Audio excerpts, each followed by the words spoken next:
One, two, one, two, one, two. All right. Good morning, everyone. Buenos días, ¿cómo estáis? Bienvenidos. Los que sois de la isla, los que no sois de la isla, welcome to the ones who are from the island, the ones who come outside the island. It's not a bad place to be. No es un mal sitio para estar.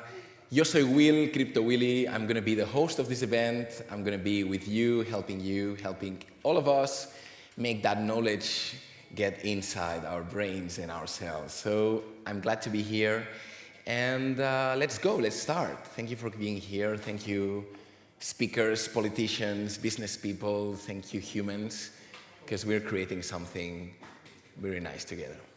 So basically, my name is Will, Crypto Willy on social media, and my mission is to be a bridge, un puente. Mi misión es ser un puente between languages. Today I'm going to be a bridge between English and Spanish. So can you raise your hand if you don't speak English? ¿Podéis levantar la mano si no entendéis el inglés nada?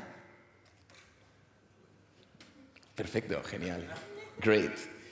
Allora, I'm going to be a little bit of a bridge between languages, English and Spanish, but also a bridge between blockchain and human language. So don't worry, you don't need to know anything. We're just here to get inspired. And actually, this is an island of inspiration. This is an island of innovation. This is an island where people have come all their life and have get inspired. And I think that's what actually blockchain is all about. New thoughts, new businesses, new currents, new ways of seeing things. And that's what these 3 days are going to be about. Basically, at the end of the day, this is a change. And if we're here after the market, if we're still here, that means that we're really interested in what really matters, which is bringing web to the next level. Whatever it's 3, 4, 5, 6, or 10, we're bringing the web, we're bringing humanity, we're bringing interconnectivity to the next level.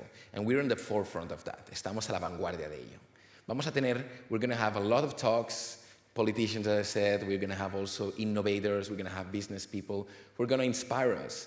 And I think basically the knowledge that's going to be shared today, el conocimiento que va a ser compartido hoy, it's going to be self-sovereign, it's going to be transparent, it's going to be unchangeable and scalable beyond imagination, just as blockchain. So thank you very much for being here, and let's please start these 3 days of knowledge and inspiration. Thank you very much.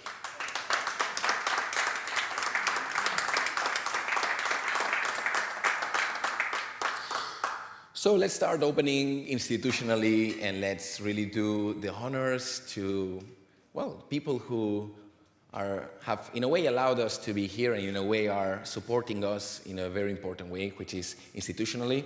I'm going to give entrance to Eduardo Zúñiga and Aitor Morras to just make a little opening of this moment. Can we have a microphone for them, please? ¿Podemos tener un micrófono para ellos?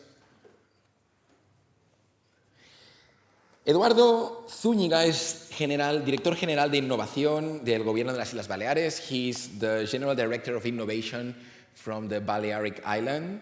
And Aitor Morras, the partner, is the Councillor for Economic Promotion of the city of Ibiza. So, please.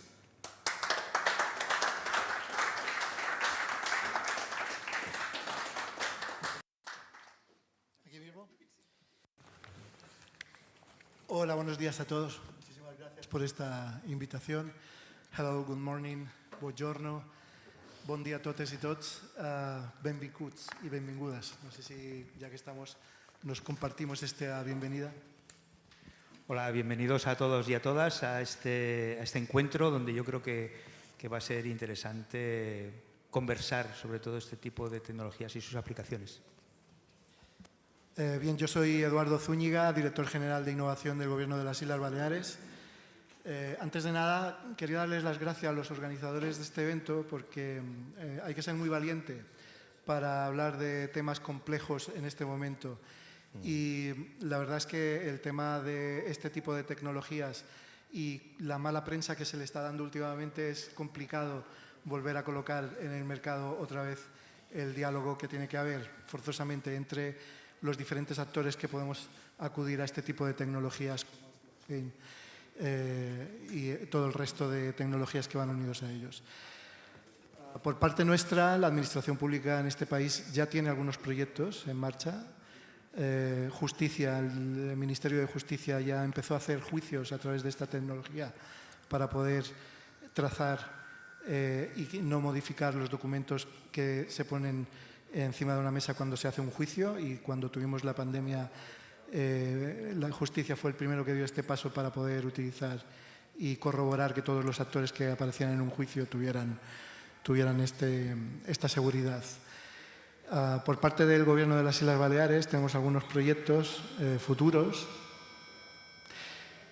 que van muy unidos a la posibilidad de crear dentro del planeta de las industrias culturales, de lo que llamamos economía naranja, un proyecto en especial de un clúster de las industrias culturales que va a estar basado bastante en este tipo de tecnologías. Y por no secuestrar el micro y que haya cosas más interesantes, ya que estamos en Ibiza, Ibiza tiene el distrito 07800 y proyectos muy interesantes, le paso la palabra a Aitor.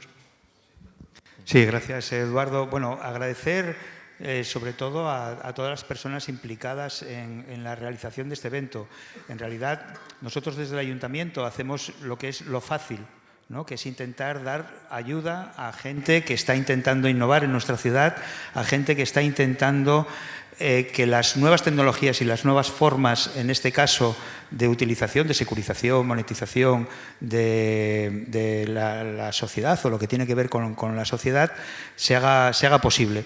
En este caso es el Ibiza Nxt y Ibiza Token, con Remo al frente, que es Remo Frisina, que es la persona que está impulsando todo esto, y desde el Ayuntamiento, desde las instituciones, lo único que podemos ser son catalizadores de esas voluntades, intentar facilitadores de que esto, todas estas tecnologías, el conocimiento sobre ellas, lleguen a la sociedad y acaben calando, y, como no, sobre todo tecnologías que van a servir para securizar, pero que también pueden servir para promoción económica del comercio local, para tecnologías que pueden ayudar también a personas vulnerables a tener capacidad de gasto. Bueno, pues son interesantes de investigar, y por lo tanto aquí estamos intentando aprender de todos los ponentes, interesantes ponencias que hay en este evento, para ver qué tipo de aplicaciones tiene también en la administración, que las tiene, y muchas sin duda.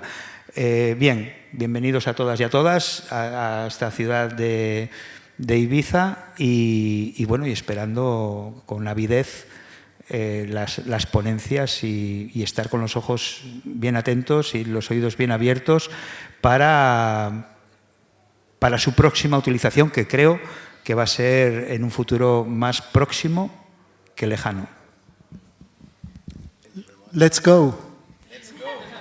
LFG. Can I have some audio here? Great. Thank you very much, both of you. Basically, to make a quick summary, both of them come from political side of the island, and they're both really encouraging and supporting initiatives towards progress and towards evolution, and they're holding that space to let entrepreneurs, to let thinkers, to just go ahead and innovate in a way. And there's some projects from Ibiza or the Balearic Island that are supporting that, and they're really looking forward for whatever grows from this talk and whatever grows for the future of Ibiza, Spain, and at the end of the day, the world. So thank you very much. You're welcome.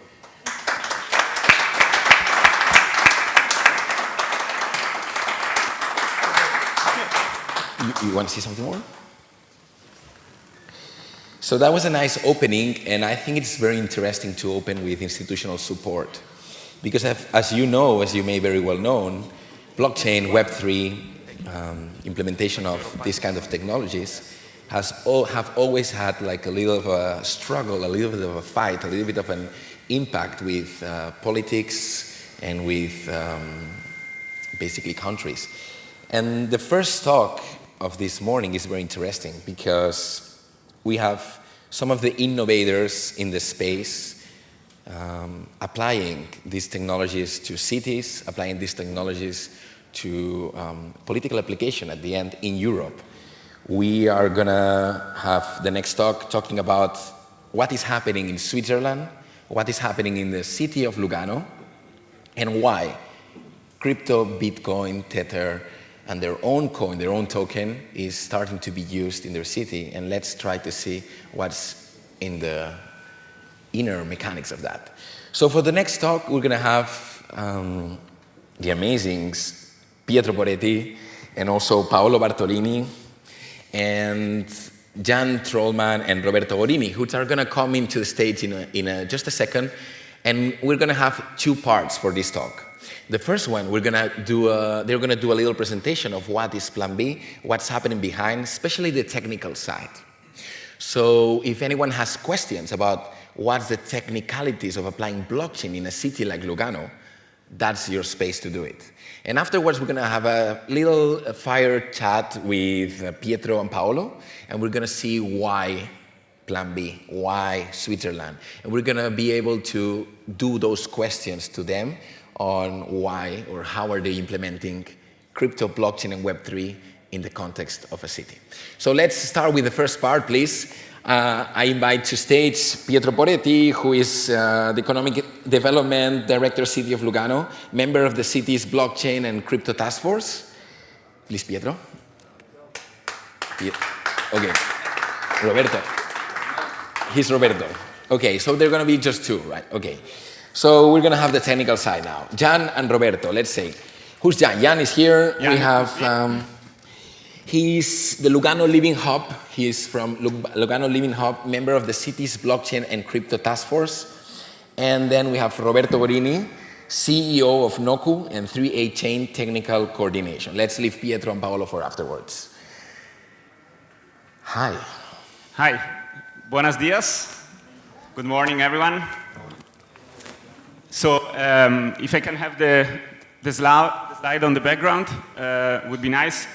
So today we are going to talk about the story of crypto and blockchain adoption in the city of Lugano, a city based in Switzerland, as you know, in the southern part where we speak Italian. We are located, while I wait for the slide, we are located in between two big poles like Milan, 1 hour and 30 minutes from Milan, and Zurich. Okay. Micro, okay, it's working. Perfect. So, some of you might have heard Lugano's Plan B project. It was announced the 3rd March 2022 in the biggest conference. It's not working. Okay, it's working again. Sorry. A project and an announcement that made the tour of the world, because the city of Lugano announced this joint venture with Tether USDT, so the big stable coin in the world.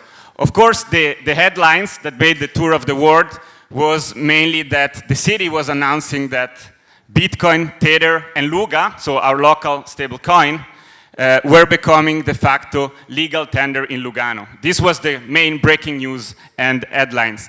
But Lugano's Plan B is much more than that. It's a much broader project to promote throughout the city blockchain and cryptocurrencies at scale. In fact, the project foreseen several different areas. One of the most important ones is to promote crypto and blockchain literacy and education. So we are working very closely with the local universities and institutions to organize courses and events that promote blockchain and crypto education in the city. The project also plans to build a hub, a startups hub in the very heart of the city to host many companies and startups. My slides are gone again, but I can move on. The project also wants to promote crypto payment adoption with local merchants. The project also plans a big event that, by the way, will be hosted in Lugano Plan B Forum the next 28th and 29th of October. That will bring a lot of Bitcoiners and crypto enthusiasts in Lugano. And also research mainly around the topics of sustainable mining and how to solve these energetic problems. Of course, it is not something that we just decided to do one day like that. Okay, let's adopt Bitcoin at scale in the city. It's a process that in Lugano started long time ago. It started mainly in 2018 with the strategic cities roadmap. So it's the strategic roadmap of the city that guides the city plan that put digital innovation at the very core of its development strategy. We also announced the city's digital strategy that also put a lot of importance on the blockchain technology itself. In 2019, the city also created Lugano Living Lab, which is the innovation lab in which I'm working for, which is basically a very small team of innovators within the public institutions that is working very closely with a network of actors and stakeholders, mainly universities, so the academic part, private companies, and of course, public institutions and the public organization itself. So we are kind of the branch that is charged to make this digital strategy happening in concrete. Then the global pandemic hit. And the story of the Luga token is another story as many that starts with the global pandemic. When the pandemic hit, of course, among the many challenges that the city municipality needed to tackle, one of the most urgent one was to support the small and local merchants in the city that were suffering because of the pandemic. And so we started to think, how can we leverage these emerging technologies such as blockchain to help them, to support them. And we came up with this idea of Milugano to create a sort of a digital ecosystem to connect the different actors in the city, mainly the citizens, the visitors, and the local merchants, with a local token called the Luga, and create a sort of loyalty system. It works very similar to loyalty system that all of you know from the supermarkets or department stores, but it has a real stable coin, a real local token at its very core. By downloading this application, this mobile app, and activating the wallet, the Luga wallet, the citizen can receive a discount in a form of a cashback. So every single time they are buying from a local store that is affiliated to this program, they are receiving a discount. The difference from the standard discount is that the discount is credited automatically into their wallet, not in fiat currency, but in tokens, in Luga tokens. And they can only spend this Luga token inside the economic circuit. So besides the discount, which is already an incentive, we are creating an additional incentives for them to coming back and to spend their money on a local level.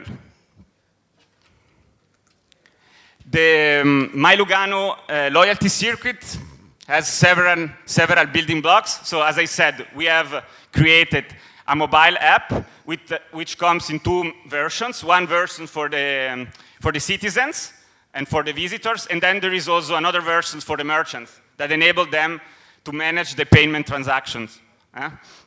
There is this Luga wallet inside the app, and there is also the city card. So the project also started from the old version of the Lugano card, which is the typical city card. We took this card and we disrupt this.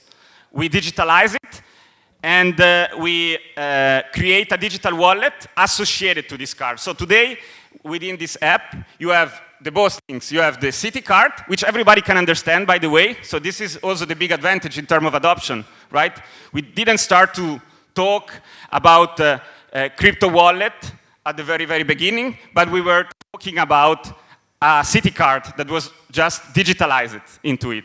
So this was a big advantage, especially at the beginning in terms of adoption and in terms of having a broader audience. Because in fact, the Milugano card is not targeting only the Bitcoin or the crypto enthusiast in Lugano, it's targeting everybody, all the citizens in Lugano.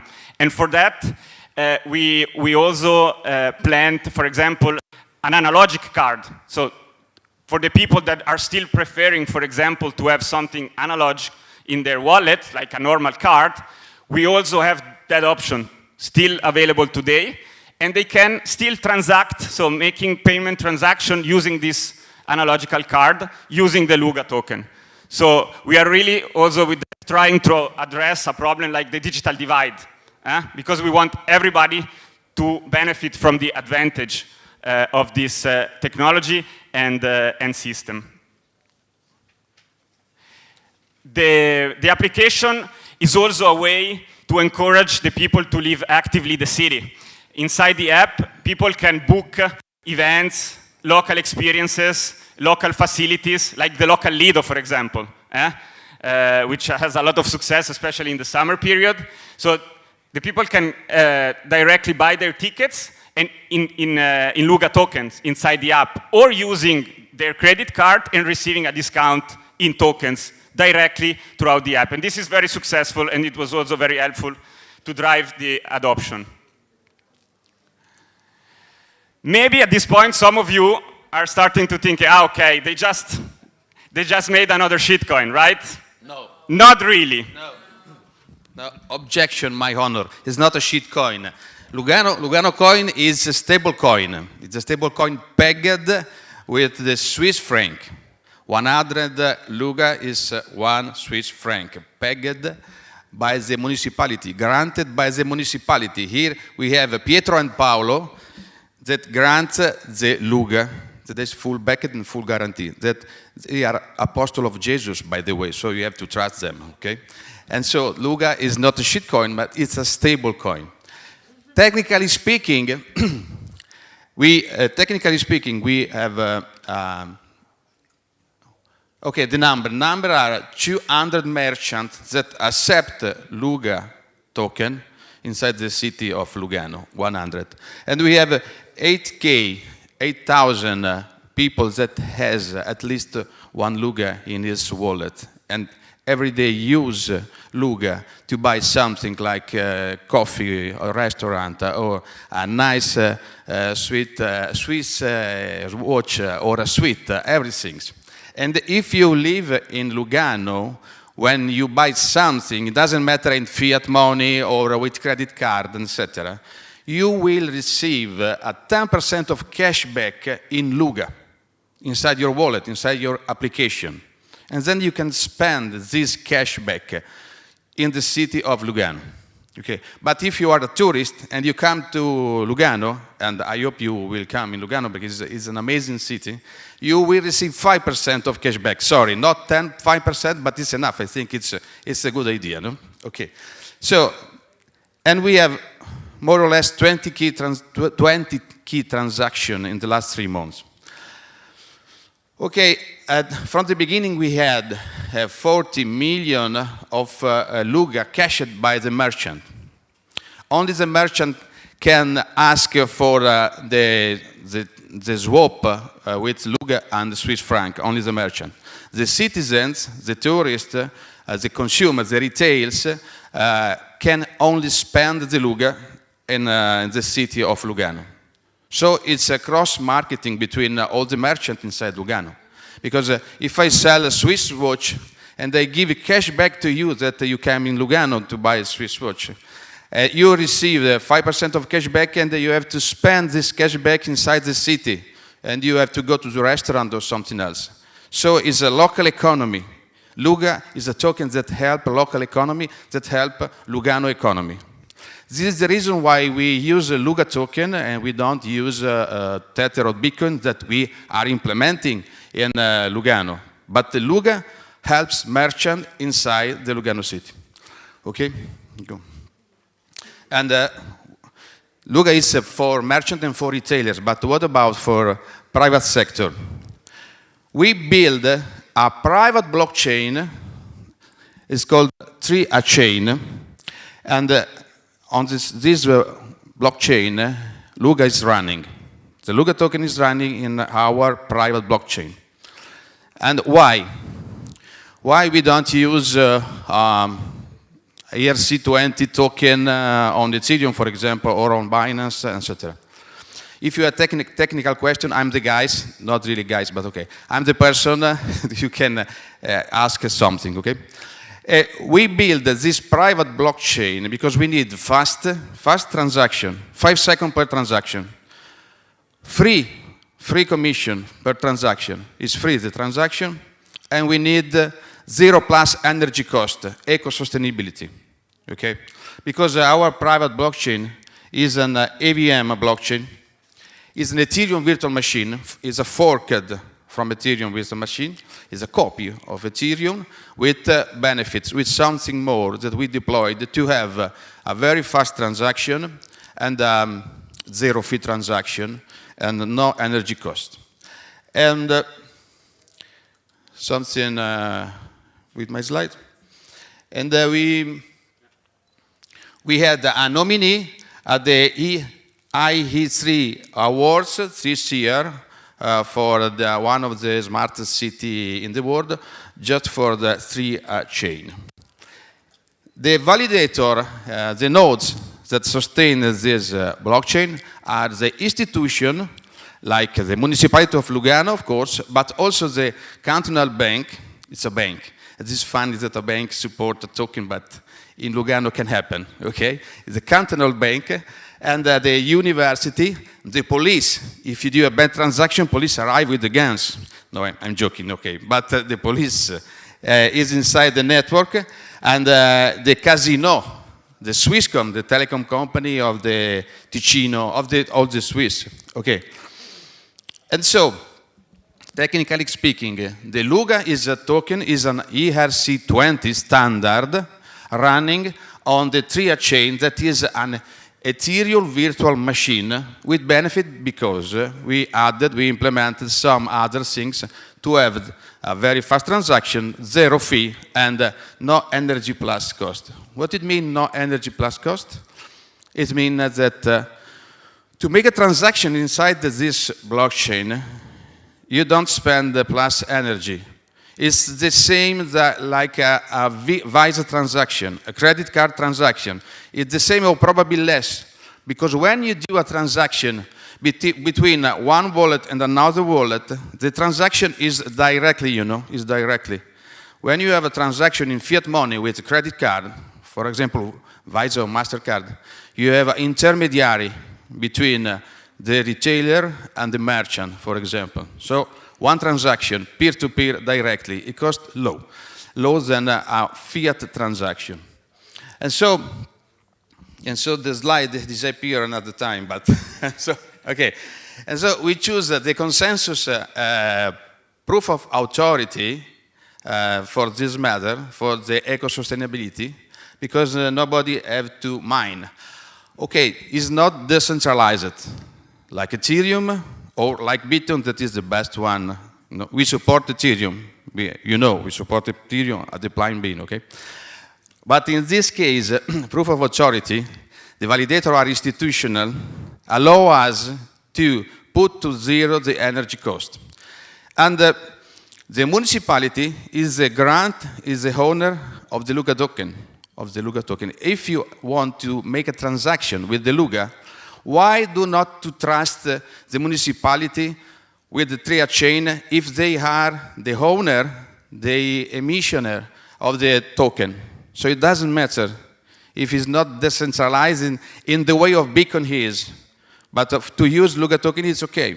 But we will implement some other things on the Tri-chain, like manage your identity card. Your sensible data already are at the municipality. So you can trust, you can believe in a chain with a municipality, like a confederation of institutions. So it doesn't matter. For other things, it's okay Bitcoin. For other things, it's okay Tether. We are big supporters, Bitcoin and Tether. We are implementing Bitcoin, Tether, and Luga on the merchant in Lugano. But for some things, Luga and the thread chain, it's okay. Okay, so I don't know what the hell is the Metaverse. I still don't know, but probably tomorrow we'll know. But I know that in the real verse, in a real city like Lugano, real people buy real products, paying with token and Luga token. And this is fantastic. And this is not tomorrow, it's today. So please come in Lugano and see what happened. Thank you.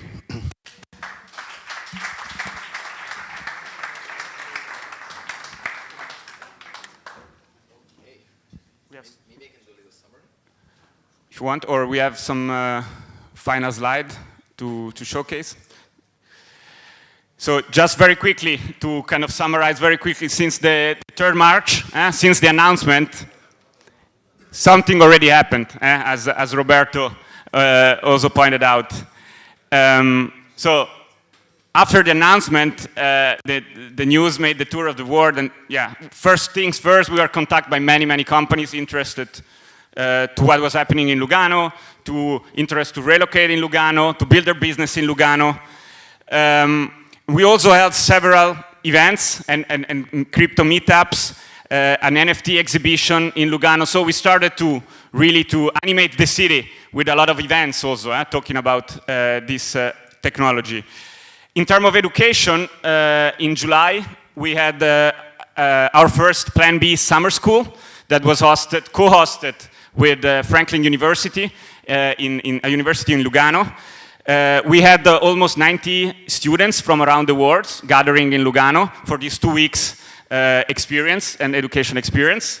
And some others will come very soon.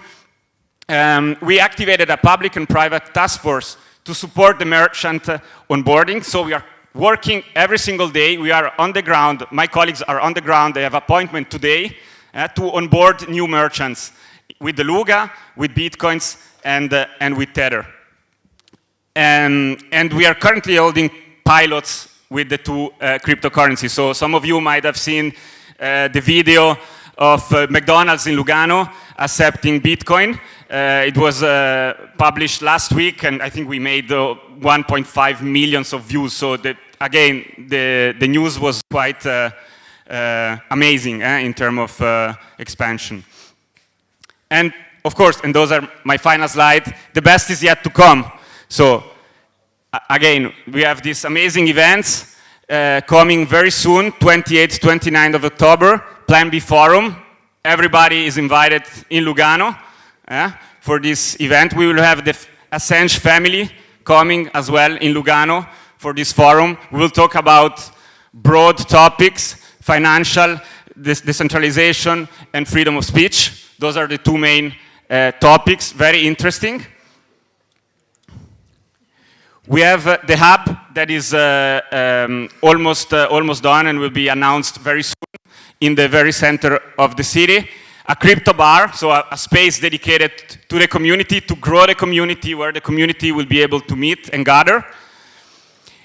We have crypto payment for taxes. So citizens in Lugano will be able to pay taxes in Luga, Bitcoin, or Tether. This also very soon, and all the public services as well. And of course, crypto payment at scale for all the merchants that are interested. We developed a POS solution, Plan B POS solution, that it's very simple, that gives them exactly the same experience as the credit card. They can basically only choose the currency that they want to cash in, and it's very simple and straightforward for them. So we are working for that right now to push adoption at scale. Thank you.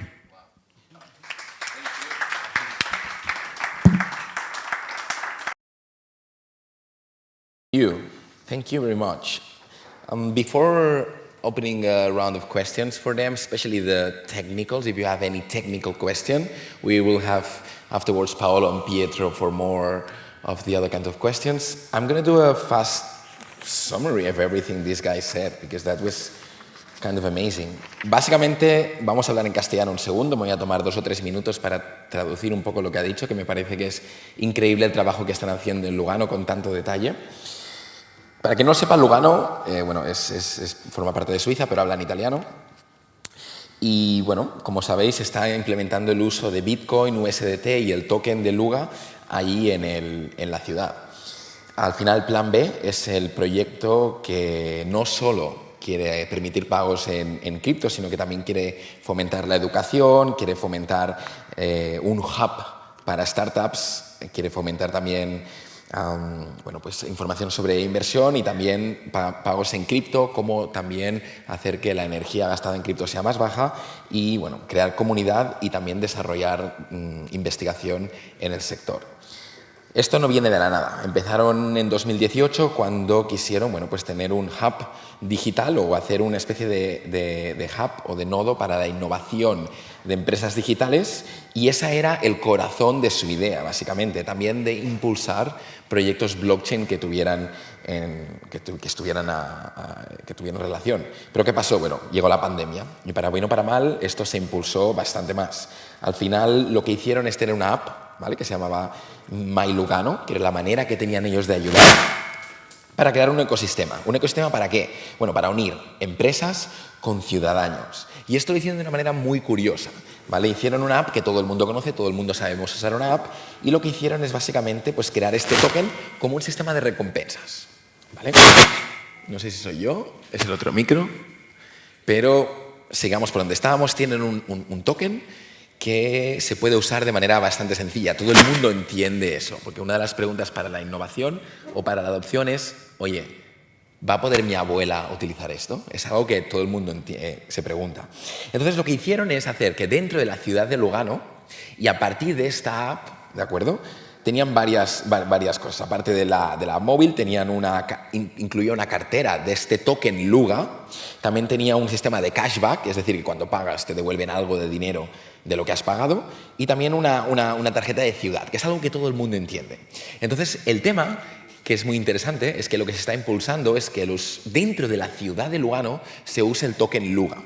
¿Cómo? Cada vez que pagas, si eres de Lugano, te devuelven un 10% de lo que has pagado en ese token. Y si eres de fuera, pues también, pero menos, un 5%. ¿Por qué? Bueno, pues si tú eres extranjero puedes venir, puedes participar de esta economía, pero obviamente el grosor va a los locales. Y este token de Lugano solo se puede usar dentro de las tiendas y los comercios de Lugano, lo cual hace que la economía se quede todo dentro. Y al final también incluye una tarjeta, es decir, tú puedes pagar con una tarjeta tradicional que tiene tus tokens de Lugano en los establecimientos de Lugano. Por lo tanto, no hay una división, digamos, mi abuela lo podría hacer porque sabe usar la tarjeta de crédito. Entonces, a nivel de números nos comentaba bueno, que el Luga Coin, el token, no es una shitcoin, sino que es una especie de stablecoin ligada al precio del marco suizo, la cual en sí tiene bastante conocimiento y es bastante conocida y bastante estable, básicamente. Es una de las monedas más de protección que la gente usa al lado del dólar, por lo tanto, no es una shitcoin. Han habido muchísimas gente, más de 200 tiendas lo están aceptando, más de 8.000 wallets que tienen algo de uso. Como os decía, cuando compras tienes un 10% de cashback en Luga Token si eres de allí, sino un 5%.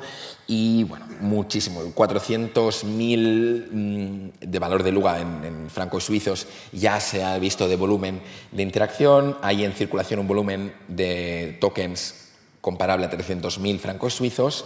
Y bueno, luego a la parte técnica nos decían que están usando una blockchain privada. No usan Ethereum, no usan una blockchain pública, usan una blockchain privada que se llama 3A Chain. ¿Y por qué? Bueno, pues primero porque está construida encima de la Ethereum Virtual Machine, es una copia de ello, por lo tanto es traducible y funciona con las mismas. Pueden usar aplicaciones que ya se usan en Ethereum u otras plataformas, porque es rápido, porque es gratis de transaccionar y porque no tiene coste energético. Y esto es muy importante, por eso han usado el Proof of Authority en vez de pues, Proof of Work o Proof of Stake, etc.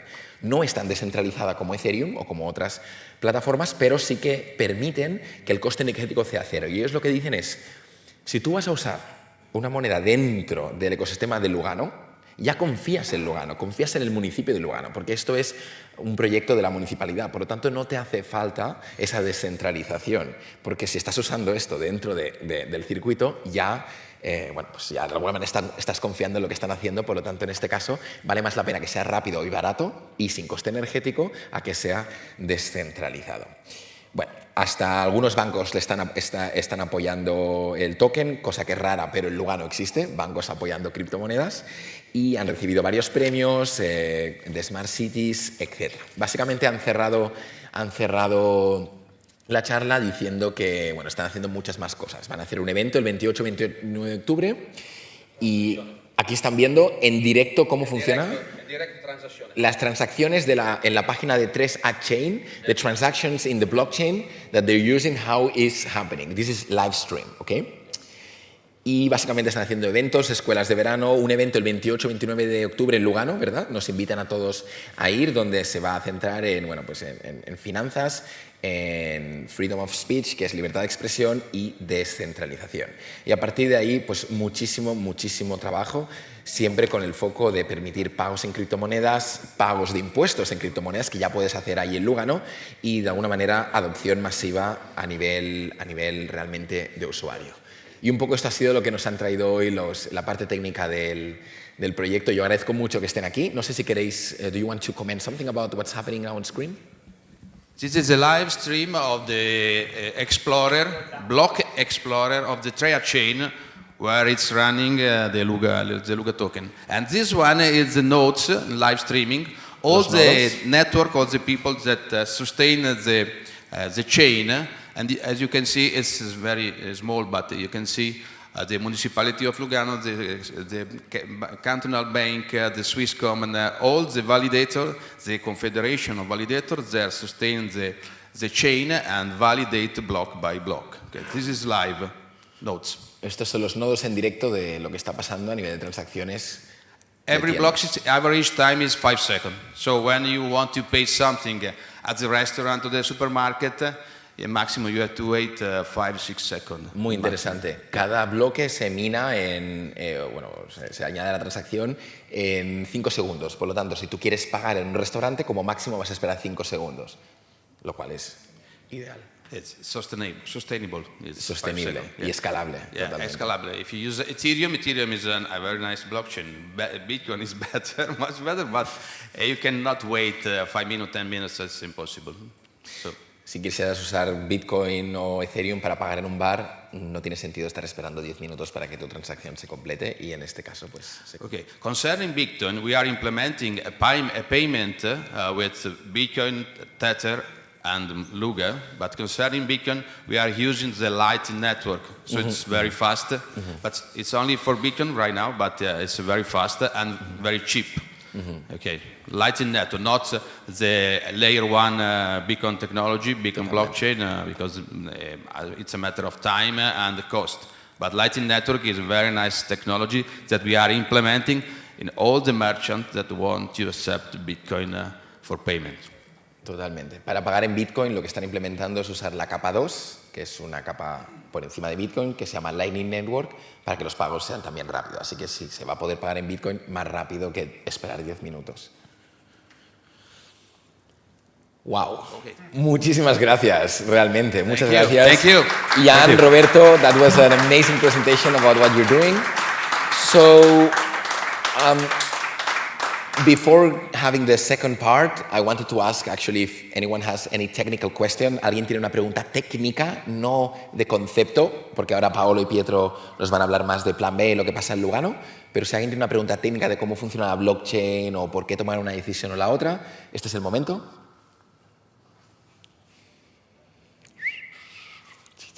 Perfecto. Eso es que lo han explicado genial. Muchas gracias entonces. Vamos a dar paso a Paolo y a Pietro, por favor, para seguir con la charla. Vale, vamos a tener vamos a ver si les encontramos Paolo y Pietro con nosotros, ¿de acuerdo? Pietro es Economic Development Director of the City of Lugano and member of the city's Blockchain and Crypto Task Force. Pietro. And Paolo is Deputy Director of Finance City of Lugano and member of city's Blockchain and Crypto Task Force. Good morning, everybody. Good morning, both. Good morning. How are you today? Wonderful. Are you enjoying Ibiza? Thank you for inviting us. Glad to be here. So we're going to do a fire chat. This is the moment where you can ask them directly how did they dare and why to do all of this innovation in a city in Europe? And my first question for you guys is actually that, like, why Plan B? Why using blockchain in a city? Where does this born? Well, thank you for your question, Willie, and again, thank you very much for inviting us. Big thank you to the organizers. It's a real pleasure to be here and illustrate a little bit what the city of Lugano is doing in the context of blockchain and crypto. You know, Lugano is a city in the southern part, in the Italian-speaking part of Switzerland, and it's a city that indeed is experimenting quite a bit with the blockchain technology. We think that this technology offers great opportunities, also in terms of economic development. Lugano is a major financial hub in Switzerland after Zurich and Geneva, which are, I imagine, two cities that you know. So the finance sector is particularly well developed. Tourism is also one of the main driver of our economy, not as much as in Ibiza, of course, but it's quite significant, quite important. And then there are other sectors that have been growing, fashion being one of those, the pharma industry as well has been growing quite a bit. That being said, we think that technology is what will define the success going forward in the future. And this is why in 2018, the Executive Council of the City of Lugano, in defining its development guidelines for the next 10 years, so 2018, 2028, put a very strong emphasis on innovation. And when we try to define innovation, to bring it to a more concrete level, how to turn that word into something concrete, we thought about blockchain technology. It was during the first wave of COVID pandemic in 2020, that we found the first opportunity to turn a word into something concrete. And why we did that and how we have done that, well, you've already heard that from our colleagues, right? With the Milugano app, the Luga payment token, which was presented to the Swiss financial regulator and issued starting from December 2020, as a matter of fact, December 2020. So that was the first very concrete experiment of the city of Lugano with the blockchain technology. And the second one was the 3A chain. So let's say that everything started with a strong commitment by the decision makers, let's say, in Lugano, the implementation of two very concrete projects, the Luga point, the Luga payment token, let's say, and the 3A chain.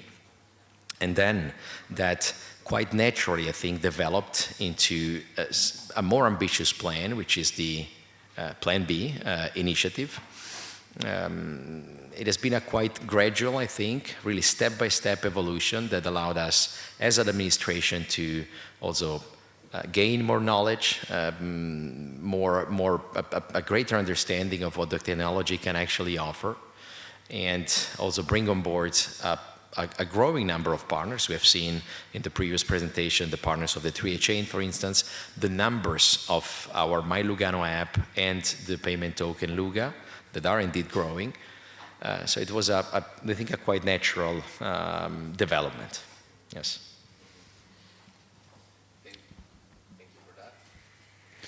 Thank you for that answer, actually. So, básicamente lo que comentaba es que Lugano siempre ha sido un nodo de la innovación y además también un nodo de la innovación de alguna manera financiera. Entonces, estaban todos los ingredientes. Como han dicho en la presentación anterior, ya tenían proyectos de innovación, incluso con blockchain, y COVID pues aceleró un poco todo esto. Sectores, pues hay muchos sectores que en Lugano acaban convergiendo y realmente, bueno, pues creen que la tecnología define el éxito de un futuro y es también hacia dónde es la manera de avanzar hacia él. Así que realmente están todos los ingredientes para que esto naciera y con todos los números que habéis visto antes.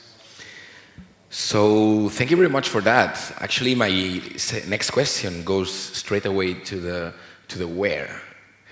Switzerland has always been a financial hub, has always been a place of innovation, even a place of security, a place of where you look at, where you think about finance, right? So why Switzerland? Why implementing? Why has this been born in Switzerland, and what has Switzerland give to the project in a way? Sure, I will take this one. Well, first of all, Switzerland is one of the oldest democracy in the world, in the history. We have 700 years of history as a country, and we are a very, very stable country. Financial services are really advanced in Switzerland, but the country is really oriented to innovation. Actually, I think we are first or second, it depends on the year, on the listing of the most innovative countries. So Switzerland is really oriented to innovation too. We have this strong financial sector, but we also look at other technology coming in to try to understand, how to integrate this in the future of the country. Coming to blockchain, I don't remember exactly the date, probably 15, 16, the Swiss Confederation published a paper, a research. They put together a group to try to understand what blockchain is and how crypto works, because sure, crypto has an impact on the financial sector, so they would like to understand what was going on.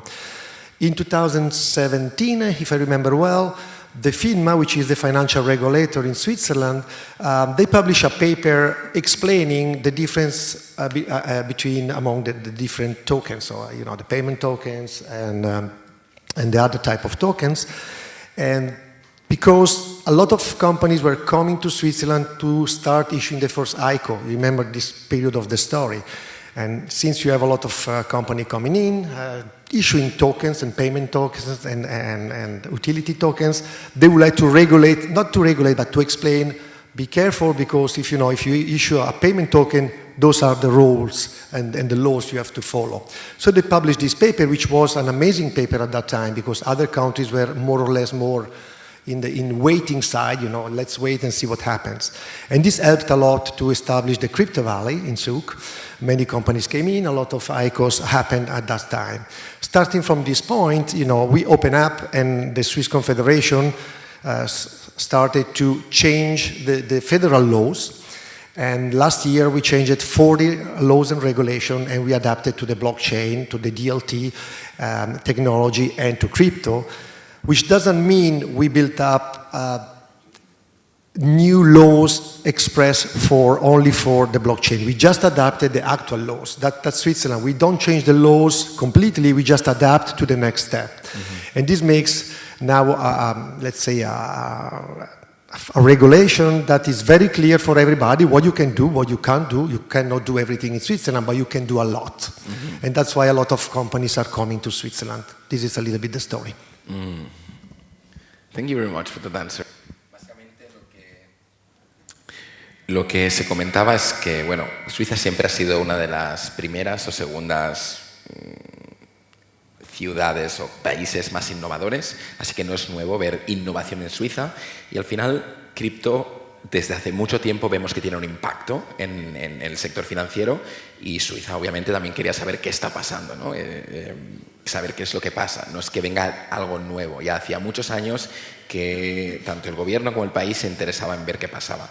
Y además, a partir de 2017 empezaron a salir muchas preguntas sobre los tokens, ya que había mucha gente, bueno, pues que muchos proyectos hacían muchas ICOs, y mucha gente se movía a Suiza para poder llevarlos a cabo, ya que estaban tomando acción en las leyes y regulando, y otros países estaban un poco parados viendo a ver qué pasaba. Entonces Suiza siempre ha sido un país que ha estado a la vanguardia en cuanto a actuación, en cuanto a estar cambiando leyes, cambiando regulaciones para que se pueda innovar, básicamente. Y este es principalmente uno de los motivos por los que Suiza ha sido una tierra de cultivo ideal para que esto sea una realidad ahora mismo en Lugano. Thank you very much for that. Quick question before, one or two questions more before we open up for the public, because maybe the audience have some questions. What was the reception of this project? Like, hasn't it been a digital divide? How has people received this project? Yes, I would like to answer this differentiating between the reception that the Milugano project and the payment token receive, as well as the 3A chain, and then Plan B, which also in temporal, let's say in chronological order, of course. We first had the two projects, and then in March of this year, so literally 7 months ago, only 7 months ago, the city of Lugano announced with Tether the Plan B, right?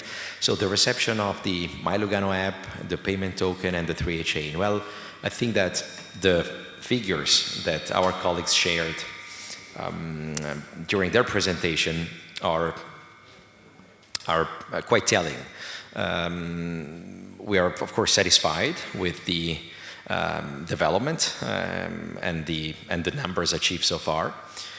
I would say that merchants, which are, of course, the main beneficiary of the Milugano app and the payment token and this loyalty program, right, with the 10% cashback discount issued in the Luga payment token, found in this initiative certainly a marketing tool, an instrument that allows them to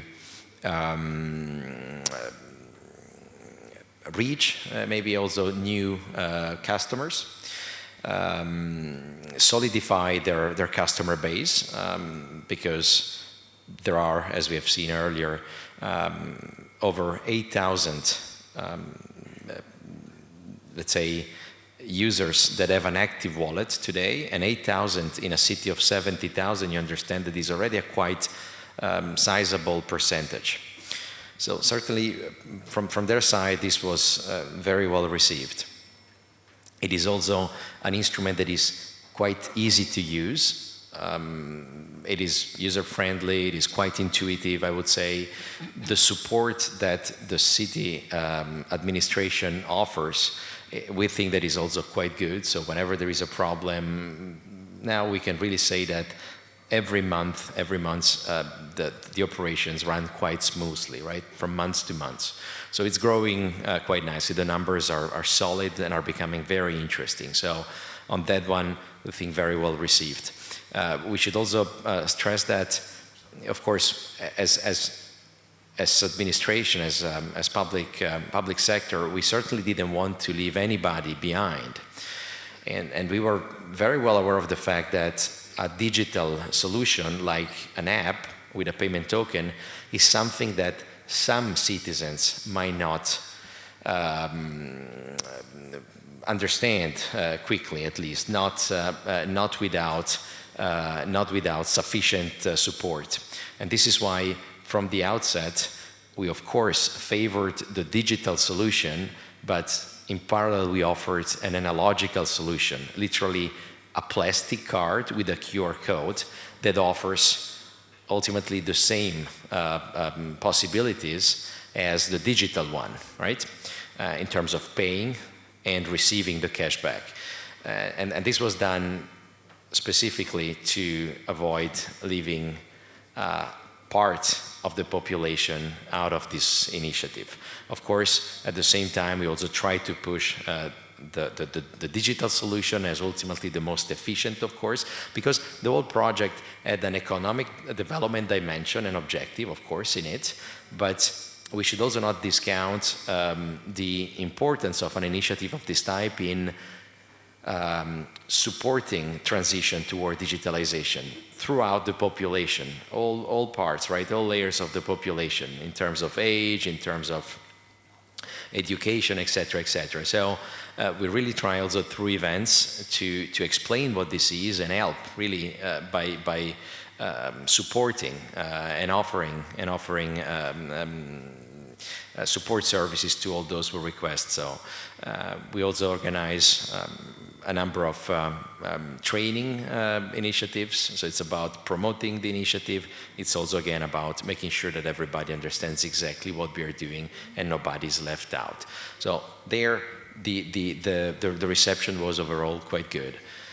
So far, it's been really good. Plan B, announced on the 3rd of March. Many reacted. By and large, I have to say that the reaction was positive, overwhelming positive. It shows a city, a municipality that believes in innovation, that believes in the opportunity that technology can offer. And here again, it's probably important to differentiate a little bit. On the one hand, pushing so much with an initiative of that type on one technology, it is of course a strong signal that can help attracting new businesses, new players, right? Because they also want to be there. They want to be part of this project. This is one thing. At the same time, however, you also offer opportunities to existing businesses, existing companies to familiarize with the new technology, and this may open up new opportunities for them as well. We should not, of course, neglect the opportunities in terms of job creation, and this is also done, of course, in collaboration with our local universities and academia, right? To try also to promote curricula that prepare people to then enter this industry, of course. So, by and large, a very good reaction, very positive. Some expression of skepticism, of course, because until the very last day we kept this secret. So on the 3rd of March, what we announced was a surprise to most. It was only the administration, our strategic partner, which is Tether, the company Tether, and a few other people knew about we were going to announce, right? We said that we were going to make a big announcement, but we didn't say what the content was. So, of course, there was a certain amount of surprise, maybe a little bit of skepticism from the banking sector as a very first reaction, but I have to say that 7 months into the implementation of Plan B, that initial skepticism has turned more into curiosity and certainly an interest to find out what this initiative is about and what opportunities there may also be for them to benefit ultimately from what we're doing. Yes, Paul. Yeah, maybe if I can add something about the digital divide, which is a very important point for the municipality, for the public sector. Well, we are a city, we are a municipality, we have to care about the well-being of our citizens. This is our first goal, basically. So when you introduce a technology like this, sure, you can create some, point of friction between the ones who are already ready, the ones in the middle which they are curious, and the other that they don't care or they don't want to approach or they don't know how to approach. So because of this, we have planned to make some, not schooling, but some events to explain, from the very top themes down to the very simple ways to understand cryptos. And for instance, just outside the Congress House, at the end of the month, when we do this big forum, we will set up a tent with free entrance for everybody, so the citizen can come there, and we will explain what's going on from the very basic point of view. And we will help people to set up wallets if they want, our Luga wallet, or even Bitcoin wallets, or whatever wallet for Lightning Network, etc. We will help them, explain them with simple words. And that's really something, a big part of the plan, so education of the population. And just don't forget that central banks, we are talking a lot about banks, but central banks are already working on the CBDCs. So they will come up with the digital Swiss franc, digital euro. And at this point, we believe the population has to be ready to understand what a wallet is, our crypto, even though if the Swiss franc crypto works, because then you can really limit frauds, you can limit, theft, etc., etc. So this is one of the most important points of our plan, teach or help our citizens to understand all this. Thank you very much for that point. Thank you very much for that point, because actually that's one of the things I noticed when I was in El Salvador, that there's adoption of cryptocurrencies, but no one from the population knows about cryptocurrencies, and I think education is a major stone. Yeah, it's a major point for anything to succeed, and actually to integrate it with the human approach. So thank you for that. That was super interesting. De hecho, para traducirlo rápidamente, le habíamos preguntado de cómo había sido la adopción, la recepción de esta iniciativa, de este proyecto de Plan B, y nos decían que, pues que había sido variopinta, en general muy buena, en el sentido de que había muchas tiendas que de repente tenían una nueva manera, una nueva puerta de mercado. aunque sea solo también por el punto de marketing. Estamos usando pues nuevas tecnologías para permitir el pago y las transacciones. Y al final pensar una cosa. How many people are in Lugano, you said? Yeah, almost 70,000. 70,000. Yeah, living, and we have almost 8,000 citizens using, not daily, but regularly the wallet. Great. So, el hecho de que haya más de 8.000 carteras funcionando y la población no es más de 70.000, 80.000 personas, esto es significativo. Entonces, los comercios tienen acceso a un gran volumen de gente que está usando esta nueva forma de pago. Y además comentaban que es que lo han hecho para que sea muy fácil de usar, para tirar al suelo las barreras de entrada y de adopción. Porque, seamos sinceros, algunos usuarios no entienden, necesitan entenderlo de una manera muy fácil. Y para eso también hicieron una tarjeta física con un QR que tenía casi todas las funcionalidades, tiene casi todas las funcionalidades que tiene usar una cartera digital. Es decir, con una tarjeta física yo puedo usarlo tal y como lo usaría con la cartera, pues para recibir el cashback, etcétera, etcétera, etcétera. Y eso da muchísimas posibilidades, ¿no? Sí que es verdad que recibieron un poco de escepticismo al principio, porque claro, esto lo anunciaron en marzo y no era secreto, no lo habían dicho a nadie y de repente pusieron un poco lo que decimos la bomba encima de la mesa con el nuevo proyecto. Es una sorpresa, pero al final es una oportunidad para comercios, para ciudadanos, incluso gobiernos y bancos para aprender. Y como decía nosotros ahora Paolo, la educación es de las cosas más importantes que se puede ofrecer, porque pues no puedes esperar que una población use algo si no sabe lo que es, y ellos están haciendo mucho para la educación. En su evento van a tener una carpa gigante fuera para enseñar a la gente cómo usar carteras para el Luga Token o incluso abrir carteras para Bitcoin, Lightning Network, etcétera, etcétera, etcétera. Y además, como comentaban, los bancos centrales están trabajando fuertemente para las CBDCs, las monedas virtuales, el euro virtual, el euro digital, el franco digital, etcétera, que nos guste más o menos, está pasando y los ciudadanos necesitan cierta capa de educación. Entonces, el trabajo que están haciendo ellos también es para esa educación. Así que, muchas gracias por esta respuesta.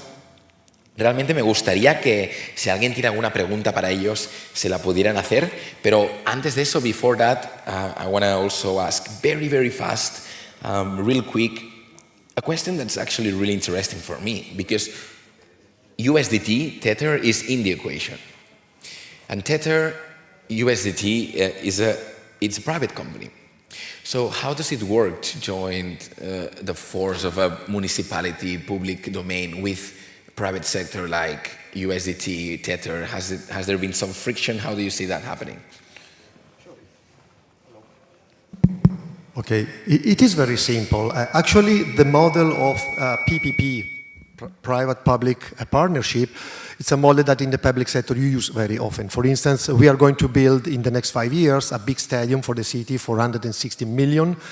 And this is a private company in partnership with us to build that for us. Maybe you have the knowledge to build a building, but maybe a stadium you haven't done it. So you partner with a private sector. So this is very common in the public sector. However, partnering for a project like this is completely new. That was also the announcement, which makes some criticism and skepticism, because what are you doing with this company? Tether, crypto world, controversial world, crypto. But finally, Lugano has a history, a small history, but it's also a long history in the crypto world of building projects in the blockchain. We believe in this. But let's be honest, if we would like to set up a plan like Plan B alone, as City of Lugano, we cannot invest millions on this. Who works in the public sector, you have to go to the state council, ask for the budget, etc. We have so many projects that probably they won't give you 5-10 million to do that.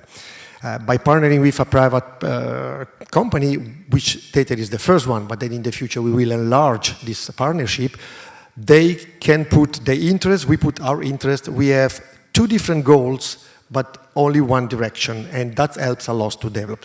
So at the end of the day, it's exactly how to build a stadium. You choose a company or more companies, and then you work together. Thank you very much. Basically, para traducirlo, lo que dice es que sí, obviamente el trabajar con una compañía privada como Tether, pues al principio levanta un poco de escepticismo, sobre todo, ¿qué hacéis con una compañía privada? Esto es el mundo cripto, cuidado. Pero bueno, primero por un lado, Lugano ya tenía una historia de construir con cripto, con blockchain, es decir, no venía de nuevo, hay cierta educación que ya está ahí. Y además, siendo sinceros, si quieres hacer un proyecto de la altura de Plan B, pues al final es difícil encontrar financiación de algo que no sea... Bueno, puede ser más sencillo encontrar financiación por el sector privado y aparte, bueno, pues es un sector que no solo es privado, sino que aunque tengamos o tengan objetivos diferentes, van todos en una misma dirección, que es, bueno, la adopción de las tecnologías blockchain, las criptomonedas. Así que en ese sentido, realmente... Ha sido y es práctico ese partnership. Muchas gracias. Thank you very much. I would like to have some time for if anybody in the audience wants to do any questions, or if not, you can also tell something about maybe next steps, as Ian and Roberto has said. But ¿hay alguien del público? Is there someone in the audience that would like to ask something about? Do we have a microphone for him? No, we have another one. We have another one. Thank you, Roberto. Sorry, Roberto, no Pablo. Hello. Just a question on the financing of this project. I believe it's been a few years since you started with the idea. Can you give us an idea, was that publicly financed entirely? Can you give us an idea of maybe an amount? Given that Ibiza, with a population of around 52,000, has a similar population, it just, maybe we can get our friends in the government to think along the same lines. Thank you. Thank you for your question. Of course, the projects that we illustrated, particularly during the first part of the presentation, have a cost. A cost of development, of course, the app, the solution, of course, as a cost. Maybe 2 words on how we have done that, and then maybe also an idea about, or we can share some figures. Of course, particularly at the beginning, we had very limited in-house knowledge, right? The administration had very limited knowledge about this technology. So we, from the very beginning, had to rely on external service suppliers, on external companies that are based in Lugano, to help us setting up the solution that we had envisaged. So that had a cost. Gradually, that of course also allows us to acquire knowledge, which today we can say that we have people within the administration who are quite knowledgeable about blockchain, and they can really work at a different level, of course, now with suppliers, with external suppliers, to really keep improving our solution. So the bulk of the cost at the beginning went toward the development, in addition, of course, of the human resources of the administration that were allocated to this project, technical ones, but of course also those who really go from merchant to merchant to explain what the project is about. There are some legal costs involved as well, because one has to prepare all the contracts, do the KYC. There are additional costs deriving from the regulatory aspects, because as municipality we have to be supervised by a so-called self-regulatory body, which is mandated by the Swiss financial regulator to supervise companies that provide payment services, which is our case, right, with the Milugano app and the Luga payment token. So we are in the hundreds of thousands of Swiss francs, which is, again, not huge for certainly for Switzerland, where things tend to be quite expensive. It's difficult to give you a specific figure, because the most expensive part is our time, most likely, right? I would say 200,000-300,000, just to give you really a rough estimation, 200,000-300,000 euro to set this up. Now, of course, what we are doing now is building on what we have achieved with the Milugano app and the Luga payment token. We're really building on this now. The numbers, we expect the numbers to double and triple quite quickly because we are approaching again all the merchants throughout the city with a solution that is not only the Luga payment token, but we include payments, the possibility to accept payments in USDT and Bitcoin on Lightning using the POS that our colleagues illustrated in their presentation. So that, of course, that is a different story. That is much more demanding, right? The effort also in financial terms is much greater, of course. And to do that, we have a 3 million Swiss franc fund, which was provided by our partner Tether, specifically to do that. So I hope I answered to your question. Yes. Paolo. Yeah, maybe if I can add something again about the PPP, right? Private partnership, private-public partnership. You know, for us, it's an amazing opportunity to have Tether, which is maybe in the financial sector, it can be controversial today, but if you go in the crypto world, they are the leaders, they are the ones, they started the stable coins, this is the biggest stable coin in the world. So in the other world, they are really leaders. So we are a little bit in the middle, you know, trying to manage both sides, but thanks to this, we have access to the network of those, this, let's say, tribal group, right? They know each other, we can reach companies, we can reach important people, and we can attract companies, because at the end of the day, one of the objectives of the Plan B is also to attract on the territory companies, and we had like hundreds of contacts already. We are waiting for the hub to be ready to start welcoming companies, and welcoming companies means creating jobs, and also, you know, cashing taxes. And that's also one of the most important points for a city budget, to cash some taxes. Actually, in Switzerland, the cities, you know, cash some part of the general taxes. So that's why it's very important that the public sector takes a look to this technology, take a look what's going on with crypto, start doing projects, maybe also a token like ours, and start experimenting and attracting company. I'm sure you already have companies here around, but you have to concentrate them together and create a community. It's also another goal we have, to create a real community in place, in the city. The city will become the whole hub. It's not just one hub, this will be the first one, but then other hubs will come up in the center of the city, and at the end of the day, the city will be the hub, the community.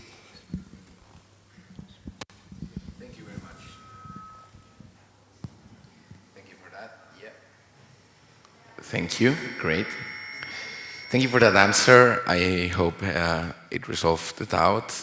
Básicamente han preguntado de dónde venía la financiación y han contestado dónde está gastada, básicamente, y los planes que tienen de escalar, sobre todo para llegar a que todas las tiendas puedan cobrar en Lugano y también en Bitcoin y en Tether, y eso tiene un coste, y ahí es donde está ayudando también bastante Tether.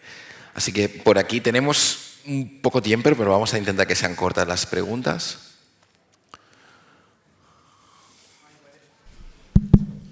Hi, my name is Jay. Excuse me for my lack of Spanish. So I just have one question. What is the process for adoption for the companies? Basically, as I understand, I came in a little late, so as I understand, you're building a POS SaaS system that allows people to, you know, within the communities to transact on your system via your token. How long do you think it'll take from the time that you offer the product to the, you know, market for adoption to really happen? And what does that look like over the next, you know, 6 months to a year? There are two parts. The first part is for the merchant to accept Bitcoin, Tether, and Luga. And the second part is the city accepting crypto unlimited, I mean, for everything, for each kind of amount, okay? So let's start from the first. It's already going on. So we started a couple of weeks ago, 10 days ago, with 10 shops, 10 merchants for testing the system, because we have the physical terminals, which we asked to modify to integrate the Luga, and it's already going on. So we announced that one of the first was McDonald's, which make a lot of, let's say, reaction around the world. And this week we have another 10, onboarding another 10, so we have 20. And I think starting from next week, then we open up for everybody. We already have in Lugano, at the municipality, 900 or 1,000 terminals already there. And we will give this for free. They will just have to pay a percentage in the transactions, but starting from the 4th month. So they can test it 3 months for free. So this is the best way to make all the merchants, or many merchants, to adapt it, because they don't have to invest, they don't risk anything, because they can choose between keeping the crypto or exchanging immediately in Swiss francs. So I think everybody will start by changing, then in the future they will just keep maybe apart, etc. So this is the first part, is going on. I mean, in a few months we will reach some milestones, and by the time the forum starts, we will have many points where they can pay restaurants, etc. The other point is the city accepting Bitcoin Tether. That's a little bit more complicated. First of all, from the legal point of view, because we are a public sector, if you accept 5 million in Bitcoins for paying taxes, compliance, KYC, etc., it's a bit more complicated than pay a coffee or go to the hairdresser. So we are working on this, and that's not a problem. We are reaching our point. The second point is more, maybe the more critical, is the systems we have. As City of Lugano, we have a budget of almost $500 million. And we use an ERP, which is kind of very complicated. I won't pronounce the name of the ERP because then I'm making maybe negative advertisement, but it's very complicated, very performant. By integrating some processes there, it's complicated and costly. So we are working on understanding how to implement this as soon as possible and integrate in the best way. So maybe we will start with kind of manual transaction at the beginning, and then we will switch inside of the system. We have an e-government portal. There we will integrate already automatically. The payment will be automatic. And this is already, we are already programming this. Let's say by the end of the year, we have both systems in place. So the e-gov won't be a problem. And then for the rest of services, we will start by accepting taxes, personal taxes, unlimited. I mean, for 10,000, 1 million, 5 million. So let's say from now to the end of the year. I hope we have done everything. Thank you very much. I think we're a bit out of time. Do you think it's a very short question? Let's do something. We can continue maybe with some questions afterwards in a bit of networking. Okay, we have time and space. We're 3 days here, 2 days. I think some of you are going to stay for 2 days. So there's plenty of time to do some networking and talk. I want to give a lot of thanks for you four guys. Thank you for being here, for sharing your project, and for making this going into the future. I'm personally very grateful, and thank you for sharing. Thanks for inviting us. Thank you. Thank you for inviting us. It was a pleasure. For Lugano Plan B, thank you very much. Amazing. So let's keep things moving. There's going to be a lot of things to talk about today. Hello. So let's keep things moving. Next, we're going to have a real use case of blockchain. We go from cities to actually how can enterprises and businesses use the blockchain, right? Have a real use case, because that's the ingredient of adoption. So the next talk is going to be called Decentralizing the World, the Quadrants Effect, Introducing Quadrants Blockchain and Applications on Local Track Product.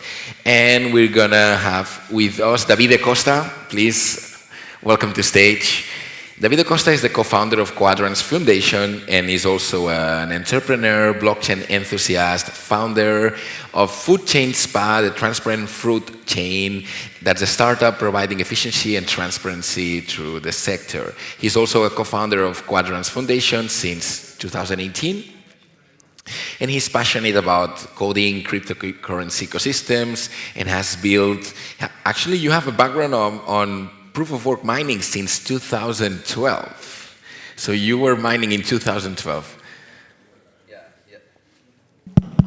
Yes, thank you, Willy. Yeah, I started Bitcoin mining in 2012, but it was very hard also at that time. So I can say that nowadays. And I started approaching the blockchain technology very early, and after that I understand that the financial application will be the first and the most important one. But after that experience, I decided with my colleagues to start a new approach, another approach of blockchain application and Web3 application, especially when Ethereum comes up in 2015. So we decided to create a blockchain which was created by the Quadrants Foundation, which aimed to provide tools and software for companies, for industries. So the first application that we want to address was the supply chain. So starting from that point, nowadays we are working on different businesses, and we will see during this conversation also a concrete example of this application that was born in these few days.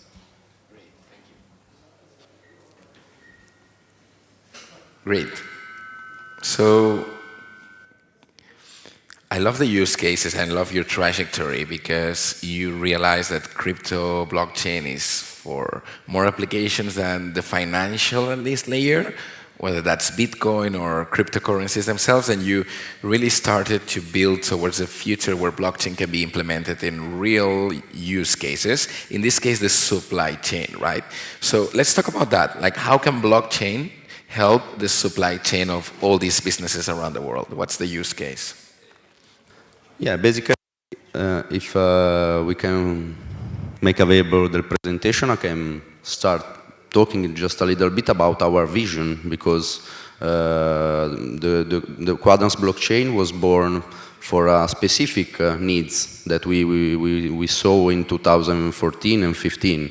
So basically, one of the main concepts that I envision and we envision is that start basically from a concept of physics, that everybody and all the world can be described as a composite process of happenings delimited in space and time. So knowing this concept, we can describe the world and also ourselves, basically. Nowadays we are in an era that we call the Zettabyte Era. So basically one zettabyte is 1 trillion gigabyte. So in 2022, we are producing all over the world 100 zettabyte, and we expected that number will double in a few years. So the blockchain technology arise in these years, in the last decades, basically, and we cannot ignore the role of the blockchain nowadays. It's almost a technology that is on the market, is present, and is growing very fast.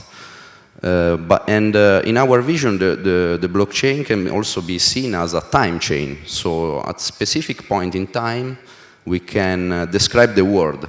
So we can describe the world in a way that is immutable, which is guaranteed by the different consensus algorithms that are specific of different blockchain technology. And this world, exactly as the real world, can be described at time t, so now, and at time t+1, so exactly an instant after that. And this +1 in the blockchain concept is the block time. So we want to exploit these characteristics of the blockchain to describe the world. So starting from the supply chain, so the industry, and also apply this concept to any different the industry that can benefit from this concept. One of the main and important things that the blockchain can provide is the immutability. So if you want to tamper some data, basically the chain will be break. So it's something that it's impossible to do. So if you provide an information about something, about goods, about any kind of things, this cannot be changed. and no one can do that. So knowing these characteristics, we are still asking why we need to use blockchain to describe the world. And it's something that arises from also from problems that a few years ago were not a problem, but nowadays they are. So where your energy comes from? So you are producing energy from petrochemical sources or some green energy. How to know where your energy comes from? If there are no source of data that is reliable, that you can trust, or maybe worse, the food supply chain. Do you know that your food is coming from a lab, or do you know that your food comes from the field? So real beef versus the so-called laboratory meat. So these are questions that the more the time goes on, the more the people start asking. So it's a trend that is a trend that all over the world is spreading, and we want to provide an answer and a solution for that. So Quadrants blockchain was born exactly for that reasons. And one of the most important reasons that is coming from this reasoning is that we envision a basic concept. So today we can imagine that the value of a product is the value of the product itself. So 100% is the value of the product, 0% is the value of the information related to a product. But the more the times go on and the industrial automation and the technology advances in producing foods, textile clothes, any kind of devices, electronic devices, the more important is the information related to the product. So we are still not there, but in a near future, we can imagine that the value of the product will be exactly the value of the information associated with that. And when this point will be reached, the blockchain technology will play a huge role in this kind of application, because you will need to digitalize the information associated to the product to make it accessible to the consumer, to the retailers, and to make it verifiable by public bodies, certification authorities, and stakeholders, and so on. So again, why we need to use, again, the blockchain? To store specific information. Today's blockchain technology is not capable of storing a lot of data, but we can provide the so-called integrity of the data and which data you want to store. Those are just a few examples. So for what regarding the food industry, we can make, and for any kind of goods, we can create the so-called digital twin. So an exact copy of the product in the digital space, maybe in the Web3 space. So we want to select some specific information that are very important for the guarantee of the product. So not anyone can provide the proof that those, for example, analysis has been conducted on the product. And there are specific analyses like the SNF NMR, DNA analysis, and biochemical analysis, and any others that can be verified. So the technology will provide in the near future at low cost the proof that some food, for example, has some specific characteristics, and those specific information have to be stored in the blockchain. Another example is the energy sector. We can provide, thanks to IoT technology, the proof of energy produced, the proof of energy consumed, the proof of the energy has been exchanged, thanks to grid systems, and we are conducting some pilot project with the Italian ministry on that. This is the example of the device that directly can create a transaction in the Quadrants blockchain, storing the energy consumed by a specific appliance.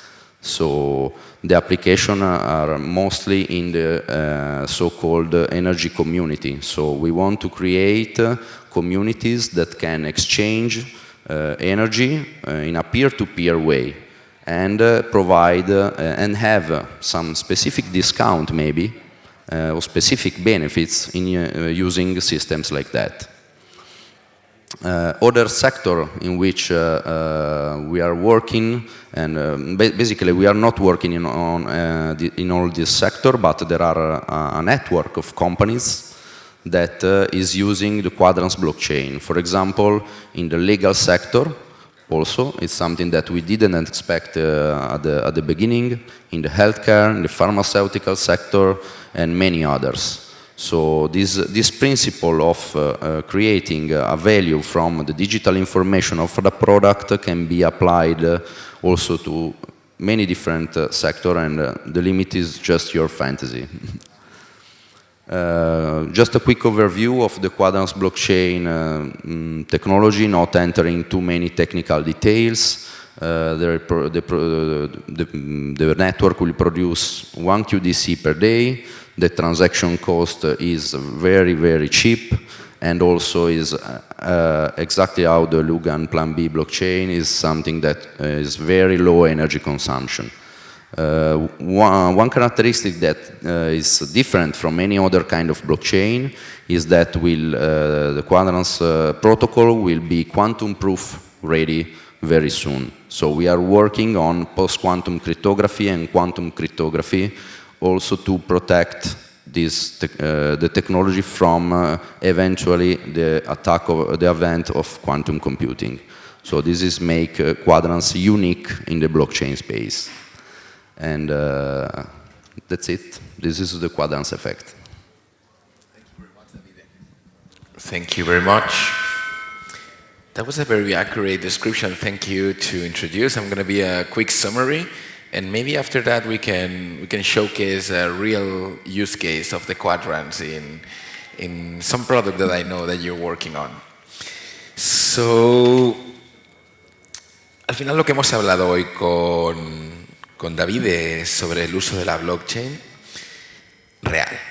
Es decir, más allá de la especulación, más allá de la capa financiera, como puede ser las criptomonedas, ¿para qué podemos usar la blockchain para realmente un uso real? ¿Y por qué no puede ser ignorada? De hecho, David nos decía que la blockchain se puede usar para describir el mundo.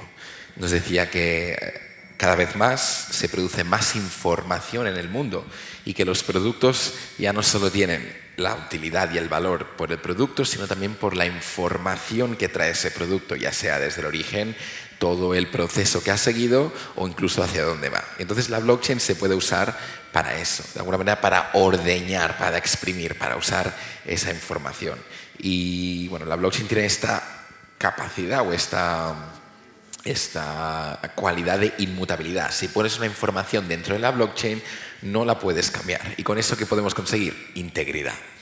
Al final, si pudieras escoger, si tu energía proviene de fuentes fósiles o de energías renovables, ¿qué harías? ¿Escogerías una cosa a la otra? O si pudieras escoger si la carne que comes viene de un laboratorio o viene de otro lado, pues si tuvieras la capacidad de poder escoger que eso viene de aquí o viene de allí, tendrías una información que podrías usar. Y la blockchain permite esto. La blockchain permite de alguna manera rastrear toda esta información y asegurarte de que lo que estás haciendo, comiendo, consumiendo, es lo que tú quieres que sea. Y en ese sentido, Quadrants quiere usar la blockchain para rastrear esa cadena de suministro, ese supply chain que puede ser en la energía, en la carne, pero también en el sector legal, en el sector de la salud, en el sector de la educación, de las ventas, etc. Y bueno, Quadrants lo está haciendo, es una realidad, es su propia blockchain que está haciendo esto, nos ha enseñado un poco de datos y lo que destaca es que está trabajando también con vistas a el posible uso de la computación cuántica, que se dice que es uno de los peligros que puede corromper la criptografía de la blockchain. Es decir, La blockchain está protegida por un sistema criptográfico, por un sistema de matemáticas, básicamente, y si hubiera un ordenador cuántico que es mucho más potente que los sistemas que hay hoy en día, pues podría romperse esa inmutabilidad. Y lo que dice David es que, bueno, pues Quadrants está trabajando ya con vistas a protegerse de ese posible riesgo de computación cuántica. Así que, bueno, me ha parecido una presentación súper completa, explicando qué es Quadrants y por qué podemos usar blockchain para la cadena de suministros. And now maybe you have an example of how you're using this in a real chain, in a real product with EV chain, right? Could you say a little bit more about that? Yes, thanks to Remo, we have the possibility to showcase our AV chain. And we created just a little demo about one of the main applications that it's possible to create on Quadrants. So the application is a Web3 application, and it's created by the company Food Chain, which is also running by me. And if we can show basically the example, it's something that you can touch with your hands. It's a QR code, and the QR code describes the olive plants that is over there, and it's like an example that I talked before. So the company, thanks to a Web3 interface, can provide information about the product. And so they can guarantee the authenticity, they can guarantee the integrity, and they can guarantee the timestamp of the data. And the final consumer can, thanks to a very simple camera, scan the QR code and get the information about the product. So if we can, in a few seconds, run the example of the QR code read on the screen, I can provide you all the information, because it's not only the fact that you provide information, but you need to collect in a specific way that can be useful for everybody. So in the last year we conducted some analysis on which data are more interesting for people. So basically the first one is the provenance, so where the product comes from. And then the origin, right? Origin. The origin of the product. So, or how the product has been processed, or where there has been stored. So there are different information depending on the industry. So the food one is one of the most productive in this sense, because we need to eat every day. So basically, this is like an olive tree. And you have the QR code. The origin of this olive tree has been, the information of all the process has been put into the blockchain, and through scanning the QR code, you can have all this information, right? You can see how that information that is put there and not touched, because you cannot, because it's secured by the blockchain. Exactly. You can then have a tracking of everything that happened. Yeah, in a few seconds you will see that there is a loader that show that the information is retrieved from different block of the blockchain, because information has been written in different time. So what we were talking before, so in a block you provide a piece of information, in another block another piece of information, and the application, the Web3 application, has the capability to retrieve those data and show also pictures, documents that are stored also in a decentralized way, because they are stored using IPFS technology, which is the same that used for NFTs and any kind of blockchain application. So providing the most effective decentralization of for the application, basically. Nice. Let's see if we can do the demo and create. So you can, if you can reload the page, you can simulate the. Okay, so what we are talking about? So the counter is that we see before is the blocks that are retrieved from the blockchain. Here is the picture to make a first visual identification of the product. the provenance, where it comes from, the description, the composition, so the product just land here in Ibiza, because I think that the quality, if I'm not wrong, is in other places, but if you go to processing tab, we can see the processing that the product has been. It has been bought until 2017. So the whole history of the purchase and the product is stamped in the blockchain in a way. So we can go on the places, and each piece of information has its own integrity and its own content in IPFS. So we can have a direct correlation between the pieces of information and the picture, for example, pieces of data. So the picture is also stored in a way in a decentralized network like IPFS. Yeah.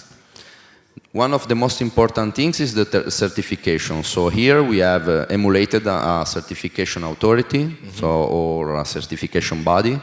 But in our experience, we used this specific tab, which is another company account, another wallet. So we can provide that this certificate has been issued by another entity, which is not the company that provided the data. So in our model, each company of the supply chain has its own address, its own integrity of the data, and there are specific roles, for example, a certification body that can issue a certificate for the company. So this is very important, for example, in all the countries like Spain, Italy, France, that are a lot of product with certificate of origin. And this is the most important application. We are working, for example, with the citrus district in Sicily. So the citrus of Sicily are one of the most appreciated in the world. And they want to be, the district want to place the certification body, have their place, their visibility in the chain, because they want to be sure that only those products can have the brand of the certification. So in this example, there is no image, no description, because we have no certification body and certification authority. But anyone can imagine, for example, we conducted a test with the PAFC, which is for the wood, and they put their brand on the QR code, so that anyone can immediately understand that the paper is recycled, at least at 50%. And it's something that is really important because it allows to describe the entire supply chain. Thank you, Davide, for showing us such a clear example of how you can use blockchain for supply chain. Thank you for showing, and thank you for sharing some time with us. I don't know if anyone may have any questions for Davide. In that case, thank you very much for your time, and see you soon. Thank you. Great, great. That's amazing. I love how to see some use cases and real-world scenarios, because that's, they say bear markets are to build, and I would say we're just in a continuous building place. I like the olive, but yeah, you can take it. No, please, take it away. It gives some nature to the whole presentation. So coming next, we're going to go into another use case, and a use case that's more digital, but it's very interesting. Some say that the industry that's going to be more adopted is going to be gaming. So our next talk is going to be about use cases for blockchain, Web3 games, and enterprise blockchain. And we're going to have with us Shahab, I hope I'm pronouncing it good, Shahab Bar Geffen, CEO of Koti.io and Monkey Leave. Where is Shahab? I think Shahab is on the beach. Sorry? Yeah, probably having a cocktail on the beach. Because we're having 15-20 minutes delay, and maybe that made a little bit of confusion. But we can wait for Shahab afterwards, actually, because I do see our next speaker. Let's wait for 1-2 minutes, and if not, we have our next speech. Actually, speaking of which, I've been told many times that the Metaverse, blockchain, has a very interesting exit or portal through gaming. And I'm not a gamer myself, but it's undeniable that that's been an industry that has grown so much in the late times. And one of my questions was actually, okay, sounds clear that blockchain and gamifications and tokenization can get into the gaming sector because, come on, who doesn't want to earn some money? And come on, who doesn't want to entertain themselves? But there's true that there's been like a lot of resistance from the gaming community. Why? Because, you know, gamers who are really like good gamers and really respect or want to be the best, they don't want someone to come and pay and be better than them. So pay to win is a thing that gamers are a bit afraid of because, come on, I'm the best. I'm just training. I'm just making a lot. I don't want someone to come pay and be better. So how can actually gamifications, how can actually reward system tokenization can get inside this sector is very, very interesting. But I wouldn't sleep on it because it looks like it's probably going to be one of the most adopted sectors in blockchain.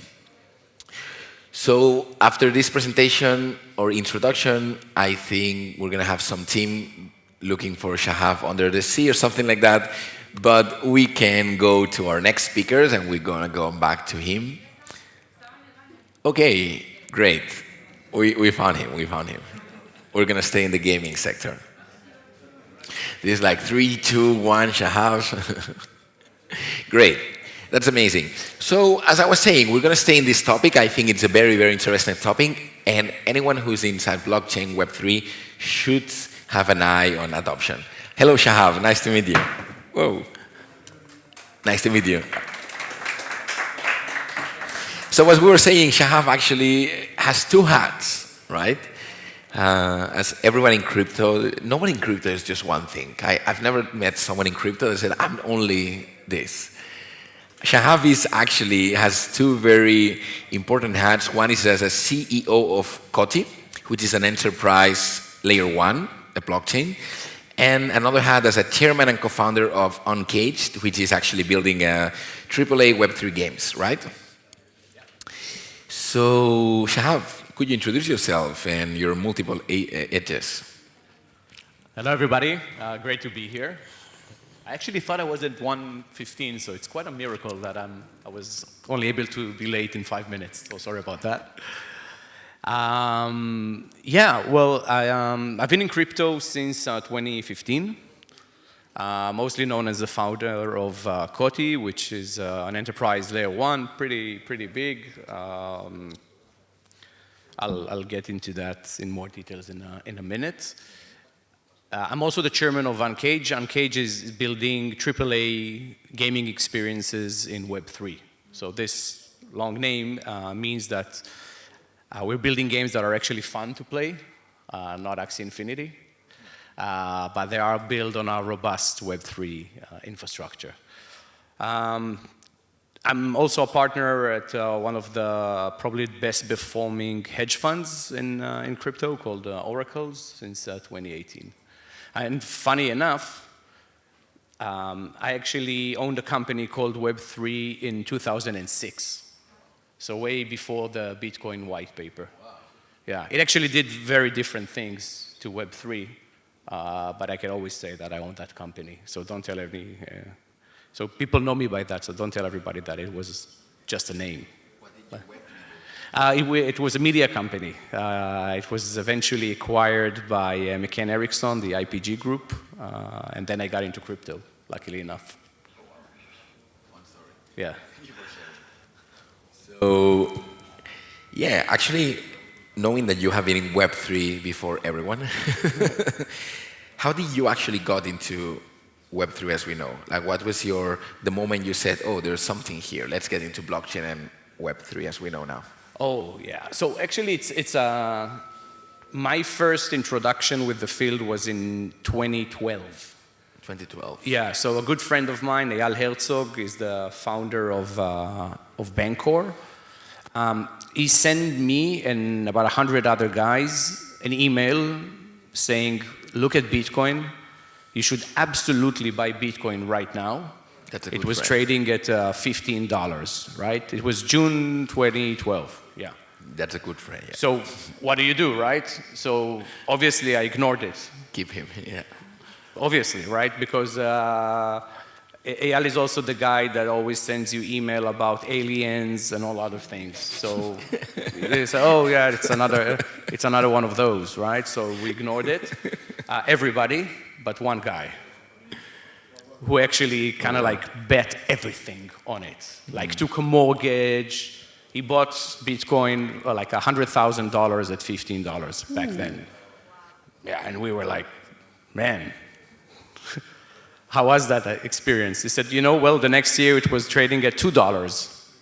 And because it was that bad, I never sold it because I couldn't admit to my wife like how bad I was. Oh, wow. So he stayed the course until it didn't matter anymore, right? And yeah, so this is how I was introduced to Bitcoin. So it was kind of a flirt. And then after selling my company in 2015,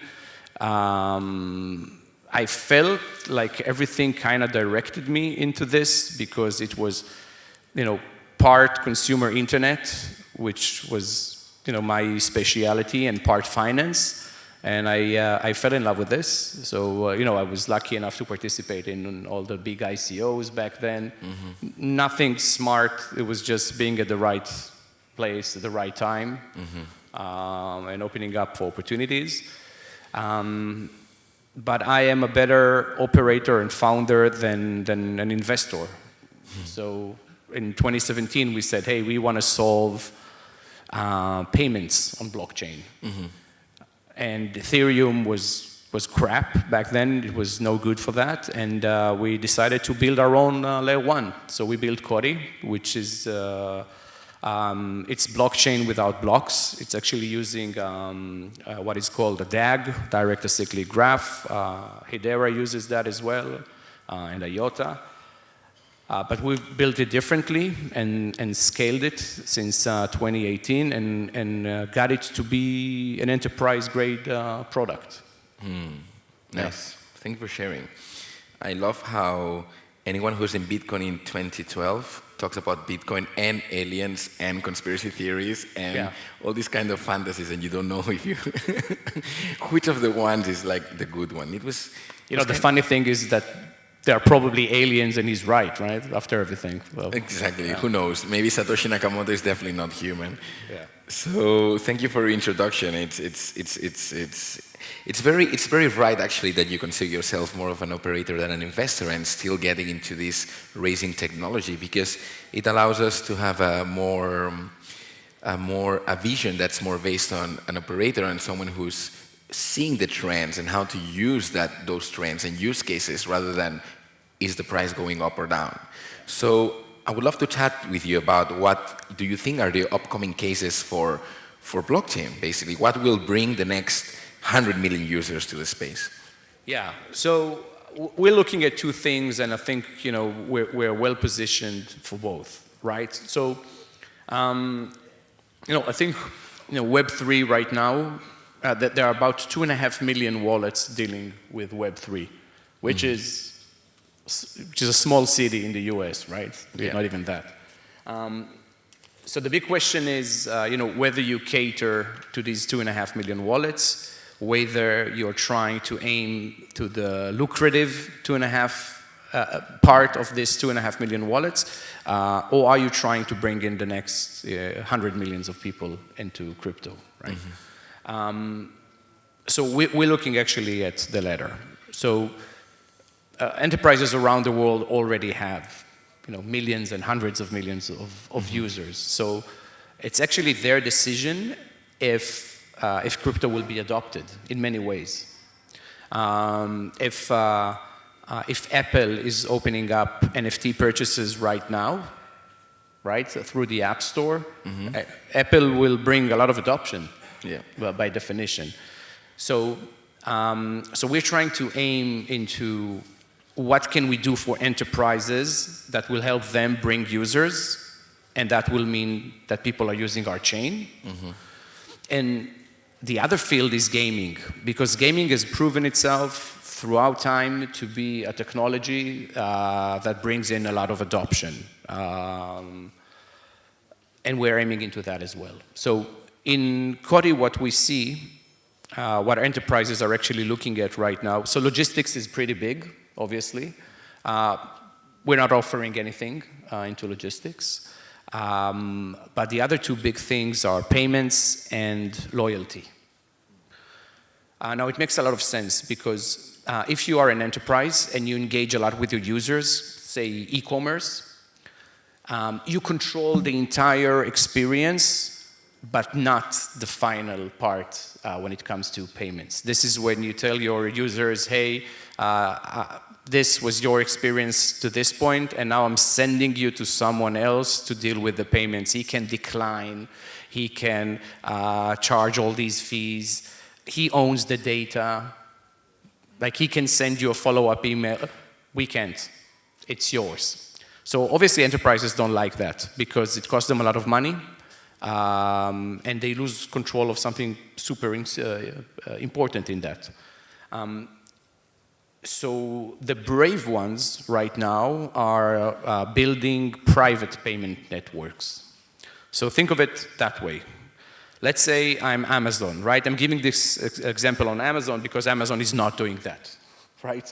So let's say Amazon issues the Amazon dollar. It's a stable coin. And when you use the Amazon ecosystem, you can use the Amazon digital dollar, right? So I'm paying Amazon. When Amazon wants to pay a merchant, they can use that dollar, etc. And it goes into this type of circulation. Why is it big? Because everything is instantaneous. They control the aspects of data that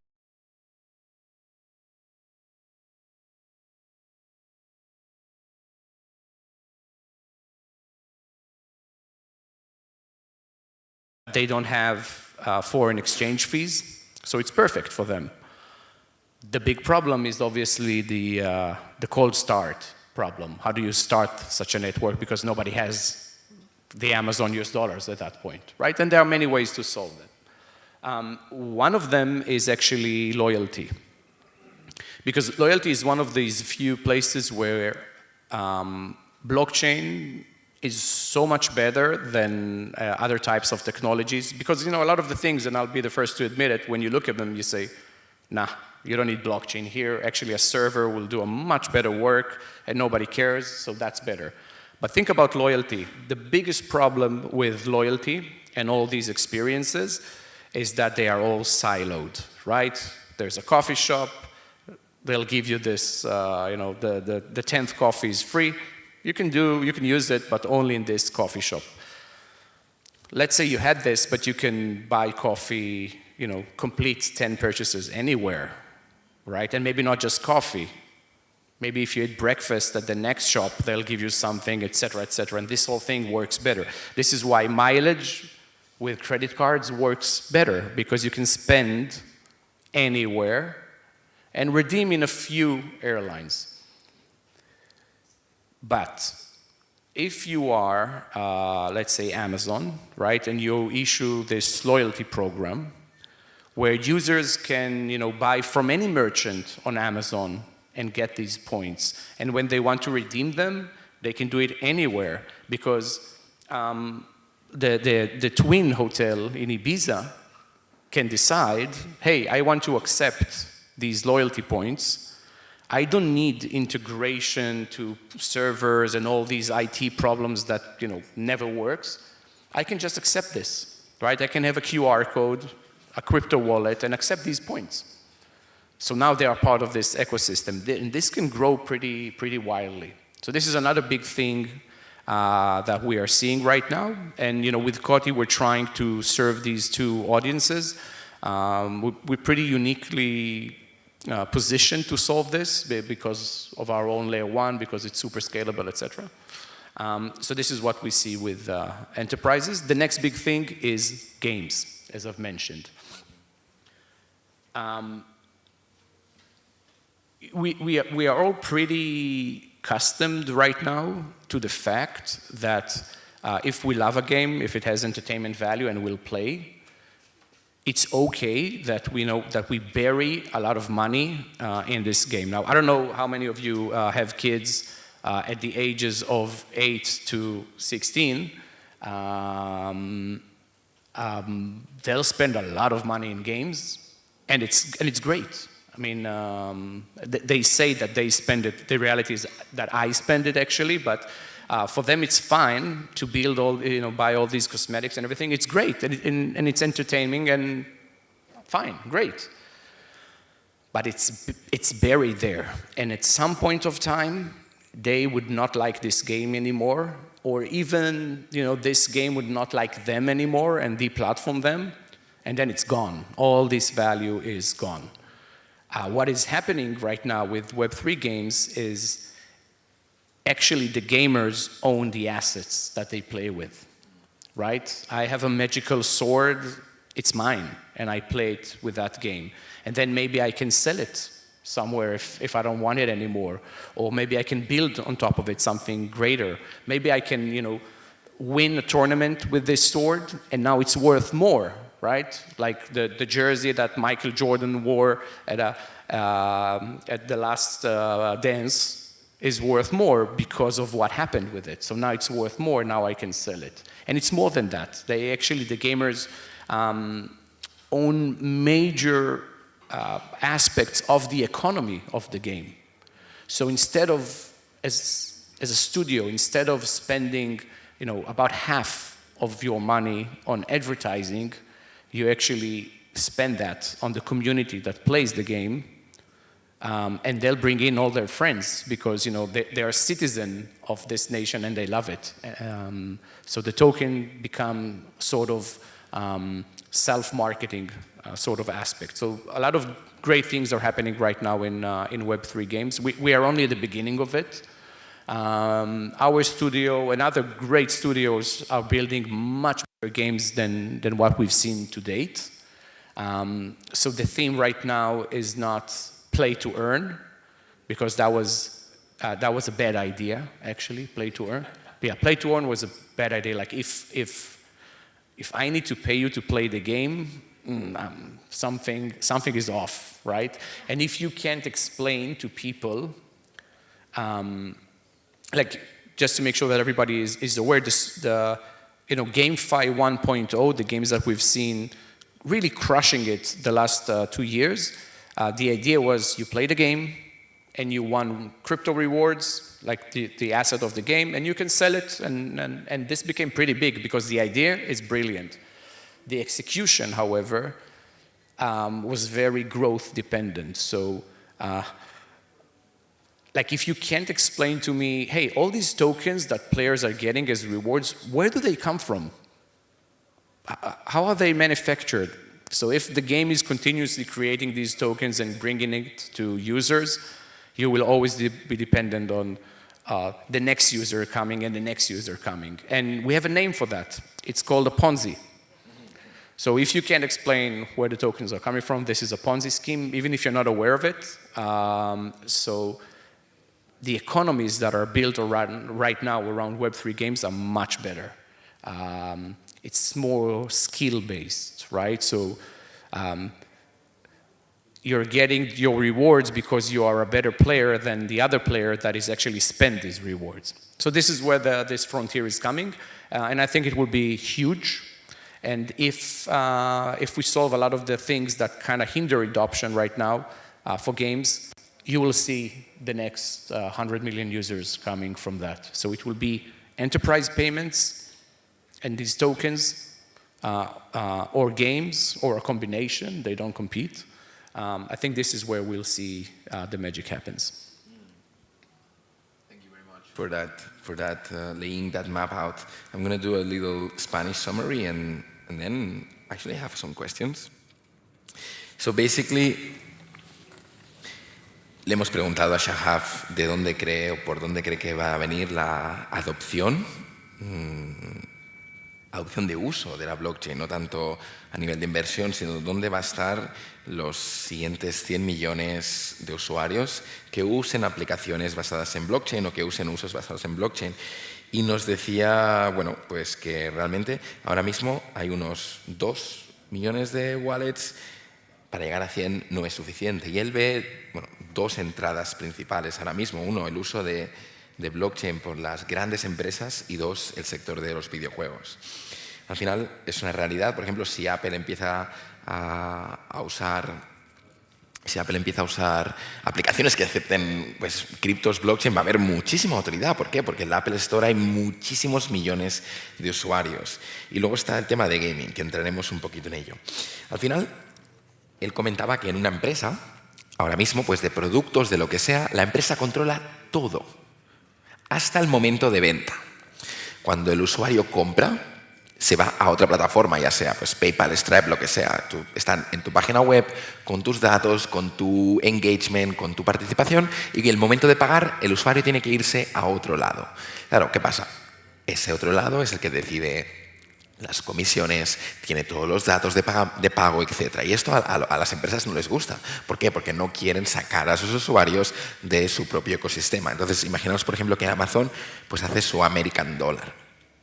Tienes un stablecoin que ellos controlan la capa de interacción, etc. No tendrían que sacar a la gente de Amazon pues, para poder pagarla. Y al final hay algunas cosas que él precisamente dice, ¿no? ¿Para qué usar blockchain? O sea, blockchain no está aquí solo por marketing, no hay que usar blockchain en todos lados. Pero sí que es verdad que, pese a que hay muchos usos que no requieren una blockchain, algunos sí. Hoy en día. Por ejemplo, él dice que 2 de los problemas que hay, el primero es cómo empezar, cómo las empresas se meten en este sector, y el segundo sería, por ejemplo, el caso de los programas de lealtad, de loyalty, ¿vale? Ya sea, por ejemplo, como sabemos que ha pasado en Starbucks, ¿no? Que han anunciado un programa de lealtad donde, bueno, pues lo típico, ¿no? Tomas 9 cafés, el 10º te lo regalo. Pues ese es un programa de lealtad que las empresas usan para interaccionar con sus clientes, y blockchain podría ser usado en este aspecto. Entonces, lo que decía él también es que, claro, tú imagínate en los hoteles, etcétera, ellos podrían usar un tipo de token que no sea fiat, pero que no tengan que salir de su propia plataforma para usarlo, ahorrándose pues un montón de cosas, como por ejemplo contratar servidores externos, etcétera, etcétera, etcétera, ¿no? También teniendo y manteniendo los datos. Eso usando pues unos puntos o unas monedas, unos tokens que funcionaban como programa de lealtad de los usuarios. Y cree que por ahí puede haber una adopción masiva realmente de gente usando blockchain. Y el segundo punto que decía es de videojuegos. ¿Cuánta gente tiene niños, hijos de 8 a 16 años que realmente es una realidad, se gastan mucho dinero en videojuegos? Pero ¿qué pasa? Que al cabo de 2 años, 3 años, 4 años se cansan y adiós. Y todo este dinero desaparece. ¿Por qué? Porque lo han gastado y estamos muy acostumbrados. Videojuegos, compro para tal, compro para cual, y es dinero perdido. Con la blockchain todos estos activos que se compran se podrían reaprovechar, se podrían revender una vez pues el niño, o no tan niño, se cansa. Entonces eso crea una economía nueva que realmente se puede aprovechar. Y estamos muy acostumbrados a un tipo de videojuegos dentro del sector blockchain que se llama Play to Earn, que según dice Shahaf no tiene sentido. ¿Por qué? Como decíamos antes de que viniera, el Play to Earn es yo juego y gano. Pero claro, ¿de dónde viene ese dinero? ¿De dónde vienen esos tokens? Esos tokens, ese dinero, vienen de los otros usuarios que empiezan a jugar nuevos. Y dice que, bueno, que eso tiene un nombre, que se llama esquema Ponzi. Entonces los tokenomics o los esquemas de usar tokens y blockchain dentro de los videojuegos van a cambiar y evolucionar mucho más de lo que ahora conocemos como Play to Earn, y que se están creando, están desarrollándose en estudios de programación de videojuegos, pues esquemas mucho más buenos que los que vemos hasta ahora. Al final, un estudio de videojuegos, en lugar de gastar dinero en publicidad del juego, puede gastar dinero en pues, incentivar este tipo de dinámicas y que los propios usuarios sean los que luego le dicen a sus amigos, oye, mira, tengo esto, estoy ganando tal, y así se crea una publicidad más de comunidad, ¿no? There's more like community vibe than actually from Web 2, that I'm the authority, I sell you a product and I spend all this in publicity, but now there's a community and the community makes the advertising and publicity by themselves. La comunidad es la que realmente hace el boca a boca y es lo que crea esa inercia. Y bueno, que vienen muchos buenos momentos y la industria del videojuego va a ser gigante según su punto de vista. Así que thank you for that point of view. Exactly. Did you understand? No. I have two questions, though. First of all, in terms of enterprises, I wonder if you think there's any kind of fear from them in the sense of, okay, we can work on the blockchain level, whether that's with coins, tokens, or points, or loyalty programs, but how are they going to be worried that there's going to be some kind of issue by if they want to cash out to fiat because of treasury finance?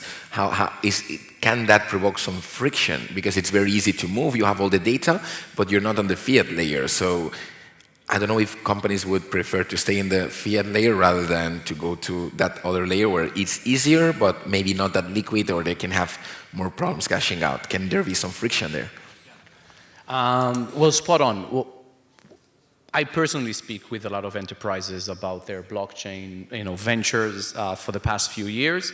I think, Andy Grove from Intel said that only the paranoid survive, and enterprises are a lot like that. They didn't get to be this big because they take all these risks all the time, right? And especially people working in enterprises, and they want to make sure that they stay employed.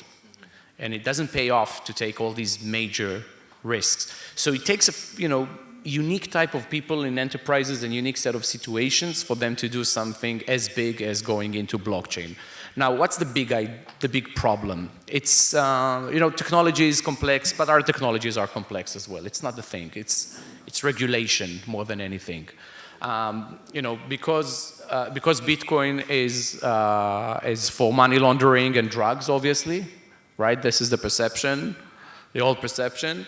It was very difficult for them to get into crypto until, I would say, 2019, when the major institutional grade funds got into Bitcoin in many other ways. So the perception now is different, but you need to solve a lot of things for enterprises. Let's look at a few things. One, they are a bit fearful from blockchains that are permissionless. Permissionless means they have no control. If they have no control, they may not meet their fiduciary duties of making sure that everything is controlled. So that's one big problem. There are many ways to solve this, like permissioned blockchains. The second thing is building on a public blockchain means that you have a lot of developers working for you, right? You need someone that can build the wallets, someone that can build these applications, that applications. It's all on public blockchains, and there can be a governance vote that changes, and now you're not exactly doing what you thought you'll be doing. So they're very fearful about integration. Enterprises, want an A to Z solution. So I think if you are able to solve this and everything that is regulation related, like to alleviate their worries about that, you'll see a lot more adoption.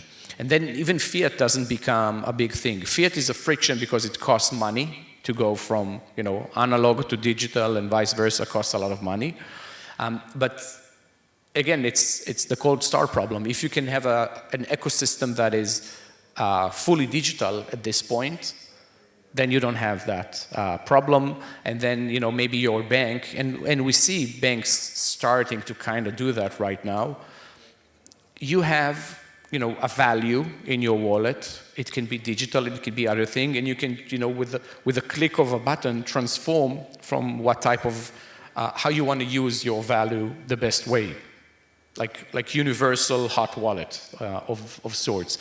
And it's not there now, but I don't see my kids doing something different than using a universal hot wallet, right? Instead of going through various banks to change from, from Bitcoin to dollars to euros to yens, and each of these processes will take a few days and will cost 1% of everything. There's no point in that, and the banks know that as well, right? So there's a big question about the future. Who will issue the currency that we use? Is it central banks? It seems obvious because this is how things are done, the last 200, 300 years maybe. It wasn't always the case. Not at all, right? We're just accustomed to that. So whether it's central banks, whether it's commercial banks, and the US right now is leaning towards letting commercial banks actually issue stable coins. Or maybe it's one of the the tech titans. Facebook, Meta had a brave attempt at that.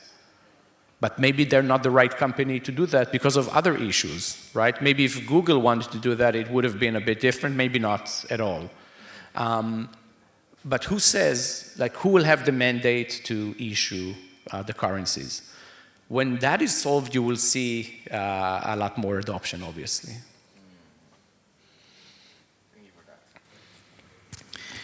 So, a la respuesta de, bueno, pues no le costará a las empresas empezar a adoptar blockchain y tokens porque hay fricción a la hora de pasar de fiat a cripto. ¿Qué problemas pueden tener las empresas para empezar a adoptar blockchain de manera masiva? Él, nos ha dado tres cosas que habría que solucionar para realmente que se pudiera dar esto. La primera es la regulación. Las empresas tienen miedo a la regulación porque todavía no está clara. La segunda es que tienen miedo a las blockchains que sean permissionless, quiere decir pues que realmente no puedes cambiar nada de lo que está ahí y tienen miedo de perder un poco el control de esos datos que están ahí, que realmente una vez están puestas, luego no puedan modificarlas, que personalmente pienso que realmente es el objetivo de la blockchain, pero realmente una empresa pues obviamente te va a tener miedo a perder el control de lo que está pasando. Y luego que quieren una solución de la A a la Z. Al final, yo lo que me estoy dando cuenta también personalmente que hay dos tipos, o empresas que contratan otras empresas para que les hagan una solución blockchain o crean su propia división blockchain dentro de la empresa. Claro, como es una cosa tan nueva, ellos quieren soluciones de la A a la Z, no intermedios. Entonces, hay un poco de escasez a la hora de dar solución a estas tres cosas y una vez veamos regulación, blockchains que realmente se sientan cómodas usando y equipos que puedan dar soluciones de la A a la Z, veremos muchísima más adopción por parte de las empresas de blockchain. Y luego está la pregunta que también crea incertidumbre de quién tiene potestad para emitir estas monedas. ¿El gobierno?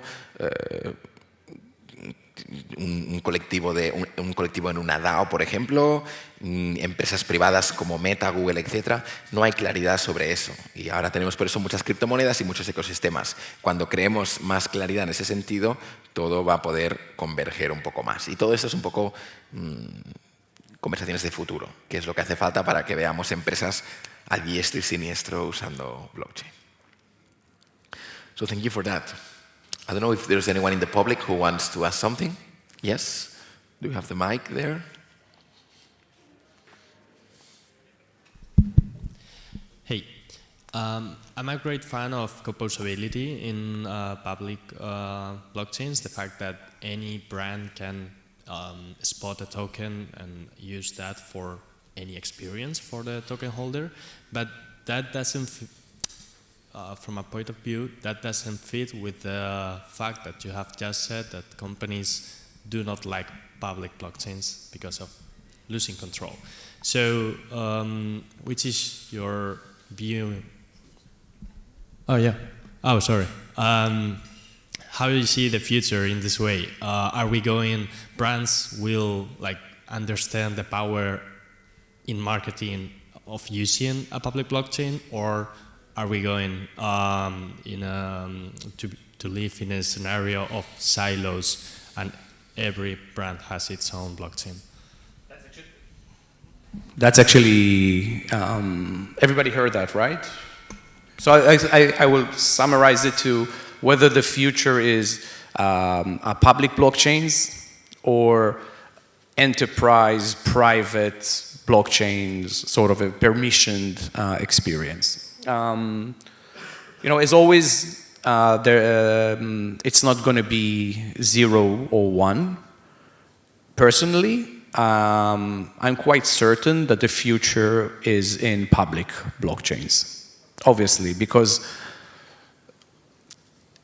if you truly understand what, you know, the Web3 movement is all about, like how to build in a way that is composable, right? So other builders can build on top of your software and connect it to other experiences. If you understand that the data or you know, identity and everything should be, you know, you should be your own custodian of that. And when experiences are built, they are kept on a public blockchain, and then people can build around this great other experiences. It makes very little sense that we will have all these, you know, private blockchains per enterprise. There will probably be some things where a private blockchain makes more sense, but it's kind of like, I don't know, I'm old enough to remember, you know, the intranet, like the organizational internet, right? Maybe it still exists in some places, but there was an organizational internet, right? And then an outside internet. Like for military uses, where you want to actually silo everything, then you will use that. But you know, if you want to build growth, the idea is to be open and connected. And this is why, you know, public blockchains like Ethereum, Solana, Cardano, and Kotti to this extent do much better than, you know, the VMware solutions for enterprises or the IBM solution for enterprises. I think in the end it's sort of the question of that people asked, right? I was around when people asked, open source software? Nah, I don't see the business around it. I don't see this becoming so big. And here we are, right? Open source software has won 100, you know, there is no doubt who's the winner right now, you know, with this. Naval Ravikant had this quote, and I think it's brilliant once you get it. Composability of open source software is like compounded interest in finance, right? It's exactly the same thing. If you allow for that to happen, you know, amazing experiences will arise from that. So that's probably the long answer to, I think, public blockchains.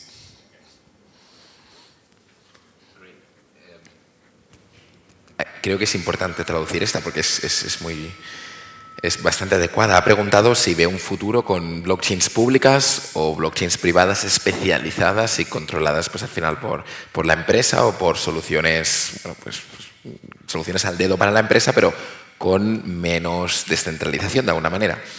Y él decía que, bueno, que él cree que el futuro es público, que no tiene sentido que sea de otra manera por básicamente la composability en español sería, en castellano sería la capacidad de usar lo que otros ya han hecho antes. Y esto sería el equivalente al interés compuesto en finanzas. ¿Verdad que el interés compuesto cuando tú inviertes es pues cuando tú vas reinvirtiendo tus ganancias, al final el crecimiento es exponencial? Pues en el mundo de la creación de software dentro de blockchain, si el código es open source, es decir, si es público, tú puedes reutilizar lo que otra persona ya ha hecho para crecer a partir de ahí. Y eso hace que el crecimiento sea exponencial. Y de hecho es una de las razones por las cuales mucha gente cree que blockchain, siendo en su mayoría de open source y con el composability, está llegando y siendo adoptado mucho más rápido que otras tecnologías. Entonces, cuando entiendes el concepto de composabilidad, ves que la clave es que se use en blockchains públicas, porque recordemos que al final una blockchain no solo tiene transacciones financieras, sino que también puede tener smart contracts y al final es los programas y las aplicaciones que se usan para tener un uso. Y si eso es público, significa que lo puedes reusar y la innovación puede ser mucho más rápida. So thank you, Shahab. I don't know if anyone else has any other question.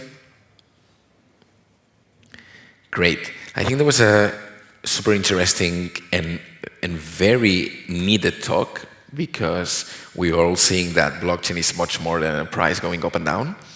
And it inspires for people to know where to look, and also for all of us to actually get more grounded into blockchain. So thank you for your time, and see you around for more networking. Thank you for being in the island, and I hope it treats you well. Thanks a lot.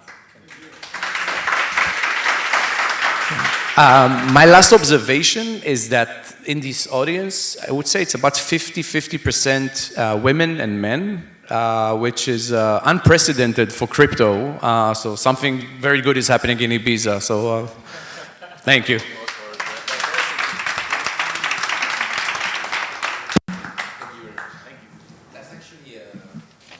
That's actually a very nice observation, because we're going to have talks during this conference about that and diversity, etc. In my own experience, my own social media channel has 88% men and 12% women, which is definitely not equal. And yeah, I think those topics are actually opening the possibility for more diversity. So thank you, Shahab, for that amazing talk about use cases. And before going to have a lunch break, we're going to welcome our next speaker, our next talk, which is going to be, I think I'm really looking forward for it. So please give a round of applause for Dane Hammer. He is the VP Growth and Marketing at MetaKing Studios, and we're going to talk a little bit about the missing art and science in building community brand in Web3. So that's you. That is me. Thank you for being here. I'm looking forward for our talk. I think it's going to be very interesting. Just as an introduction, this guy I have in my left is a growth-focused entrepreneur recognized for numerous global creative awards in many industries such as entertainment, film, music, tech, collaboration with studios, brands such as Universal, Lucasfilm, Netflix, Apple, Disney, Google, Epic Games, PlayStation, OPPO or OnePlus, Facebook, Amazon, Samsung, Unilever, FIFA, and the Olympics Committee. So he has worked with some guys there. Apologies, it's a long list. It's a good back. It's a good context.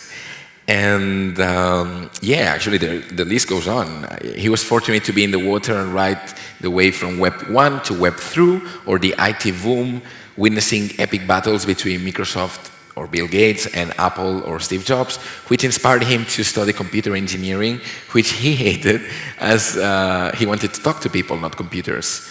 So, to working with Google and Facebook in their infancy from a media and technology perspective, creating products and solutions for brands to connect with people. We share that engineering background, and we share that communication present. So I really enjoy talking to you behind the scenes. Let's have a conversation. Thank you for being here. Absolute pleasure. Absolute pleasure. So we have a presentation for him. I don't know if we can find it, but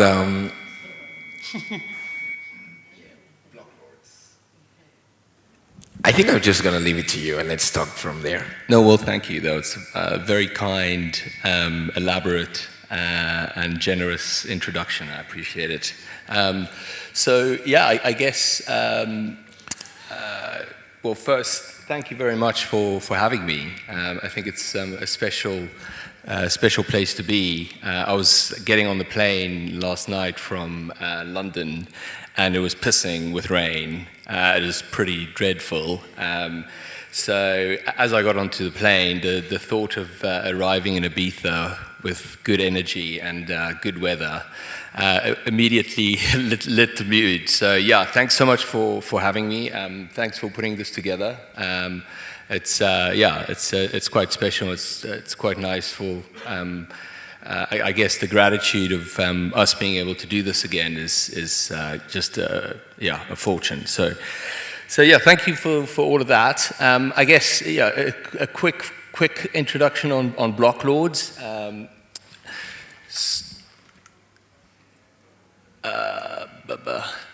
So block lords currently kind of my baby or main project. Was envisioned and conceptualized by David Johansen, the founder, creator of block lords.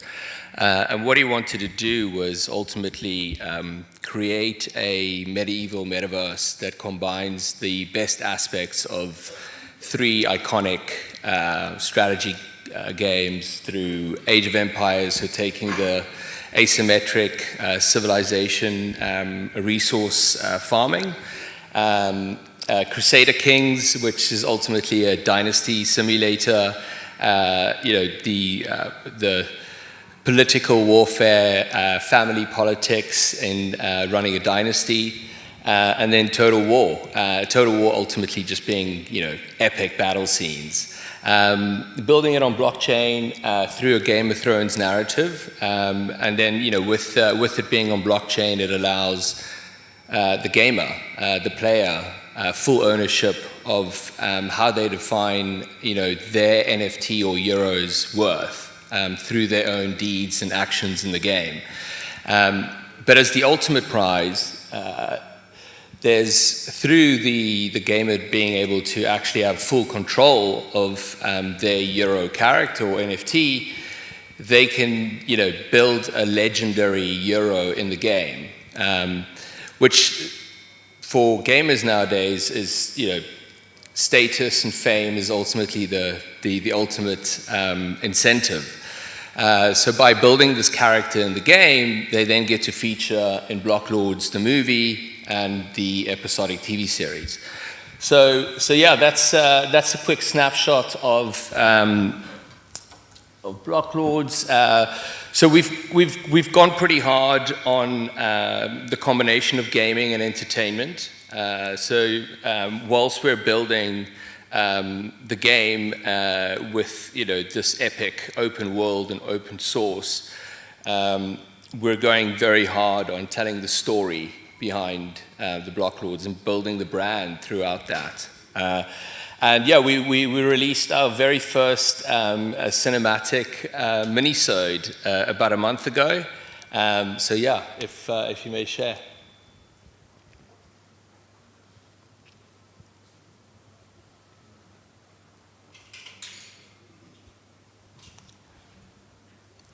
Don't think there's sound.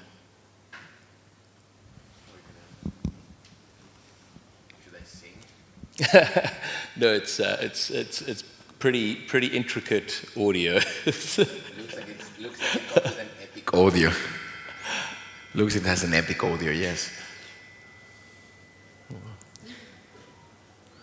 That is an explosive sound. Subtitles. That's the king getting up from the explosion.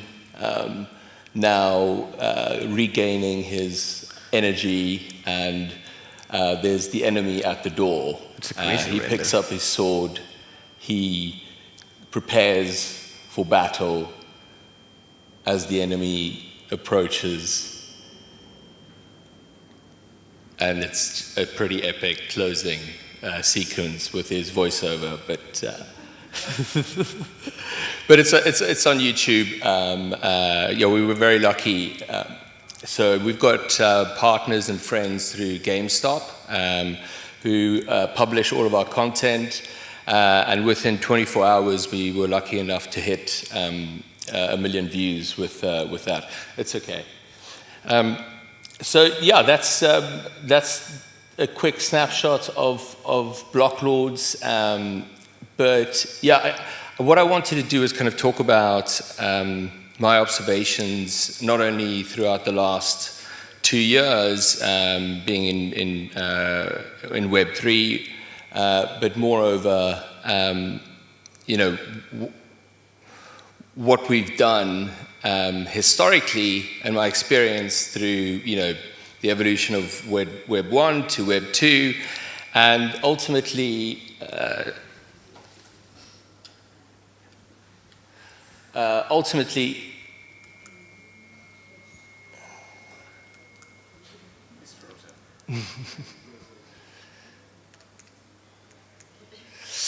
so yeah, like the evolution of kind of going from Web 1 to Web 2, you know, the information economy, and then secondly, like a platform economy. And very fortunate to have worked with a lot of these brands and companies. And yeah, it was kind of a time of experimentation, which is exactly where we are at the moment with Web3. We're experimenting. You know, we heard play to earn. That was an experiment. But it's funny that through experimentation you learn, and even though we learn from our mistakes, as people we just don't seem to want to apply those learnings future forward. So that's why I wanted to kind of just outline that we're making the same mistakes again. And I see this happening, it's kind of like deja vu. It's kind of, you know, happening again. Exactly the same thing as what we were doing in 2008. And I've tried to use a few examples to illustrate the point of mistakes that's been made, and then learnings for us to use in applying those to avoid the traps, right? So this is a product that Pepsi launched in the late 80s, and they tried to essentially take on the whole coffee sector. And by adding a little bit of caffeine within a fizzy soft drink, expected to challenge coffee, but yeah, I mean, it's not quite how they wanted it to turn out. Then again, you know, you probably won't even know, but Windows also tried to challenge the phone sector, right? So they actually did try to challenge Apple. There's the very famous Google glasses, right? We all remember that. And then there's obviously things like Virtual Boy, right? So a combination of those things, and then, you know, there's a few other entertaining ones like Segway. So the funny thing is that, you know, and the thing that all of these examples have in common is that there's one thing missing, and that's the actual consideration of people, right? And actually, if people would want, you know, would people want a cold Pepsi to replace their delicious hot coffee? No. Did people want to be reminded of their, you know, personal or, you know, office computer every time they went onto their mobile phone to message a friend in social occasions? No. Did people want to actually leave the house and look somewhat perverse with a camera strapped to their face? No. And, you know, did people really want to replace walking with a rather risky, dangerous alternative in a Segway? No.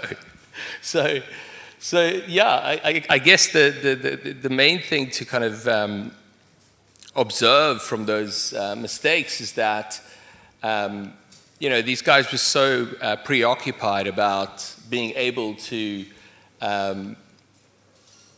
well, thinking of like whether or not they could do it versus whether or not they should do it. And not once, you know, in the boardroom or wherever these ideas came up, did they actually think about the user, the people behind actually, you know, the product. And we're doing the exact same thing at the moment with Web3. You know, we're all kind of dancing around, screaming about this amazing technology in blockchain and NFTs and DeFi. And, no one really understands what we're talking about. No one, the average person doesn't know what we're talking about. You know, we heard references about the Metaverse, all these things, and we're basically talking at people instead of like talking with people. And also, you know, the evidence is all around us. There's huge amounts of resistance, objections to, you know, all these promises that we forecast or predict within the technology. And there's, yeah, the people are telling us they don't know it, they don't understand it, and they don't see the benefit of the tech. Another example would be, you know, SMS. When SMS first came out, did you care about how the SMS or the message made it to your phone? Did you care about the protocol and the variety of different portals that the message had to travel through to end up on your phone? No, you didn't give a shit about that. You cared about being able to provide and share information. We're doing the opposite. You know, we're continuously talking about like the value of the technology, but we're not talking about how it can actually help users or people. Because ultimately, people only care about one thing, and that's, you know, how you make them feel. We're emotional creatures, and the thing that, you know, evokes the best reaction out of people is fun, and how they can use our brand or product as a sense of enjoyment, a sense of entertainment, a sense of fun. And I guess to avoid these things, I've kind of like thought about, you know, 4 principles that could help. Mantras are maybe, you know, it's maybe a word too big to use in this presentation filled with memes and GIFs, but it's essentially just like 4 guiding principles. For one, and I hate to tell you this, because I'm still struggling to get over it myself, but no one gives a shit about your product or your specs. Like, no one does. And it's a hard thing to hear, and, you know, I'm still trying to get over it myself, but, you know, if you ask someone about, like, kind of, you know, what megapixel their phone has, they don't care. They just want to take cool photos and share it with their mates, you know? And the funny thing is if you think about products like they ultimately, the game, they saw success for the exact opposite reason, for low specs. They took a very simple mechanic and they just made it a lot more fun.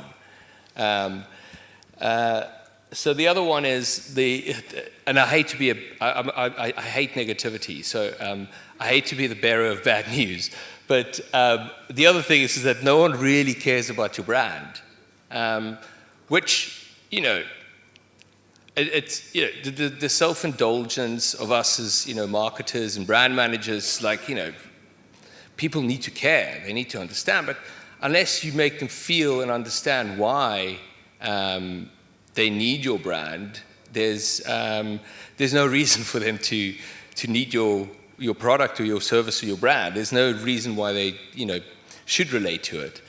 And then, yeah, but this is quite an obvious one. Well, I guess I've kind of seen it a lot through research, but people don't care about anything else really but themselves. Innately, that's an instinctive human trait, is that, you know, what's in it for me? And if you look at like Maslow's hierarchy of needs, they're all based on emotions. They're all based on feelings. You know, there's no specifications or functional needs in there. It's all emotional. And then the last one is, you know, people want to be part of something bigger than themselves. People want to be part of something larger than, you know, just a one-dimensional opinion, or that being, you know, examples like religion or culture or, you know, brand. Like, they want to belong and identify with certain things that associate with their emotions and their feelings. you know, the Earth is flat. There's a huge amount of people that still believe the Earth is flat, you know. So there's definitely like a pattern in people wanting to be part of something bigger than themselves. And then obviously I had to throw this in because, you know, it's obviously relevant, you know, and it speaks the truth, right? So yeah, those are kind of the 4 things that I've kind of learned in a short time in Web3 or blockchain that can hopefully help you guys, but has helped me avoid making the same mistakes. But I guess kind of leaving it with like the final and golden rule is just listen. Like the information literally, like people now through community have voices and they want to be heard, you know, and it's right in front of us. Instead of talking, you know, just listen for a bit and tune into your community, tune into your fans, tune into your users, the people that actually use your technology, use your product. Let them tell you what they want. And then, yeah, I knew I was going to forget about this, but at the start of the presentation, I was supposed to mention that there's an Easter egg hidden in the presentation for you guys to try and find the Easter egg, but I forgot to mention that. But there's your Easter egg. Feel free to snap it with your phone. You can claim a free NFT on Blocklords. It's specifically designed for you guys, so please claim it. It's there for you, up for grabs. And yeah, if there's anything else, I'm available. I'm super keen to chat. I'd love to hear your thoughts on any of the views presented earlier. So I'll be around. Just pull me up, and yeah, we can have a chin wag. Thank you. Thank you. Yeah, thank you, Dane, for this presentation and reminding us that, yeah, at the end of the day, we're building for people, and innovation has to, in a way, make us closer or make that community be more meaningful. So, in your like adventure through Web 1, Web 2, and Web 3, what makes you more excited about Web 3 that actually allows us to create those communities? What it is that thing that you think that Web 3 allows us to get closer to that golden rule of actually caring about the community and making us feel as we're part of something bigger? I mean, I guess for me, it's the sense or the hope of freedom. Personally, I'm quite a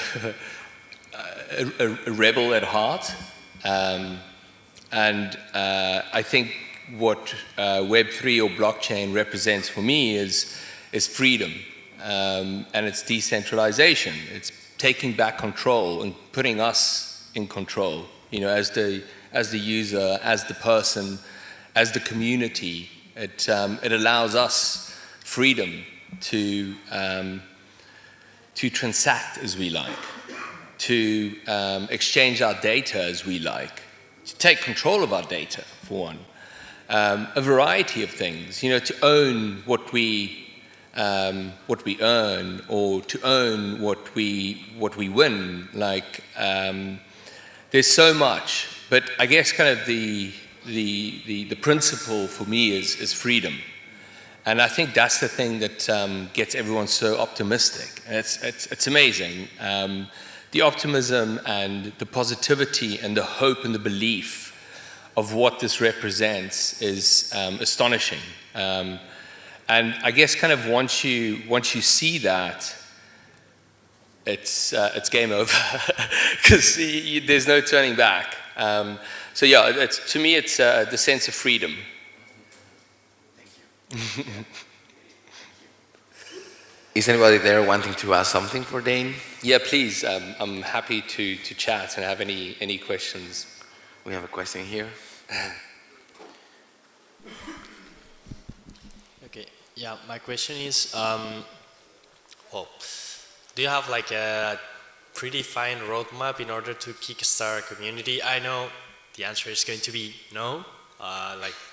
Every community is different by itself, but are there any steps you would recommend someone who's starting to do that? Yeah, look, I mean, for me, there's like a very clear roadmap. I think you first need to do some deep analysis of like why you're doing what you're doing as a business or as a brand. You have to have a real purpose. So once you find your thing and you have your purpose that gives what you're doing meaning, then you need to communicate that to your community and build a community around the purpose or the meaning that your brand or business represents.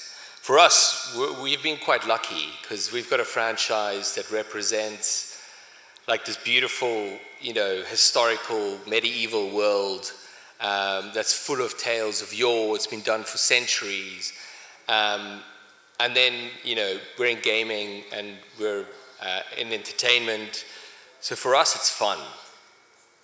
Which is like, it's such a simple thing. And when I first started banging on about it to our founder, he was like, I'm just not sure about this fun thing, man. It's like, dude, it's the only thing people really want to do. Like, honestly, they don't want to join the Discord. They don't want to join the Twitter. They don't want to like sign up for this and sign up. They just want to have fun, So let the people have fun. But find your thing, your thing may not be fun. Once you find your thing, like clearly articulate it, so that people can, associate with it. And like everything, like Apple, their thing is like taking technology and making it useful for everyone around the world. Helping people adopt technology, making things easier. That's something anyone can sign up to, Google, organizing information, providing you with an easy way to access an abundance of information. That's what we all buy into, right? So I guess, find your thing and why you're doing what you're doing. If you're doing it for money, then that's not going to work. If you're doing it for just, the hype and wanting to be part of like this cool, crazy movement, that's probably not going to work. You need to do some, like deeply interrogative work as like, why are you doing this? And once you find that, everything comes. It'll be easy. The rest they will come. The community will build itself. You just have to give them something to hold on to. Sorry, that's a long answer to a very good question.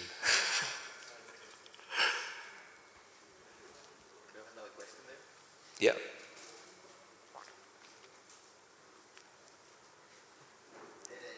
What's up? Can you hear me okay? Yeah. We met at the pool this morning. Yes, I was in my swimming trunks and I saw you with your cool shirt, so we had a chat. Yeah, gave me away. Nice to meet you again. Thanks for the presentation here. So I don't know if you actually covered this in your presentation. Yeah. Multitasking going on. But what I wanted to know was how you're planning to sort of interact with other NFT ecosystems and gaming ecosystems, if the NFTs that you own on this platform will be transferable, or how you can kind of create those external economies. You guys hear that? So I guess, for now, we're experimenting. So our entire kind of value or motto within the business or in the company, within the brand, is always in beta, meaning like how can we make it better, right? So we never have a firm right or wrong answer. So for me to answer that question, it's kind of like I don't know. To be absolutely honest. But what we're doing is constantly, we're very open. We collaborate. I mean, we've got like 40 different partners, investors, you know, so we're very open to collaborate, learn from others, experiment with others. So yeah, so we're open to collaborate, open to experimentation. So I guess to answer your question, which will probably happen over the next 2 months. So we're launching like 10% of our full NFT volume in November. And that is purely because, you know, people may think we're insane, but it's not because we want to establish a successful NFT project. It's purely for us to be able to learn. So we're releasing 10%, a small amount of volume, that we can then use to iterate based on the reaction from the community, from the market, that we can use that data to then iterate and learn to apply for, you know, when we do release more of our NFTs. Which ultimately, like our NFTs are Euro characters, they're in-game characters. So yeah, in terms of transferring all of that stuff, like we're open source, man. So if there's an opportunity, we'll take it. Yeah, I'm not sure that answers your question, but I hope it gives you an idea.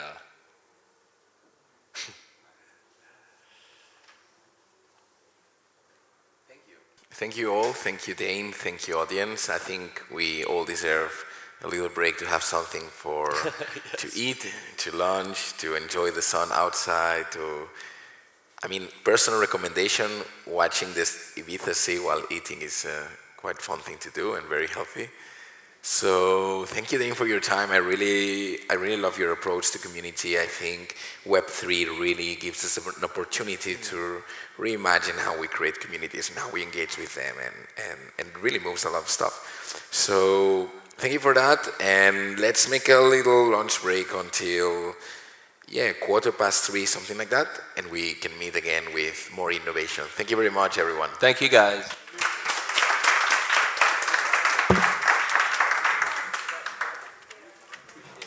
Appreciate it. Yay.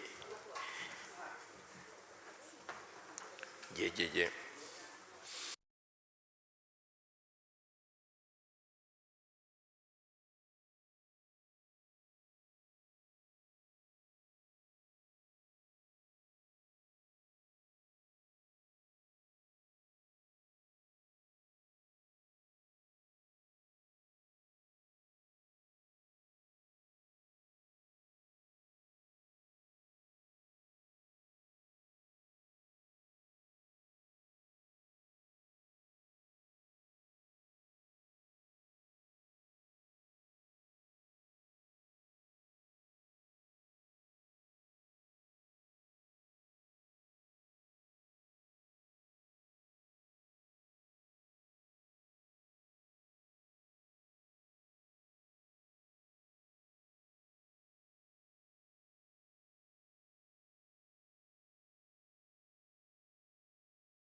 Great. Muy buenos días, good afternoon, welcome back to Ibiza Next Blockchain and Web3 conference. We're starting this afternoon with a very, very nice talk. He's a guy that definitely inspires me, and I think he's inspired many people in the world. So we're going to have a talk, a fireside Zoom online talk, a Metaverse talk, let's call it like that, about where the megatrends merge, a visualization of the combined future of Web3.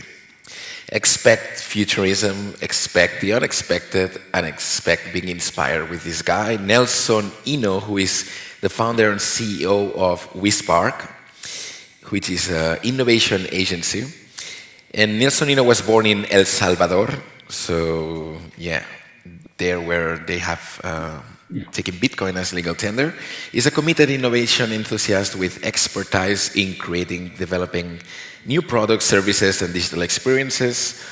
And nowadays he's very well known for being an entrepreneur in Frankfurt, Germany, where he founded WeSpark, the innovative agency dedicated to solving big, complex, unsolved problems by designing outstanding and unique innovation methods to tackle the specific root of any challenge.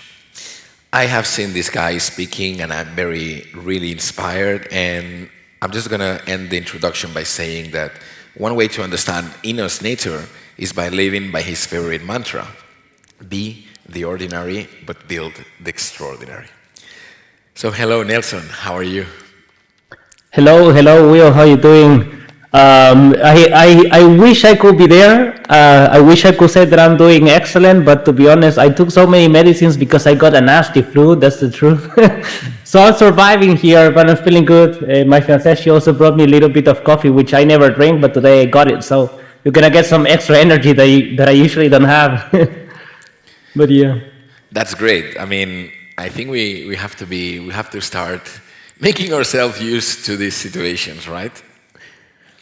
So, yeah, I mean, it's possible. So at least I can still give a really cool presentation, I hope. I think it will be, yeah, it will definitely be cool. And let's make like a little fire chat if you wish.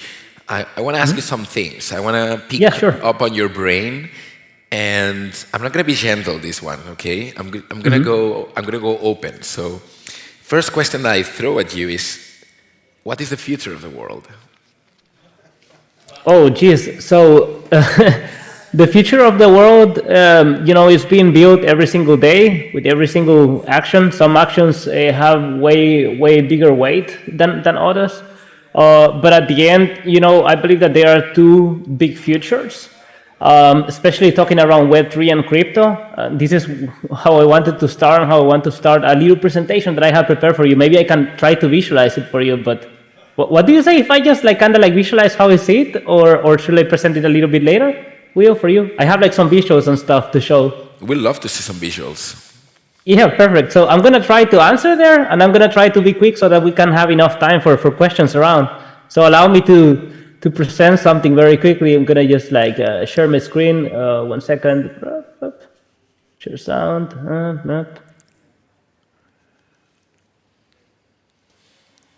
Here, basic. I'm just going to share here. This one. All right, so I want to present just an idea of a future. So, but something that is really important for me is to kind of take the stuff that already exists. I mean, with stuff I mean mega trends, technologies like social trends and so on, and put them together in a way that makes sense. So in this particular case, Will, I want to show you what happens, for example, in a near future, let's say 5, 7, 10 years, where David wants to buy shoes, right? So nowadays, it's very easy. You will go to store, you buy shoes, or you order online, maybe buy like 3 or 4 different sizes or 2 different sizes and send the other ones back. But I believe that the future could look a little bit more like this. So let's start with David. And you see that David is already wearing some VR glasses or AR, or at least something that lets him go and kind of explore the 3D metaverse that exists already a little bit closer. And what David does is, like through his virtual avatar, he's visiting like this shoe store. So it's like a quite nice shoe store because it doesn't, it's not rigid. It doesn't like go by any physics laws and so on. So in this shoe store specifically, there are some different NFTs around shoes that you can buy. So he's like walking into this digital store. Imagine it more like kind of like a Decentraland kind of thing. And then he goes to check a specific project that he likes about some shoes. So he uses a little bit of David uses a little bit of his crypto. I'm not going to say which crypto it can be, but let's assume if Bitcoin allows decentralized tokenization, it could be Bitcoin. If not, like the other bigger contender is Ethereum. But the thing is that for now, we're just going to say crypto. But David comes and he pays. And he gets an NFT. In this case, he went for these charged shoes NFTs, which is a concept that is even supported by a like regional government. I'm gonna get into that a little bit later. And basically, when he gets this NFT, there's obviously a smart contract in the back that kind of manages the whole thing around the shoes. So David wants to through this smart contract, he can see that this smart contract is gonna add value to him once he buys it.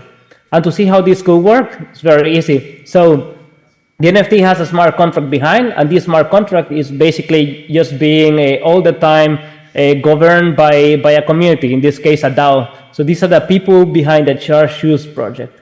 And basically, with every good decision that they make it so that more crypto comes into it and they can be rewarded with their good decisions, right? But the really cool thing now is that through their management and the good decisions, they will try to find enough value for David so that he gets his virtual shoes to wear in the metaverse, as well as his physical. So for now, we have something that is very common.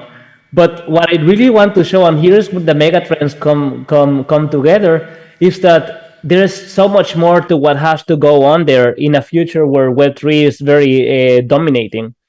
So in this case, we were talking about this DAO that is all the time managing this NFT, but now let's check the decisions that they have to do in order that these physical shoes reach David back. So in this case, let's say that they will choose between different like places or fabrics not fabrics, I'm sorry, like industries or which company they want to work with so that they produce the right shoes. So in this case, they didn't go for a big one, the one that you see on the top left, but they went for a quite smaller company. This other company or shoemaking factory is actually also managed by its own DAO and has its own entire ecosystem about how it works. This DAO defines, for example, where the supplies come from, which materials to be used, and so on, and to set the pricing. But imagine that right now the shoes actually get loaded into a car. So and this car is not being driven by anyone, so it's just driving itself. And the really cool thing that to drive itself, everything what it has to have is an NFT. This NFT is like some sort of driver's permit, not for a person or for the car itself, but kind of like for an autonomous car. So you see like this digital driver, like the company that developed the entire AI schematics of how the car has a behavior and drives around, is being stored into this NFT, this information, which is the company behind, plus the behavior, like analysis, like history of how it's been driving, the history, whether this car's been, is still vigent, I'm sorry, in Spanish, I'm just changing, whether this car is still allowed to drive, whether it had enough maintenance, all this information is stored in this NFT. And the really cool thing is that allows the car, for example, if it will go through a toll or something, it allows the car to pay, because this NFT also has its own wallet back. So the car, in the real world, you cannot leave your car just with a wallet and some cash somewhere and then just let your car kind of like, let the people take the wallet and then just say like, okay, I'm not going to take the $10, I'm just going to take $5, right? Or it cannot like do anything. But in Web3, since the car has its own wallet, it can make payments not only to humans or receive payments from humans, but also make or receive payments from machines. So, for example, if the car wants to stop because it has been defined by another DAO that manages this like logistics of cars that deliver different products, in this case, shoes. They have defined that the car cannot drive with less than 20% battery, as an example. So the car reaches 19%, it drives itself to some sort of inductive parking slot. It has an inductive plate, like very much how you wireless charge your phone. It comes to this place, the car communicates with the machine, and the machine can access the wallet and see, okay, this car has enough funds to pay for the energy. And then it does like, for example, with atomic swaps or some sort of other mechanic, it's just making these little payments and giving like the wattage back with several microtransactions until the car is fully loaded. And then at the same time, so it gets very crazy, because I was saying that you can imagine that the inductive parking company could also be in its own independent DAO with its own independent like opinion and decisions that even give more value to the people using the services and the DAO itself or not. Now this is the last part. I'm trying to not go just out and out and out, because it gets very intense. But here is Will, and to everyone else looking, where it gets very interesting. So this other company from the inductive parking, they at the same moment, with every time that they create value and sell energy for profit, they bring incentives back to the DAO. They pay electricity that is supplied in real time. For anyone who knows how electricity works, you know that you always have to be managing the grid in real time and just supply the right amount of energy, not too much, not too less, else you get a blackout. So it can be doing these payments in the real time, and it can even pay the taxes right in the moment, so that there has to be no taxing afterwards, like at the end of the month, at the end of the quarter, or at the end of the year. So it's just paying all the taxes to the government that kind of checks all of this. And the really cool thing is that all the people that participate in this in the economy that this government is regulating in somehow, they can also decide, for example, where the government sources electricity, so that they have these options of electricity available to the grid. But you know, at the very end, it was all that David gets his shoes. So imagine that the shoes already came to his house. So we already know like different projects such as Deepen and so on. There are many other projects that really try to get people fit and so on. But it's very important that projects are sustainable, and I mean it long term. So in this case, the government, through the Department of Health, the Ministry of Health for maybe a region, let's say like Europe, for example, put aside a budget that is used to allocate funds to the steps that people do. So let's say that people that have this NFT are now working in Europe, because they say that the government saw that people are getting unhealthier and unhealthier. Now they get a little bit of crypto back for using and for holding these NFTs and using the shoes on a weekly basis. It's not gonna be something that you can live out of it, but imagine if you're walking, you can buy something between a pack of milk or a little lunch for two. Then that's something that can be sustainable in the long term. So yeah, at the end, I just wanted to show you very, very quick how just in this mini future scenario, we brought from staffless stores with AI NPCs, for example, that are selling the things and so on, digital twins, VR, Metaverse, sustainability topics, wearable technologies, smart contracts, DAOs, crowd actions, autonomous mobility, smart cities, future of work, industry 4.0. It's just like different megatrends, and they are all converging together. So it's extremely important that people understand that, I mean, all of these technologies are there already. They are just working separately. So if we try to combine them and we put things together and we add value to the people, then these technologies will proliferate, and Web3 will proliferate as well. It's just going to grow. And at the end, just remember that all of this is around David buying some shoes.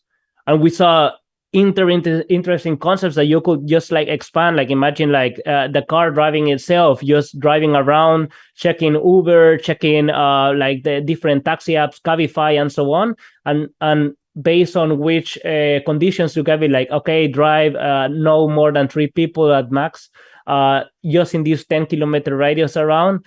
And for this and this pricing, it could just be making money for you while you go on vacation and take your Hyperloop somewhere else, right?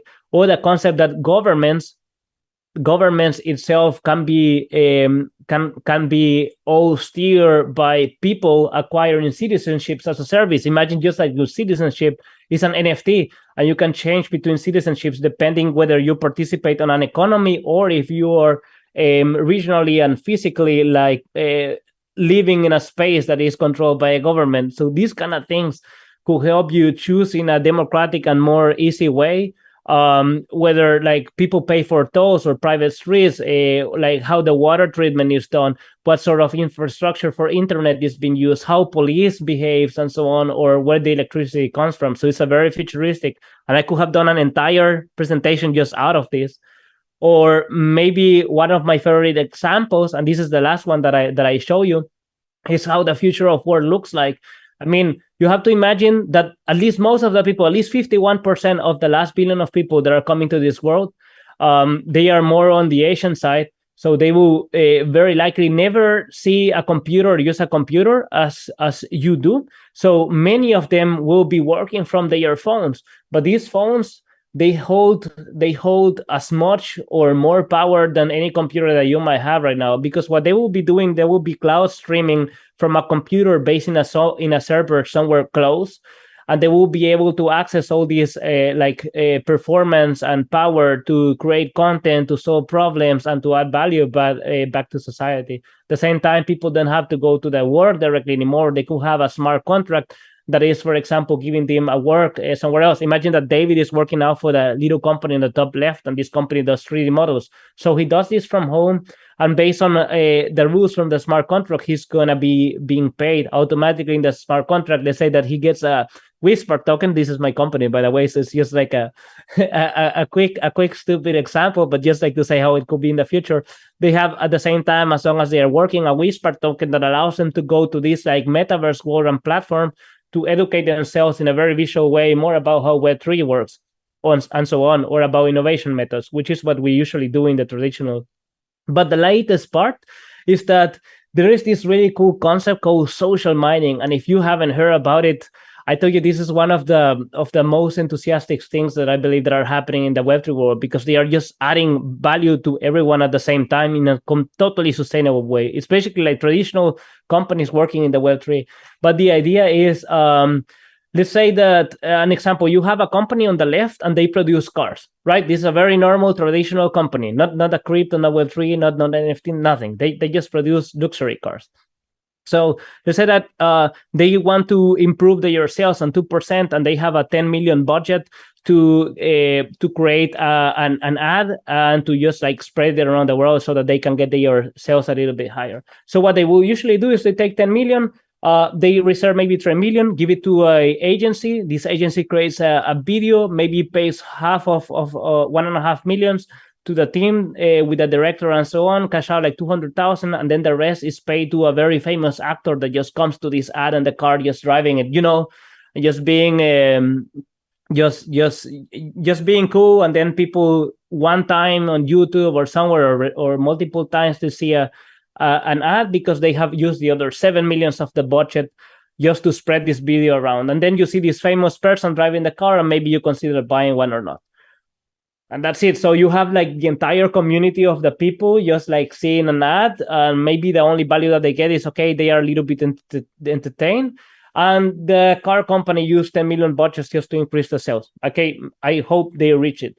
But on the other hand, in the future, and here's the end of the example, through social mining, there can be a company like the one that you have in the middle. So what this company does is they help the company connect with multitudes of people who are heavily, like super engaged, who are heavily talented, and who could solve the same problem of the company, just to create enough content and spread it online so that they can sell their 2% more of cars. So as an idea is, this company in the middle, through the concept of social mining, what they could do is they could take this 10 million budget, take 1 million as profit, and then the rest of the 9 million, they will create different tasks. And they will, for example, tasks that, let's say that the luxury car owners, they can just create a video, for example, that is part of a task. And when they submit this video to this company in the middle, to this social mining company, then they can just approve it, and then they will be rewarded in crypto. So basically now the luxury car company, through this social mining concept, can deliver the value not to an agency so that some people are rich themselves, but to the entire customers and even potential customers, give them tasks, let them understand the brand way better while they understand their own customers better, just getting very close. And then at the end, when they do so, this like $10 million, at least 90% of it went to all the social miners out there that are like doing this stuff. There's an example, like one of the companies that I really like doing this is called DAO Labs. You can check them online. But yeah, but this is something that is also going on. And when you ask me how the future looks like, this is how I think that it looks like. So at the very end, what I really believe is that, wait, I can show this a little bit later for if people want to connect. What I really believe is that there are two big futures going forward. And I'm sorry that I had to go all around. This is like my Salvadorian DNA, right? This is the answer. It's like, I believe there are two big futures going forward. In one future,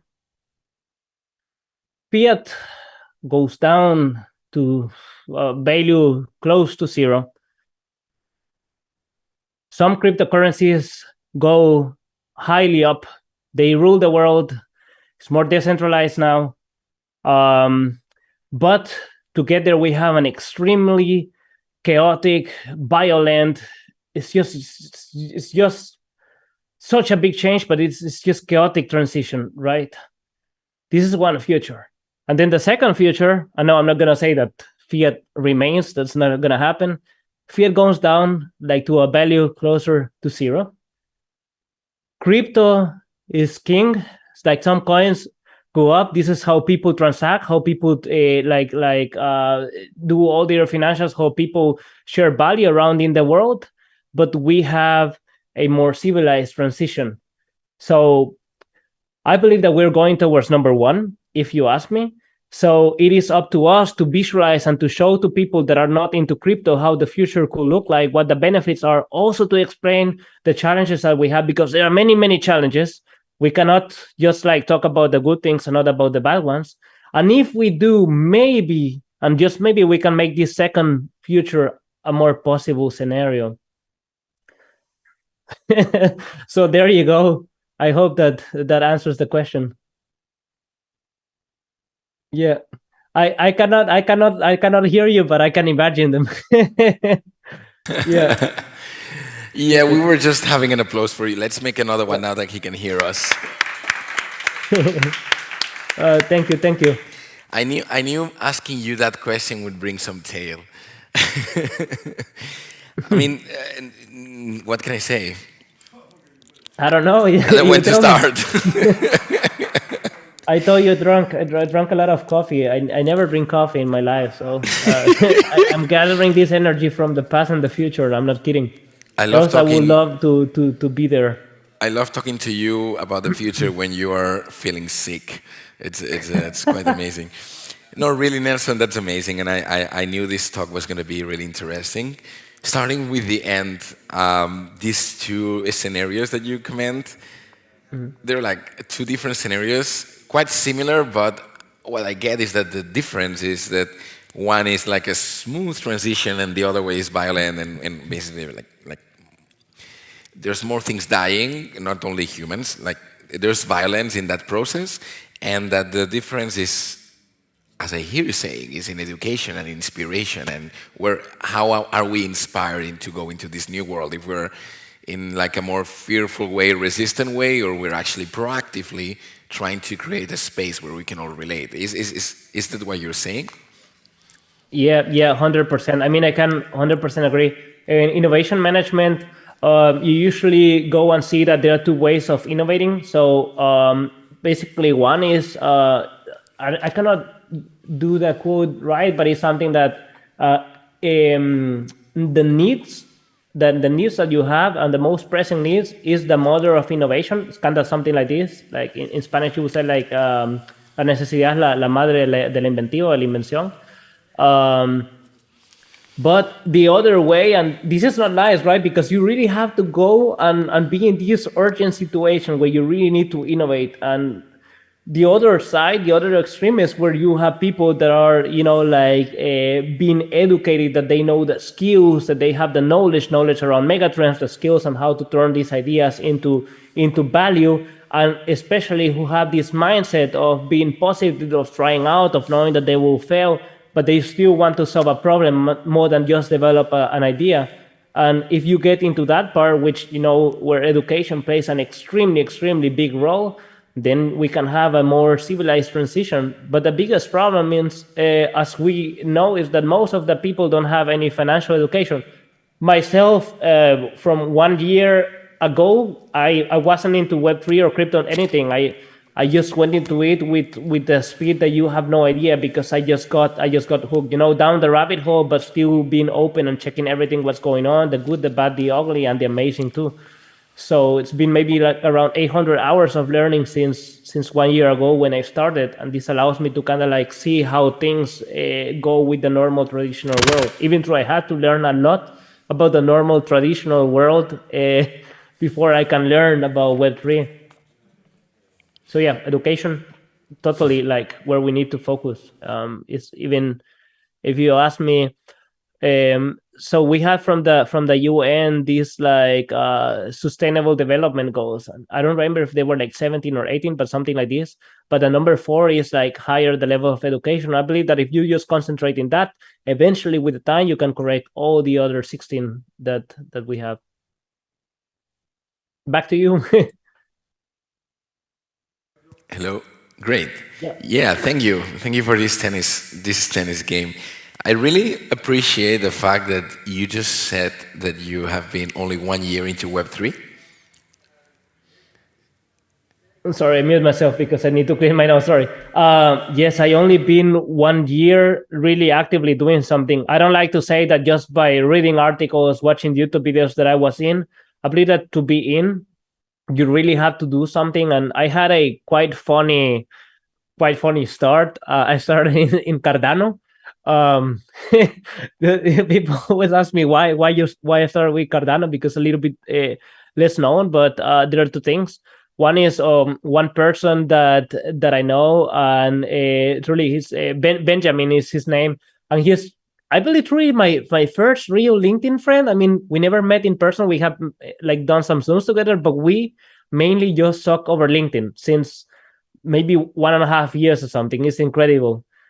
And he made his own NFT project in Cardano, and this is how I started, by doing like a little project of NFTs that at the end, due to my lack of knowledge, it failed. I mean, since the moment that I created it, it was doomed to fail. It didn't have any way of having incentives back to it and so on. But yeah, at the end, like 2 or 3 months ago, I had to rebuy. I didn't have to, but I wanted to. I rebuy like the NFTs at the same mint price back from the people that asked me to it. So a good like 1/4 to half of the project asked me to rebuy the NFTs back, and I mean it's quite a blow. But yeah, I mean, I believe that it was the right thing to do. So this is how I got started. And due to the mistakes that I did, I had to learn not just fast, but extremely, extremely fast. And yeah, so it's been only 1 year. Mm-hmm. But yeah. Yeah, definitely that has been a rapid onboarding on Web3 by your side. Intense and rapid. But I really love your approach to innovation and how you see that learning and seeing future bright side of innovation can lead us to actually do our steps into a brighter future. So I know you know a lot about this, but considering all the world you've just showed us, you just showed us how to put together all these mega trends, whether that's NFTs, Metaverse, smart cities, self-driving cars, new jobs, new industries, social mining. You just put everything, all the buzzwords into one big schema that makes sense. So I love the idea of innovation. My question to you now is, how can one learn into that, and are governments part of that education? What's the role of governments? Are governments allowing us to see that innovation, allowing us to see that future, or they're blocking it in a way? What's the role between government, citizens, and who's going to be the one who's going to allow us to, foresee that innovation and start building towards it? Yeah. Okay. So this is a really big question. I'm gonna start with the end. Who is going to allow? There's not a single person that can do it. It's gonna be a mix of everyone working together. But I can give you an example of how I try to be part of this group of people who's gonna do that. So I started is when I saw all these mistakes that I have done, I talked with one friend who I knew was into crypto. So he's like, and I hope that he's called Abdul, and he's like Bitcoiner since 2012. I hope that I said it right. So he kind of like pointed me out, is like, okay, Nelson, you need to read the Bitcoin Standard. So I started there. And from there, I started going into everything else, just like into every event that I could, into every Twitter space that I could, and so on. And very quickly, I started getting more picky about, what actually delivers value or not. Once I have put at least maybe 150 hours, 200 hours of understanding, I said, is okay, I'm going to start summarizing this in more of a normie language for other people. To the point that eventually at the beginning of this year, I was already like coaching and teaching the government of El Salvador in principles of crypto. My idea was that, and I have to say this is very important for the context, I was doing this for the lawyers who wrote the Bitcoin law after they wrote the Bitcoin law. So what I told them is, look, I'm going to show you the principles on which the entire cryptocurrency industry stands, so that if you ever create a law and amendment, you will know for sure whether you're doing something that people is not going to support you with, or that there's a chance that they might support you with this. So I started just visualizing it. I'm not kidding. It looks like drawings from a 12-year-old. The draw is okay. Not a bad 12-year-old drawer, but just like doing sketches and just trying to show people, if anyone wants to learn, there's a skill that you can acquire. It's called visual facilitation. Like in Germany, there's this company called BKBLO, or Build a Cut and Block. It's a way of learning it. But basically, it's just you need to have the skill, as I was saying, how to, for example, draw or sketch, which is not too difficult. If you put, I don't know, like 40 hours of time, I tell you, you will be able to even live from it. And then the other hand is to have the knowledge. So if you have the knowledge around what's happening in Web3 and you know how to sketch it, and the last part is always in the triangle, and you might remember, because I mentioned it a little bit before, is to have this like mindset or motivation to, okay, I want to be that person that is taking this context, visualizing so that I can add value to more people. If you have these three things, the knowledge of Web3, the skills to visualize things for others, and the motivation or mindset to do it, then that's how things happen. But yeah, I mean, you have to still be open to, and it's part of the mindset, to hear the challenges that the government see and kind of like find the compromise between. But that's how it starts. I don't know if that answers the question, at least partly. Definitely, you're giving us the blueprint on how to be innovators, and we really appreciate you for that. Let's do something. Let's use some of the last minutes we have together. Also, I would love to open the question for the audience, but let's try to ground some concepts, because still some of us humans are trying to get our heads around what is the metaverse, what are NFTs, what are tokenization, DAOs, or even how they work together. How would you actually take that word metaverse? Like, what do you think is the metaverse right here, right now? And what are people not getting about it? Yeah, so sure, okay, that's a really big question. That's an extremely big question, as big as the metaverse, I could say. But okay, so there are like two schools of thought that I have seen and discovered. I'm definitely into one, and I am biased because I just like to read it. But there's some people that kind of see the metaverse as just kind of this like all these platforms and technology being connected. It doesn't have to be very visual, it doesn't have to be 3D or 2D, but just like things seamlessly like interacting with each other.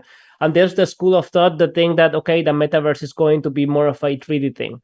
I'm in the second, and I will explain my bias, and then I will answer the question. My bias is because I believe in 2017, I started with VR. For several months, I had to put some of my salary on the side to get a strong enough computer and a used VR headset. It was an HTC Vive.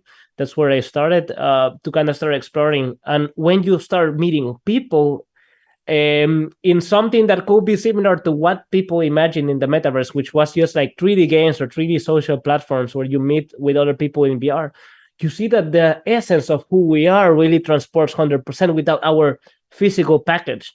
So you never know how the person looks, but I can tell you for sure, you know with whom you're talking. All your other senses, like if you have a good feeling about someone, a bad feeling, whether you can become real friends or end up doing business, they are all there. Maybe the only information that I believe that we lose is like pheromonal information, or when you shake someone's hands. This gives a lot of information to our body to give decisions, but still it's more or less okay how it works. So what I mean is, now if we have platforms that allow people to connect in a way better way that chat or video calls can do, then I believe that it's just a matter of time, and as technology is going forward, that you will have people just working more and more often into these 3D environments. So I believe that, for example, through the concept of social mining, if you can find a way how people in different countries can, like add value by working part-time, doing something in the metaverse, maybe being a, let's call it a metaverse host or hostess, selling some products and so on. And if they get enough value back in terms of crypto or the fiat that they cash out of it, then you can really spark this movement. So in the metaverse, so that it really works, so that if you have these like different 3D platforms and worlds where you can walk by and so on, you really need to first create a metaverse that is accessible by the last 1.5 to 2 billion of people that enter the internet, not for all the other ones that were before, because it's not for them, right? So that's why I'm not a big fan of when I see projects just releasing a really cool video of this like super nice cities in the metaverse, like these fancy buildings, super fancy graphics. I am just sure, with all the knowledge that I have right now, I might be wrong, but I am sure with my opinion that this is not, that when I see a video like this, it's not a project that is going to work out, because the real metaverse is way more cartoony. And so that how I will rate a metaverse, if you see people really interacting, like for real, how human interactions work in the metaverse, that's a project that you can believe in. If you don't see any human interactions and you see that it's populated and so on, it's mostly NPCs or non-playable characters, just like doing simulations that they are talking, but there's one person walking very rigid in this like super futuristic and cool but dystopian metaverse future, then hands away, or wallet away from it. But yeah. Great, thank you, Nelson. Amazing. Actually, going back to humans and non-NPCs that you can find in the metaverse, maybe. Another thing that I really liked from your talk was the concept of social mining, and actually the fact that DAOs are actually the way we organize each other to have different companies' business, that they interact with each other in different kinds of ways, using wallets, self-driving cars, or whatever system. So since today we're having a lot of talks about DAOs, starting from the next talk, how do you see current state of DAOs? Yep. So basically, I believe for me if we assume that there are two states, right? One is like, okay, DAOs cannot really succeed or work, or DAOs can really work. I believe that for the later one, where they work, there has to be some sort of relationship to the systems that we already have in place. So so some people might be like, come on, no, like let's say let's the government, things like this. But I believe that for Web3 to really ramp up to the more like normie people and so on, you really need to build these bridges between. So what I want to say is, for DAOs to kind of really be seen as 100% real entities, which I mean, some people say they are, and I kind of like think that they are already, as long as they're producing value, but you still need to have this like link to the government. And one example, like the government that is doing things very well, is the government of Liechtenstein with their tokenization law, because it's wide enough that it allows different types of tokens to come in and then be evaluated later, but rigid enough that, for example, you can allocate real assets from the real world to a digital token. In other words, it's like you could, for example, sell NFT that is linked to a piece of land to someone, and and then it's already something that for example, will legally hold in court in Liechtenstein if something will not go well. So this is where DAOs really start to, like make sense. So the thing is that at the same time, there are no 100% proven legal structures right now that can hold a DAO in the long term, like assuming that the Web3 and crypto really ramps up. So there's going to be some chaos there. I know that, for example, the government of El Salvador is really trying to solve that problem now. But it's just like you really have to get the smartest people around from both sides to find this compromise, to find what is possible to do. Just as an idea, the government approached me at the beginning and asked me, so Nelson, look, we would like to do this DAO, but I don't feel that DAOs don't work with how you open a company in El Salvador. And there's basically like 6 steps, and the first 5 is like non-compatible. So you have to create those, and once you do, then DAOs are going to take this traction from the 99% of the people that are not there yet. But I mean, personally, I think it's a great idea as long as they create value. The only problem is, and why this bridge has to exist, is when things go wrong, there needs to be a way of solving things, because I have seen in some projects that have absolutely no link to regulations when doing like their own token releases, or just going out with the tokens. Then the money is stolen, big rock pull, but there's absolutely no way of pursuing the people that stole from everyone who believe in them, as an example. So that's why these things are good for everyone at the very end, but they are good if they are done right. And to be done right, you have to get both crypto and Web3 people to talk with people from the governments in a civilized manner. It's part of the transition. Great, Nelson. Thank you very much. Let's have 1, 2, 3 minutes for anybody who wants to ask anything to Nelson. Please. Is there any questions? There's so many that we cannot make them all at the same time. I will try to answer them in 20 seconds or less. Oh, that's a good proposition. Anyone has any question for Nelson? I think he's not afraid of any question. No. If I don't know, I will tell that I don't know. Okay. Well, apparently today in Ibiza we're run out of questions. But anyway, Nelson, I'm really thankful for your point of view and your perspective. Always, it's always a pleasure and very inspiring to talk to you. I just want to thank you so much this time that we've been together, and we're gonna move on with DAOs for tonight. So, ladies and gentlemen, Nelson Ino. Sure. Thanks a lot. I'm glad that I survived, and maybe for like 10 seconds, I would like to just leave my contact here. So if anyone wants to contact me, here you go. That's me, Nelson Ino. The QR code there, maybe give some seconds for people to take their phone out.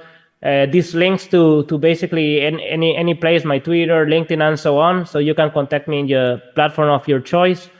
But else, if not, just look for Nelson Ino, Nelson Innovation, or Nelson WeSpark, like my company is called.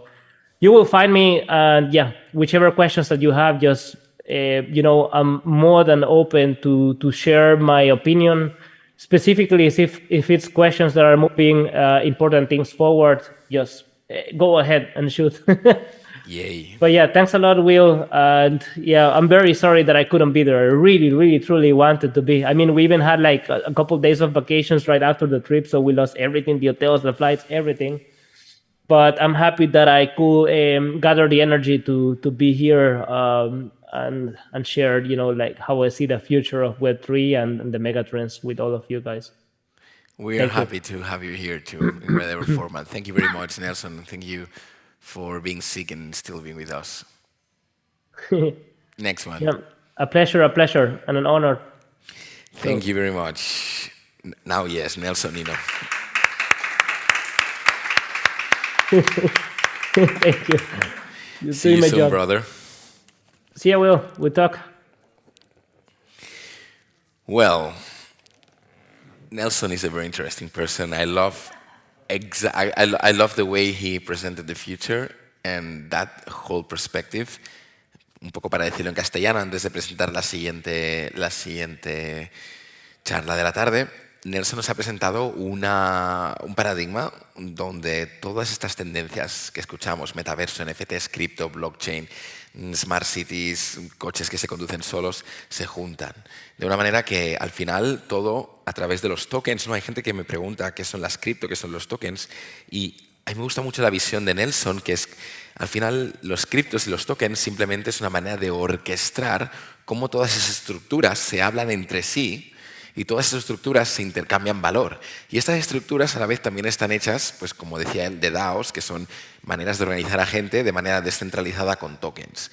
Entonces, es una manera, la verdad, que muy prometedora de ver el futuro y como él decía, bueno, pues puede haber una transición que sea más limpia, más agradable, más soportable y más utópica, y otra que es un poco más agresiva, más violenta, en el sentido de que las cosas cambian de un día para el otro y bueno, pues la infraestructura no está preparada para ello. Así que nada, os animo a que contactéis con él si podéis, porque realmente es un crack. Y vamos a seguir con la tarde hablando de DAOs. DAOs, va a ser el tema de la tarde, la verdad. Y después de hablar con Nelson, hoy me gustaría traer a otro grupo de gente muy activa y realmente muy joven y que, bueno, para mí me inspira muchísimo. After Nelson's talk, let's welcome another group of really innovative, enthusiastic, inspiring people. I would add young people. We're all young people, but let's just keep that energy there, right?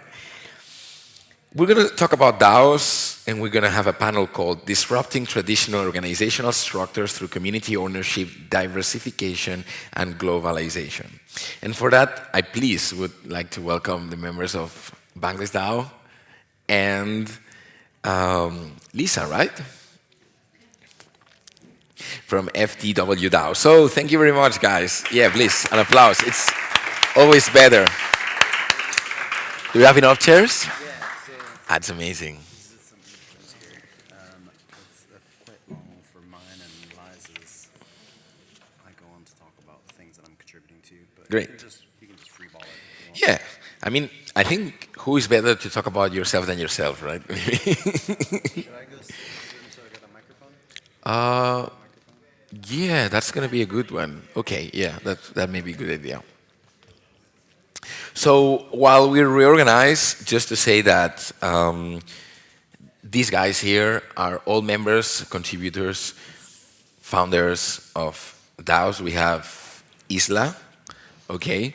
Isla is basically co-founder of FTW DAO, and well, New Zealand. New Zealand, wow, based in Europe for around 15 years now, in Zurich since 6 years, does some angel investing as well. Most of her money is tied up to FTW right now, previously part of a seed stage VC fund investing in European SaaS companies, so I guess it's, software as a service companies at a seed stage, and spends 90% of her time thinking about how to make venture capital better. Obsessed with Web3, blockchain DAOs. They're doing a lot of stuff at FTW, actually. I just love it. I just love to know everything you're doing. I just get so inspired. It's one of my favorite pieces of the talk. So yeah, we'll know more about you, right? So let's leave it now here. We also have Chris, or as I knew him on Discord, and NF Thinker, right? And yeah, originally from US and moved to Europe some months ago and joined Bangless DAO in the summer of 2021. We're really wanting to hear more about that. And at the end of the day, we have Renis. Did I pronounce that good? Did I pronounce that good? Yeah, no? Videographer, music video editor, turned crypto fanatic. He joined Bangless DAO in the midst of the pandemic in search of career change and hasn't looked back. I love that stories because I really think it's not only close to my own story, it's close to a lot of stories in people, let's say millennials or whatever, or even Gen Z. And I'm really, really interested about talking with you about DAOs because I really think it's the future and how we organize ourselves. And I'm here to be inspired by you. So I don't know if you want to talk about a little bit, expand if I miss something in your bios, or let's just go into what is a DAO. Yeah, thanks for the intro, Crypto Willie. We're delighted to be here presenting on behalf of Bankless DAO and For the Win DAO and the other DAOs that we represent. For those of you who aren't really familiar with DAO structures, it's quite common for people to contribute to various different DAOs, and we are no exception to that rule. So I'm Chris. I go by NF Thinker in the Metaverse, so you can call me either. I'm going to pass it down, and then we can leave the mic with Isla, who can kick us off with our little speech here. Yeah, what's up, everyone? I'm glad to be here. First time in Ibiza. It's magnificent. The nature, the sea, everything. Yeah, I joined Bankless DAO when it started. I was interested in Bankless prior. I started Bankless Latvia. I wanted to teach the locals of Latvia how to use crypto and everything, and so been loving and contributing ever since. It's been a year by now, so it's absolutely fantastic. So just a question. Just to make everybody be online, what does contribute to a DAO mean exactly? It means that you have no life. So you're just on Discord every day and doing stuff that needs to be done, or thinking of stuff that could be done and then doing it. So it's just usual work, but in a more, you do it because you want to, not because you have to sort of way. It sounds appealing. But so could we say it's like working, or is like a level of commitment beyond working? Like, well, it depends on your level of contribution. Okay.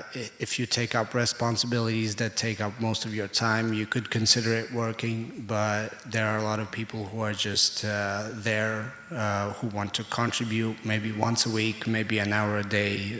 It's up to everyone's own time management, how much they want to be involved.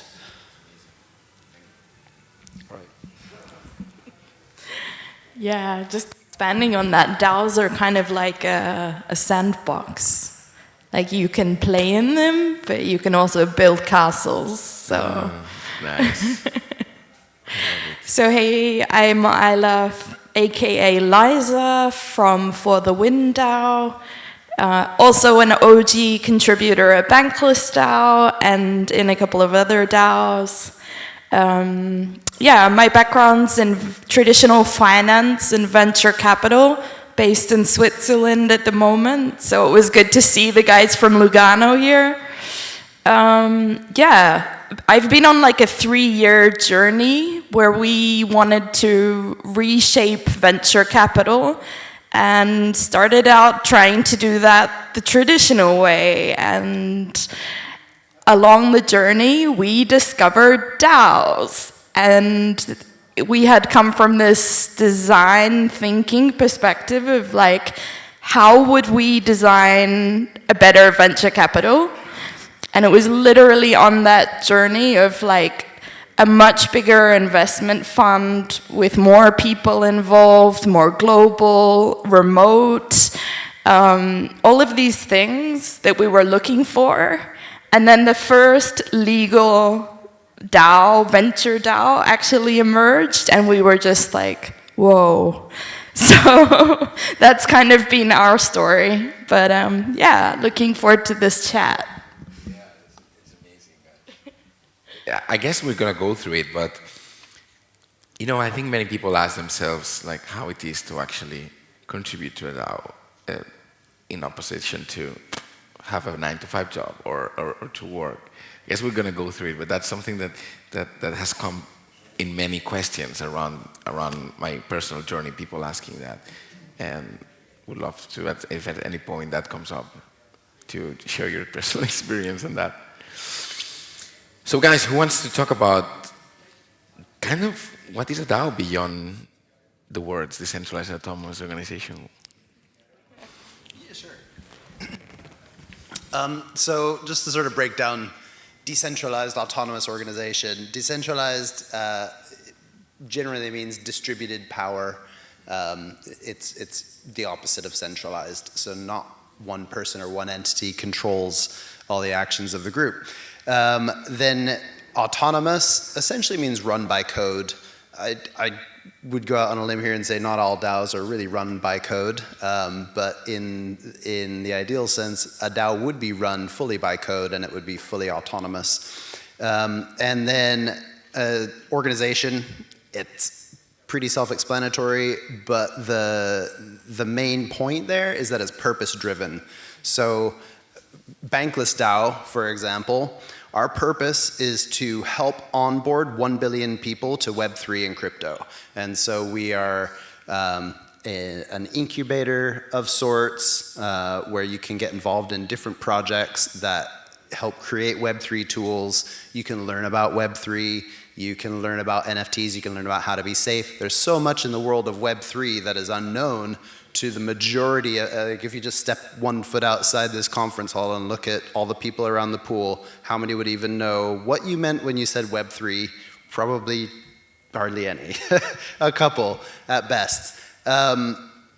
So with Bankless DAO, that purpose for us is to sort of break down the barriers of what Web3 can provide people, how people can interact with Web3, how to be safer, etc.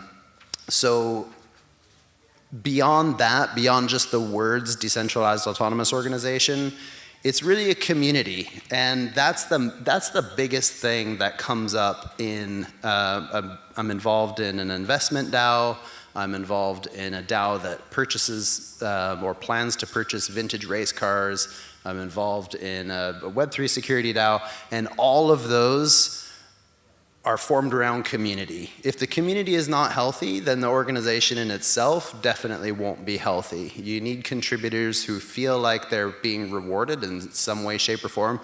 Contributions don't always have to equal money.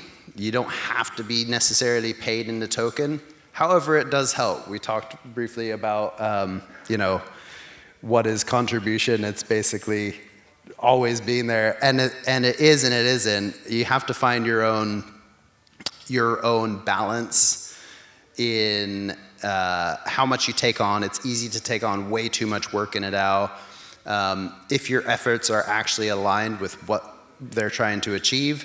And so currently in DAOs as they stand right now, I think there's a lot of effort being put into not just what is our purpose, but how do we drive this ship, right? Like what are the governance structures that we need to put in place in order for jobs to get done? What does a partnership look like? There's a lot that I could just waffle on about right there, but I want to keep a check on time. Maybe just pass this to Reynes here and see if there's anything I missed. What do you think? No, you covered most of the things. I like the part about making people feel they contribute and they're being rewarded for their contributions. What we talked about outside just now, how when we both started in Bankless DAO, we both started working in the Graphic Design Guild, and so building out a talent pool of designers. How do you do it? How do you manage? How do you get them jobs? Do you need project managers? All of those things needed to be thought of, and in the end we just decided we're gonna write ourselves our job positions and then distribute funding. So you basically create your own jobs, you create the things that you want to do that you see need being done, and so that could be even brought to a larger scale in the many types of DAOs that exist. For example, there's the Ukraine DAO. Ukraine needed help in the war. They created a Ukraine DAO, which you can fund right now if you wish to support them. Many charities can take up decentralized motives to help people around the world. The possibilities are endless, basically.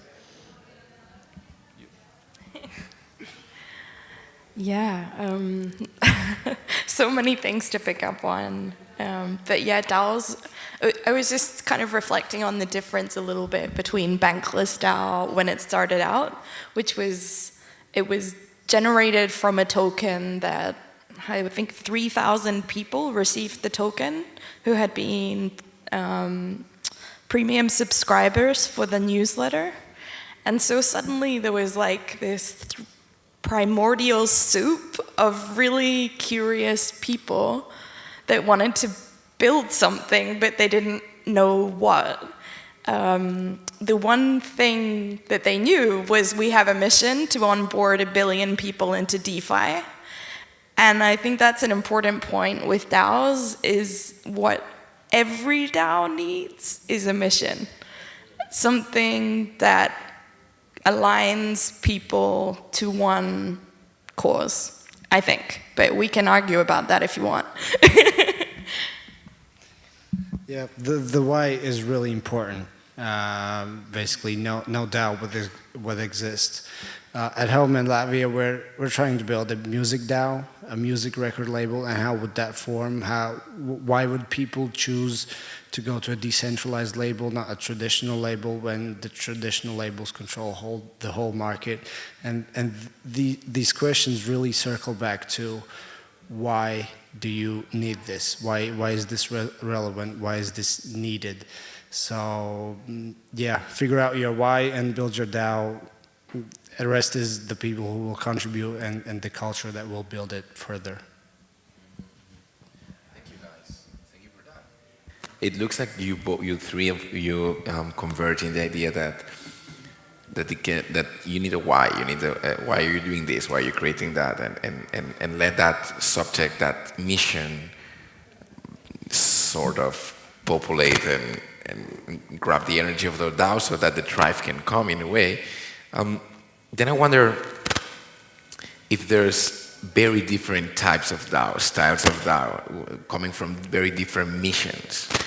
Could we talk about actually different types of DAO or different goals or objectives, or let's try to make a biology of DAOs here? Of course, yeah, there are many different types of DAO, and as we stated earlier, that would be DAO is going to be purpose-driven. They have a mission. So everybody has their own different mission. As I mentioned earlier, I'm part of a DAO called Piston DAO, where we are building the structures to be able to purchase vintage race cars like a Ferrari F40 and grant community access to that car, whether that be through the community can rent it out to an event and receive some of the profits from that, or maybe we create a driving day where people can actually sit in the car and drive it around the track. Or if it's a car which might be untouchable and you couldn't quite ensure average people to drive it, sit in the passenger seat and get a few laps with a professional Formula One driver. And that community effort is, it's bringing joy to people. It's forming community bonds. It's helping them maybe be able to talk about building cars. It's very different from something like Bankless DAO, which is more focused on financial protocols and more focused on Web3 as a whole. So we just created this quick little list, and this is surely not complete, but we have affinity DAOs, protocol DAOs, investment DAOs, DeFi DAOs, refi DAOs, grants DAOs, collector DAOs, collector being, for example, like the Constitution DAO, purchasing something that will hopefully go up in value and the community can maintain ownership of that. Service DAOs, social DAOs, and media DAOs. Bankless DAO, beyond being I guess, DeFi DAO or Web3 DAO, we're also a media DAO. That's why we're here today, Rainis and myself and Ronnie over there. We're part of the Bankless DAO media team for the Bankless DAO global events. And this is an example of a community initiative where a group of us have decided, okay, it's worth the community's bank. We're going to propose that we spend bank token, our own native token, to the Bankless DAO. And we will fund ourselves to come to an event like this, record video, get some media uploaded to YouTube, and eventually get to a spot where we can charge sponsors to put placements on our videos. And as a media DAO, we are enabling community-driven media efforts. So maybe you just want to touch on one of the example DAOs that I gave there? Community-driven. All right. The type of DAOs. One thing that pops into my mind is the collector DAOs, which you mentioned. Maybe some of you know there is a Pleaser DAO. They're an NFT collectors DAO, and last year they bought the last Wu-Tang album, which hasn't been released to the public since they made it, and it was under the ownership of Martin Shkreli. He bought it, and then he got arrested, and then Pleaser DAO, a group of people came together and repurchased the album. They haven't released it to the public yet. I don't know if they will, but that is a possibility. So there are chances for people to regain things that might not be available to the grand public. Like Constitution DAO tried to buy the U.S. Constitution, I think, but they were outbidded by one whale who basically outbid them by a few $1,000. The DAO was pushing so hard, but the group of people couldn't fight with. Can you even buy the U.S. Constitution? Yeah, the guy bought it. Oh, wow. Yeah, there was a copy that was made into an NFT. And so Constitution DAO basically formed for the goal of buying that Constitution NFT, but they were outbid, and now the US Constitution NFT is owned by one person, so basically the US is still centralized. Still. Yeah. So there's a lot of takeaways from that, I would say. Yeah, to other forms of DAO, definitely investment in investment DAOs are where I have my focus. So with investment DAO, aka venture DAOs, the idea is that you bring together a group of people who democratically decide which investments to make. Probably not good or worthwhile trying to cover all of the intricacies of that here. Very interesting if you Google it, but it's a really good way of bringing a lot more diversity into the decision making of investment, which is actually really important because there's a lot of data that shows that if you have a fund that has diverse leadership, that it performs 20% better on average. And yet most funds, the vast majority, are led by all male teams. So small political statement there, but that's kind of what we're working on. Are there any other kind of types of DAO that we wanted to talk about? I'm just like... Yeah, just it's super nice that you mentioned this because we're going to have a talk afterwards with Alexa that actually she works also on that gap, gender gap that exists. So on the gender gap that exists in between. So yeah. What I wanted to mention about the types of DAOs, one really important part of crypto is crowdfunding. A huge portion of the Web3 projects being developed right now are partly crowdfunding. There are a few VCs, people working, but a DAO like Gitcoin DAO really believes, and also I think optimism also was in the belief of crowdfunding being the future, the way people organize. So if you guys search Gitcoin DAO, Gitcoin by itself provides any project being able to post themselves onto their platform and receive crowdfunding. All you need is an internet connection to launch your project nowadays, and a belief in the idea, and we're back to the why are you even doing it. So, yeah. Great. Actually, it's amazing how there's different types of DAOs, right? It looks like there's people getting together to do something. Sometimes it's something very concrete, like buying a Ferrari and share it. And others is like, let's reunite forces in another way to actually make a shift, make a change.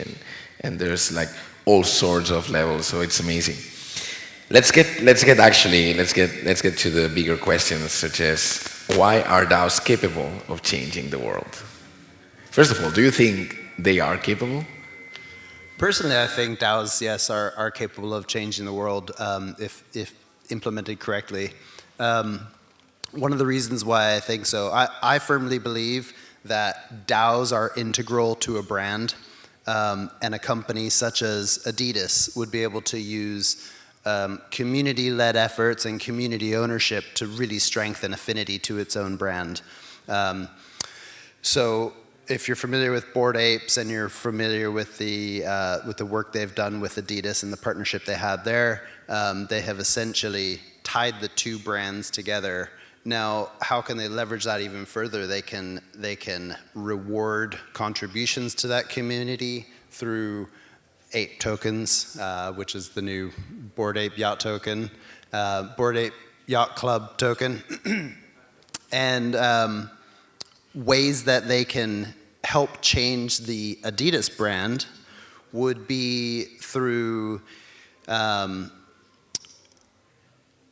there are a number of different community initiatives that people who own a Bored Ape Yacht Club NFT would be able to take part in. And there are a number of initiatives that token holders would be able to take part in. And by improving the Adidas brand, the ape token, if it was intertwined, maybe this is a bad example because Bored Ape Yacht Club or ape token and Adidas aren't connected as far as I know. But with the two of those growing in synchronicity, as the ape token grows in value and is further distributed to more and more wallets, more people will be attached to that brand and will have that sort of internal desire for that brand to succeed. So they will do more for their brand. Currently, I'm wearing Nike shoes, but I don't really care that they're Nike shoes. They just fit my feet well. And if I had a Nike token, I would be more incentivized to go out and purchase that token and show these shoes and be aligned with that brand. So that's one way I think that DAOs can change the world, is just through these community-driven initiatives to strengthen brands and strengthen communities. What I would mention on why DAOs are capable of changing the world is the fact that when a DAO is formed, they launch a token, usually. There are DAOs with no tokens yet, but somewhere down the road, a DAO launches a token. It's usually a social token. But to compare it to the traditional world, it's basically going public with your company at any moment you wish. Like right now, if you wanted to be on the US stock market or any stock market, you need to meet certain requirements, certain sales, and all of the technicalities. With a DAO, you can go public without even people knowing who you are. So being able to raise funding, have people with shared interest joining the communities on the way of building towards the goal is truly a fascinating concept. And so, for example, if I wanted to launch our music DAO that we want to launch, maybe we don't know yet how we're going to do it. We can launch the DAO, we can market it, and there's probably somebody's going to show up who knows how to solve some problem. And then the involvement from the global economy, the global free market, is so accessible to anyone and everyone. All you need to do is market it properly. So it goes back to the why again. Great. I just wanted to say about what you said, because I think it's super interesting. So you're saying that because you can go public without needing pretty much nothing, you can actually emit shares of whatever project you're doing through tokens. That actually opens up like a whole new universe of people who can get in, and speed, I guess, through which people can get in, and maybe problems could be solved faster because there's going to be some contributor that has some idea. So it leaves more space for, I see sometimes like enterprises that are too rigid in this way, right? Because there's a structure, you cannot break the structure, but then DAOs allow the same kind of infrastructure, or at least potential reach, potential impact, but with the more openness, and there's contributors that can get insight and propose something, and once there, linking it to what you say, actually everyone feels they're part of that brand, they're part of that project, they own that project. So it's more like, I feel it mine, so I will fight for it more. And that, in a way, changes the way we relate to what we're doing as a whole. Because businesses right now, they're workers and they don't believe in there's like culture, you know, like, yeah, this is our values, but the reality is not many people believe in that. It's just give me my paycheck and whatever. And if I say this, then it's going to be that. But it feels like a genuine way of getting involved with what you're doing. Oh man, okay. So many things to pick up on here. So I love what you're saying, and I love what you're saying as well. So one of the things that there's this amazing article from Harvard Business Review, I think, or it might have been MIT, competitors, doesn't matter. But it's about how organizations actually, they think that maybe their employees are being lazy when they're just hanging around the coffee machine or like the water cooler, but actually the information that's swapped in those interactions is really important for collaboration, organizational learning, innovation, all of these things. And they discovered that when they started using intranets and really sharing information and people being transparently able to see what other people were doing, they learned so much and were able to innovate so much more quickly. And the interesting thing about this is that the employees, when they were asked whether they learned more, said no.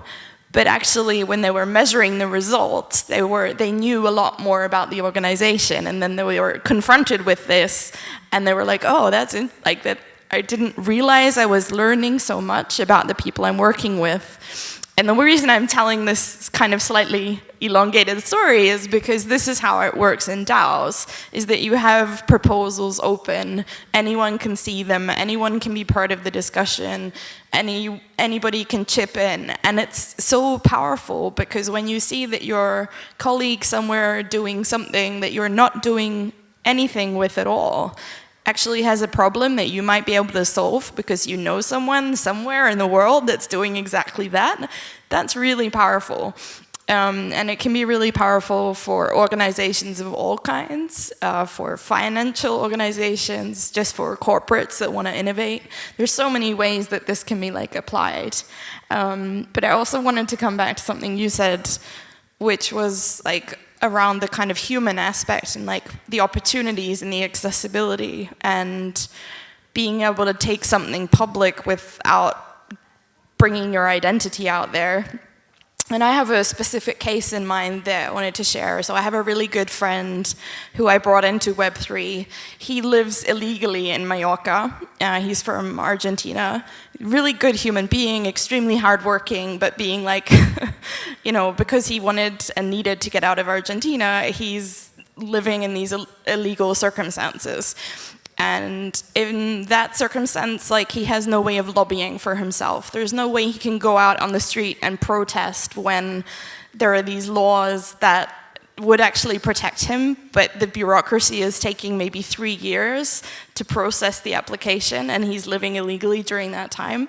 But with the DAO, he could actually create an organization that can lobby for his human rights and for his legal rights without ever actually putting himself out there and risking being arrested or deported or whatever.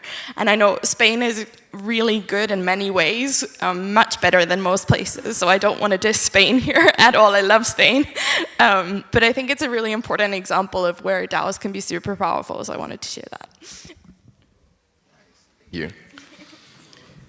That's amazing. I think it's, just before we go into the next question, I want to do like a very short Spanish translation for our Spanish audience. Estamos hablando de DAOs. Básicamente, las DAOs son organizaciones autónomas, descentralizadas, y es básicamente la manera como usamos la filosofía, la infraestructura blockchain para hacer que las personas se organicen para hacer alguna misión. Es decir, unas empresas, pero hechas a través de blockchain. Y con blockchain no quiere decir solo que la gente le pagan con tokens, sino que toda la organización, la capacidad de decisión, la capacidad de creación, cómo se crean, cómo deciden lo que tienen que hacer y al final cómo se resuelve el objetivo, está hecho por la blockchain. Es decir, Hay propuestas, la gente lo vota. ¿Quién vota? Pues la gente que tiene los tokens.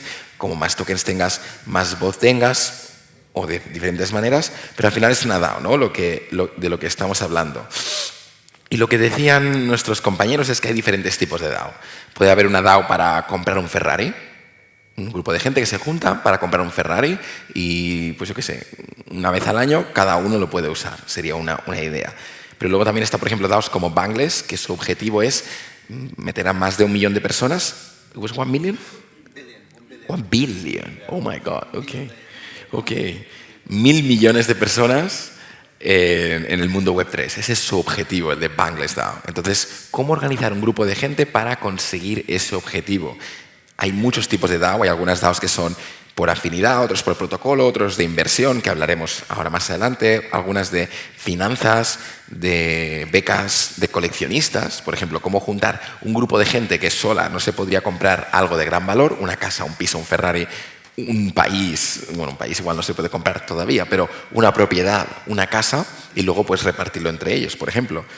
Y también hay DAOs sociales y DAOs mediáticas, de medios. Por ejemplo, lo que decía es que Bangles, por ejemplo, es una DAO de Web3, es una DAO que quiere hacer onboarding de mucha gente, pero también quiere ser una DAO mediática, ¿no? de media.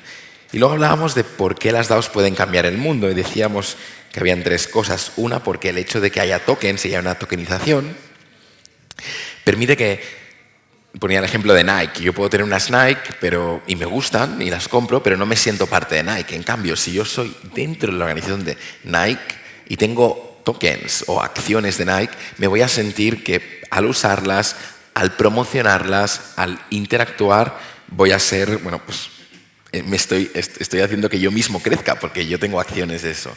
Y eso hace que cambie la manera como los humanos nos reunimos para hacer algún tipo de proyecto.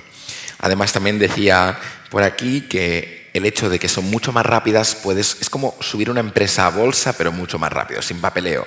Creo un proyecto, creo una comunidad y lanzo los tokens. Inmediatamente la gente ya puede comprar mis acciones, por lo tanto puede ir de una manera mucho más rápida y así pues, se puede cambiar el mundo de una manera mucho más rápida. Y luego también decían por aquí que bueno, las empresas se pierden mucho al no tener en cuenta todas estas conversaciones que la gente puede tener mientras tomas el café, por ejemplo. Y en una DAO tienes canales donde puedes estar hablando de compartir memes, qué es lo que has hecho hoy, y es una serie de información que también crea más cultura de organización de empresa, pero es que aparte, como que hay propuestas, la gente pone una propuesta de qué podríamos hacer y esto es público, todo el mundo lo puede ver y todo el mundo puede votar si hacerla o no. Y eso hace que un poco se haga pública esa resolución del trabajo. Porque de repente alguien puede verlo, ostras, conozco a alguien en tal sitio que puede hacer esto. Y se facilita mucho más el hecho de que se pueda resolver una tarea. Entonces esto lo revoluciona todo. Es una manera diferente de entender la organización humana hacia un fin. Hasta ahora, hasta aquí. So, thank you guys. I'm really enjoying this talk, and there's many questions that come to my mind, and actually, one of them is, as soon as I click or I say like, wow, this is cool, this is very nice, the next question is, why are we not all DAOs? Why are we not DAOs, right? And it's true, there's more speed, there's a lot of utility perks and reasons why, but it seems like there's still like this traditional system of doing things, whether that's because, I don't know, people are a bit more conservative, don't want to take risks. My question, or let's talk about a little bit the future of innovative people, but also traditional companies. Like, is DAO the future of work? Actually, how humans are gonna, do you think is how humans are gonna interact? Are like big organizations such as the UN gonna be a DAO? How do you see the future coming for that? Yeah, that's a brilliant question. Like, now is DAO, right? Now is the time to DAO, but it's not quite there yet. There's so much that we still have to fix. Governance is a problem, participation is a problem, compensation is a major problem. incentives. There are many reasons why DAOs are still broken, and there are thousands, if not hundreds of thousands of people around the world working on how to fix these things right now. There are many DAOs who are focused on streamlining governance processes, streamlining contribution processes. We're building, for example, in Bankless DAO, we're focused on building a new CRM tool that can be Web3 enabled so we can form new partnerships and manage those partnerships all the way through. And Web3 is enabling these sorts of new, speedier processes, but we're still kind of stuck in the past and we still don't have clarity all the way through. So yes, DAOs, I believe, will be the future. And will the UN have a DAO? Quite possibly. Will Nike or Coca-Cola have a DAO? Quite possibly. You know, you look at, like, for example, McDonald's right now has started this club where you can sign up and you can purchase your food through the app and you get points for that. And those points you can spend in McDonald's. That's great. But what about if you had a whole chain of restaurants and you were able to earn tokens through there, and then those tokens could be sold on the open market, or you could use those tokens to vote in governance proposals? That sort of stuff seems way far away, but it's on the tip. We're on the brink. So things like UN or other governmental bodies could potentially act as DAOs. You could have, for example, the country of Spain could have a national DAO whereby if you have DAO citizenship and you have Spanish citizenship and you KYC yourself, you can become a member of that DAO, and then you can use those voting structures within that DAO. But you would first have to prove. So in a way, I just wanted to touch on this whole permissionless thing. If you're not familiar with permissionless, that is the blockchain enabling anyone to participate and not being able to stop them. Well, DAOs are slightly different because in order to access a DAO, you need to be granted access. So they're kind of permissioned in that way. So I do see DAOs both affecting the public sector. For public DAOs where anybody could get involved, you don't necessarily need a token or an NFT to have membership, and then more private access DAOs, specifically for investment DAOs where things like SEC regulations prohibit deal flow from being shared with people who are maybe not accredited investors. So you can use membership DAOs to solve those sorts of problems. But yeah, there are many problems as of yet to be solved in DAOs, and we're herding cats. That's our mission right now. We're herding cats. Anybody who's in a DAO has probably heard that one before. I think we had this discussion after one of the first meetings of Design Guild. What are we doing here? We're basically herding cats. But I would love to take the opportunity to take the completely opposing view and say that DAOs are not the future of governmental bodies, are not the future of rigid structured organizations. They are the future of innovation, definitely, but not things like places where there are systems involved where people need to be responsible for other people in a more higher level than just making some applications online. So, for example, a country wouldn't give up. Well, technically, democracies could be considered as DAOs, as it is, but there's so many power structures involved that you can't give access to the common public, because there could be national threats or security threats or whatever the case.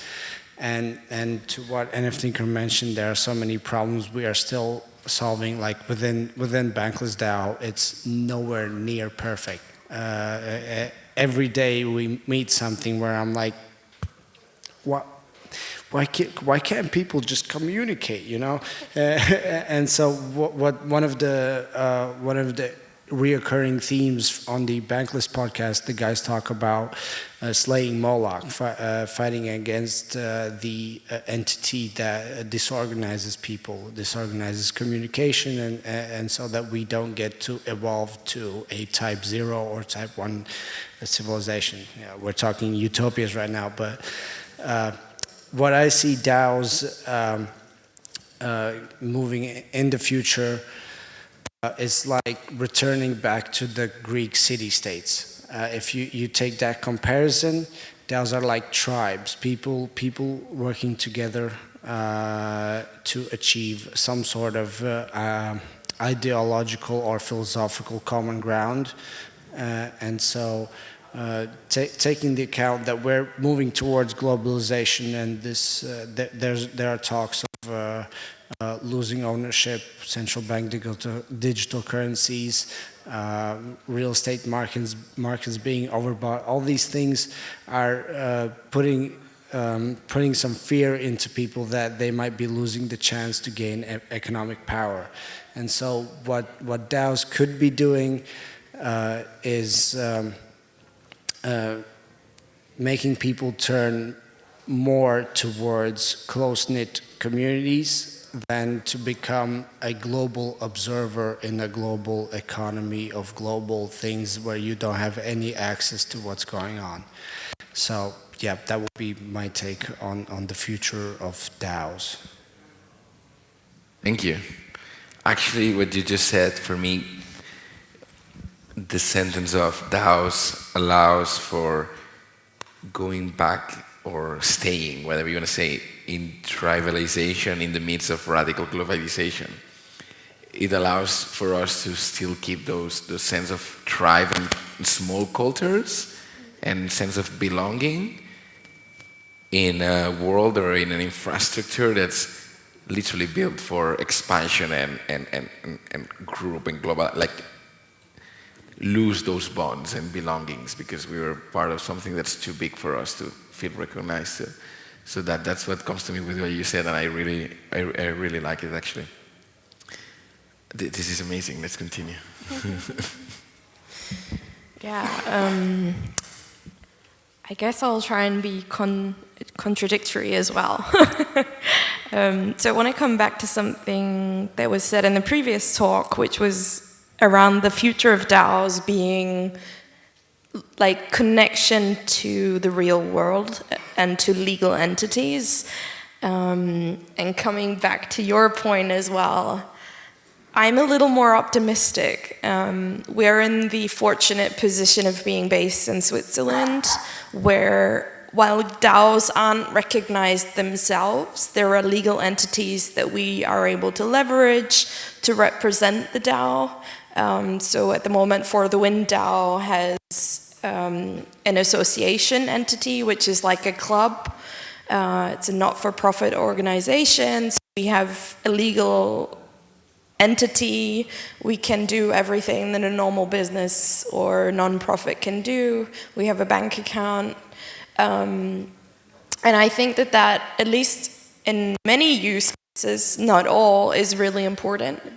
To be able to connect it into the real world, at least as it currently exists. And I'm quite optimistic that with those connections to the real world and real responsibility, that also many very important decisions can be made by DAOs.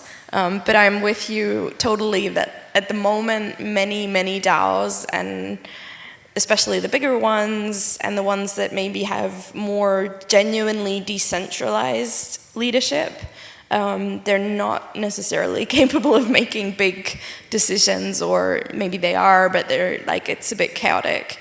Yeah, that's kind of my perspective. We actually spoke to a researcher recently. She's doing a PhD at an amazing institute, and she was saying that she thinks the UN will eventually become a DAO, which I thought was very interesting. Yeah, so I'm a little more optimistic, but there's a lot of work to do. Definitely. That's what we hear, right? I could add another example of a sort of organizational structure. Yep.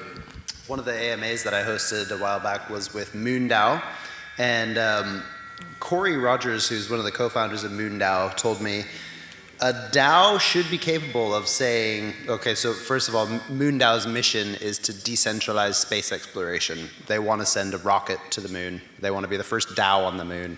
And if you look at their website, they even talk about how no nation state can colonize the moon, but a DAO is not a nation state. So can they colonize the moon? Who knows?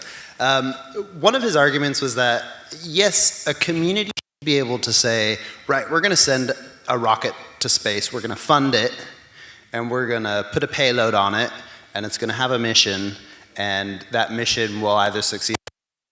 That community shouldn't be able to say how many engines go on that rocket. They're not rocket scientists. They shouldn't be able to make that decision. So it just goes to show that you can break down the decisions within a community and let certain leaders within certain sections of that community make the appropriate decision for the community as a whole, but it doesn't take away from the main objective of letting the community drive the narrative. So leaders in a DAO are definitely important. That's amazing. That we touch upon the decentralization, at the same time the need to create structure. How can you keep a structure in a decentralized space? And I think that's something very interesting.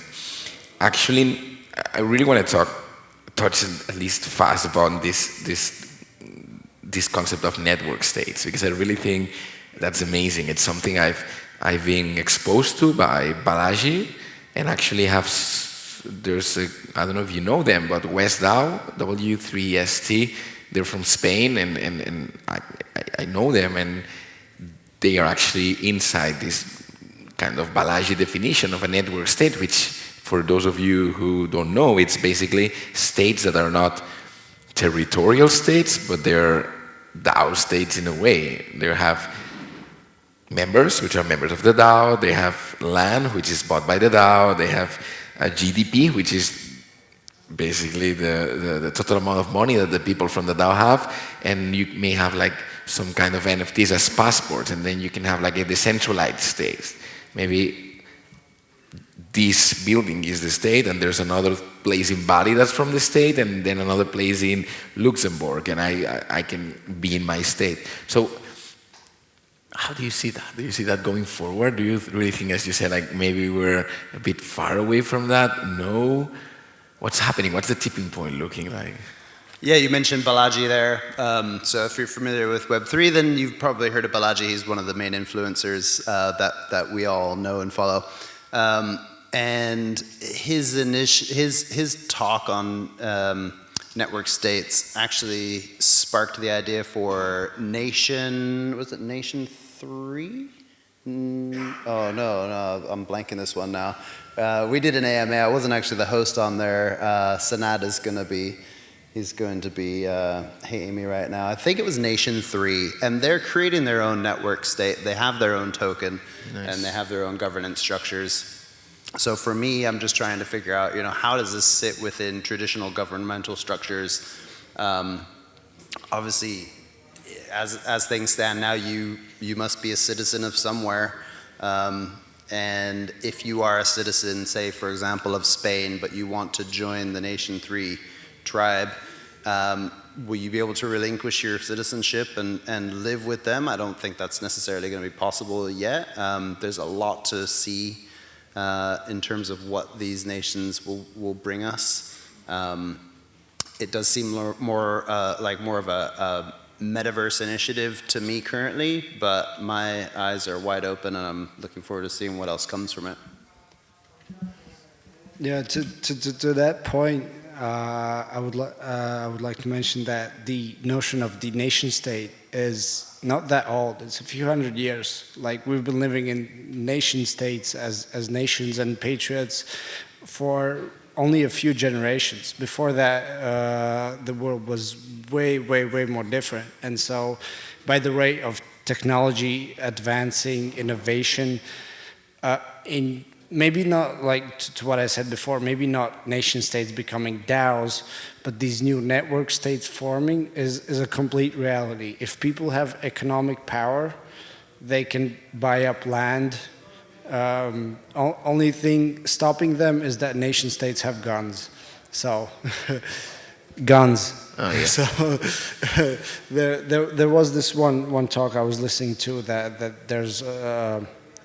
there's always, from behind nation states, there's always a man with a gun currently, and crypto is a peaceful, silent revolution.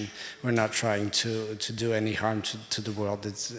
We've had enough, but yeah, these network states are a really interesting thing, and seeing people buy up land, draw their own borders, goes back to what we talked about earlier, tribalism, and getting back to these close-knitted communities as a sense of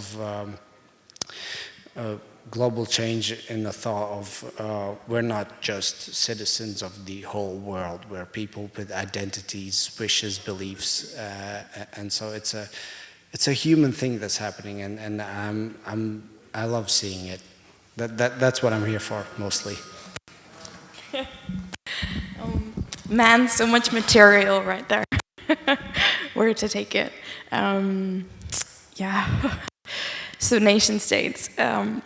What really excites me about the concept, I used to love the idea of seasteading, where people would create independent states on oil rigs and kind of like, independent governments, and give people a freedom of choice in terms of what kind of world or government or nation they want to live in, because I always believed in this concept of voting with your feet.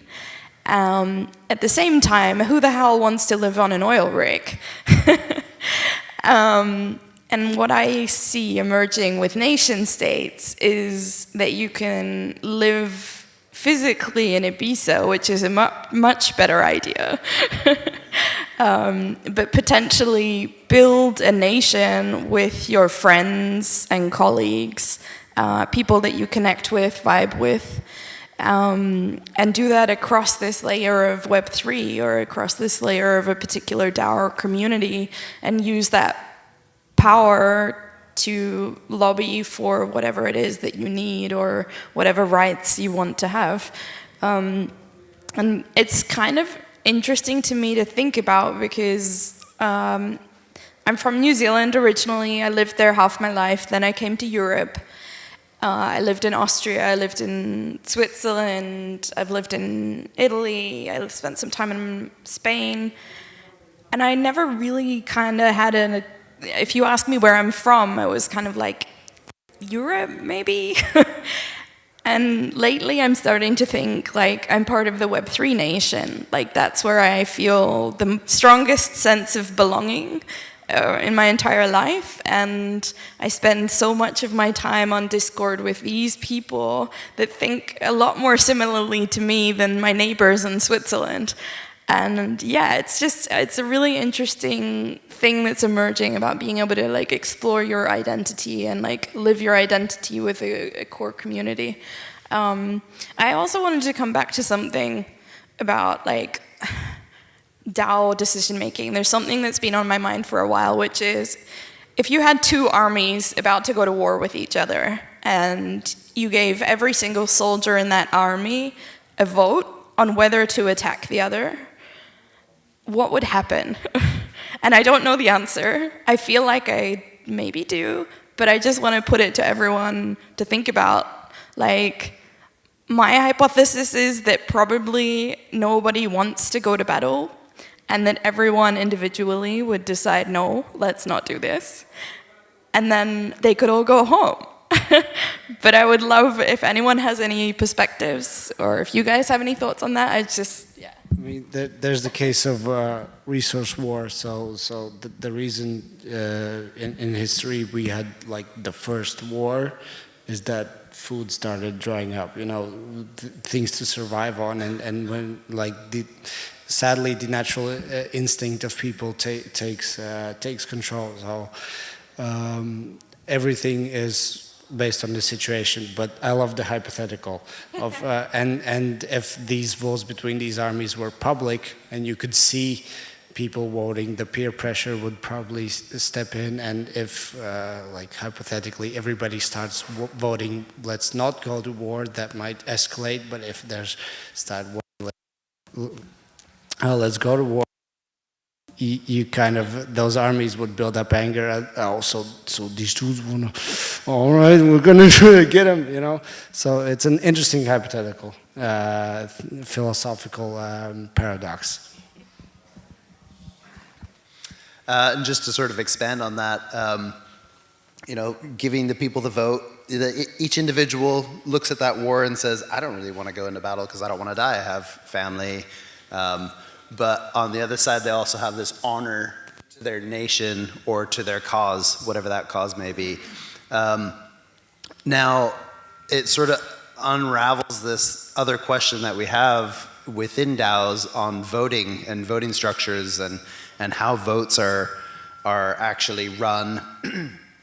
Many times in the DAO, from what I've seen, anything that goes up for vote will, the majority of times, get a yes. Because people look at it and they go, oh, this is from the community, this is from a friend that I work with all the time. It must be a good idea. So-and-so has commented on it, it looks good to me. Mm-hmm. So it's not necessarily, we don't necessarily need to fix now the technicalities of voting.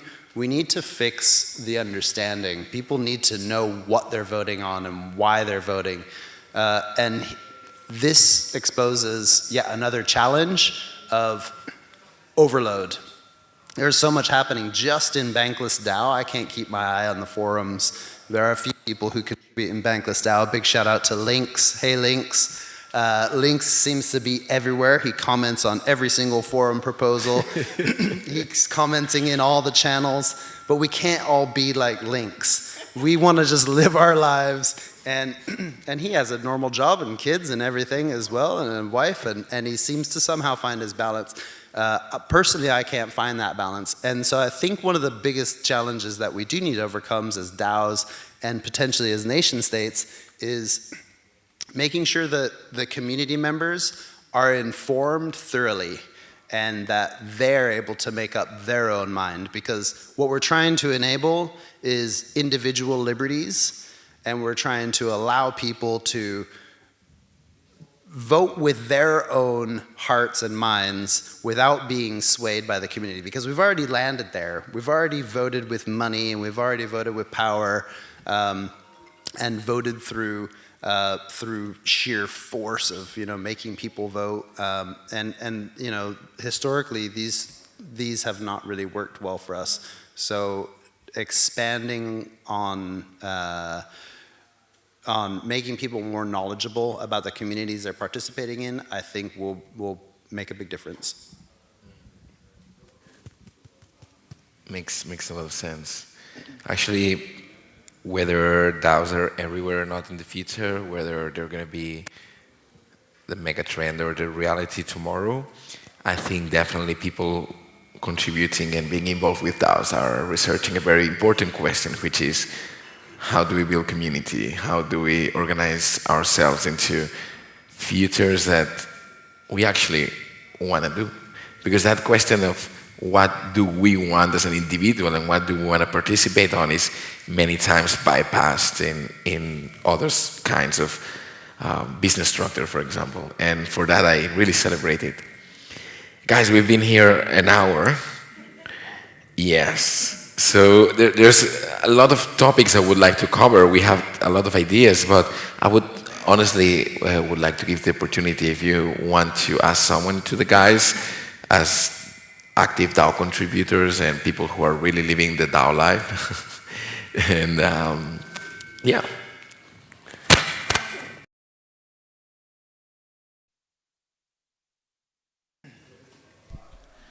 One of the questions that you mentioned as an unanswered question is the funding question. At some point you'll need money for a DAO, And I was wondering if you're seeing any trends in the different types of DAOs or any other sort of categories between, do we ask our members for funding and maybe issue an NFT, or do we make our members contribute and then other people pay for the contributions, and sort of the contradictions there. I wondered if you had any thoughts on that. Yeah, so with the token generation event, obviously that will raise some funds because investors will put money into that and provide liquidity for that token. So that's one way. That's how Bankless DAO was able to raise funds through token generation event, and now we use Bank Token to fund those efforts. But then there are other future funding initiatives that we need to account for. Fluctuation of cryptocurrency prices. You know, Bank Token goes up and down, so one week I might be able to afford my milk, and next week I might not be able to afford my milk. So we have to take that into consideration. We can't leverage the crypto tokens, especially if they are so volatile. So DAOs for raising funding, I mean, this is a very broad question. I'm not going to touch on the selling NFTs. I'm going to let, because For the Win has really focused on that and done a great job of it. One way that we're trying to raise funding within Bankless DAO is through projects, external projects that we're completing for other DAOs, private people, and other corporations. They can engage us to create a design or create a tokenomics plan for them, create a research report. So external projects, I believe, are one important way of funding DAOs. Yeah, I would say the same thing. Crowdfunding, Gitcoin DAO, what they're doing is phenomenal, and I really believe in making projects. So in a traditional company, you would have one product, a marketing team, a product team, everything centered around that one product. In a DAO, you're able to enable multiple products under the same brand to be distributed to the public. So anything that can account as a service. For example, Bankless DAO Design Guild that me and NFThinker built over the last year. We are offering graphic design services, and a part of the cut goes to the DAO because the DAO enables us to launch those projects, house the talent, and work with the people. So any type of business can be created under a DAO, and that can be a great source of funding. Yeah, great point. Can only confirm that you really can do anything in terms of starting a business under a DAO, having DAOs that own corporations, technically. In our case, we went with building the community by selling NFTs, because there's like a lot that you can do in terms of communicating values with art. So we took the opportunity to develop our brand and our visual identity around our values, and then create NFTs that kind of worked with that. And the nice thing once you sell an NFT is that you have the wallet address of the people who hold it. So then you can use that for interesting activations. You can airdrop the token at a later point in time. There's lots of cool things that you can do. The main challenge I think that we all have is that there are these securities regulations that are not so black and white. Yeah, in Switzerland we have reasonably clear regulations, but if we sell something to someone in the US, we have to think pretty carefully about how the SEC is going to view that. And so that's the biggest challenge I find, but other than that, you can do anything.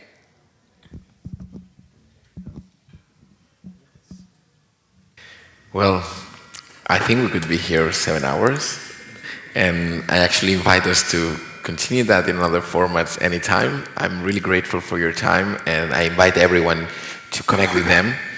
outside the speech. Thank you very much, guys. That was an amazing talk about DAOs.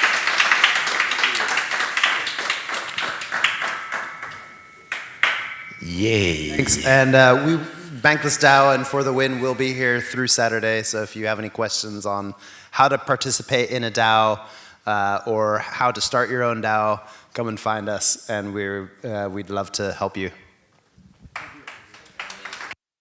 Thank you, guys. Yay. Wow. That was inspiring. And yeah, definitely these kind of conversations can go forever. Let's, though, don't stop and move forward to the next topic. Well, it's not the next topic, it's actually the next talk, and I'm very happy to have a little fire chat walk. It would be nice to have like a fire screen or something like this, just 4K fireside.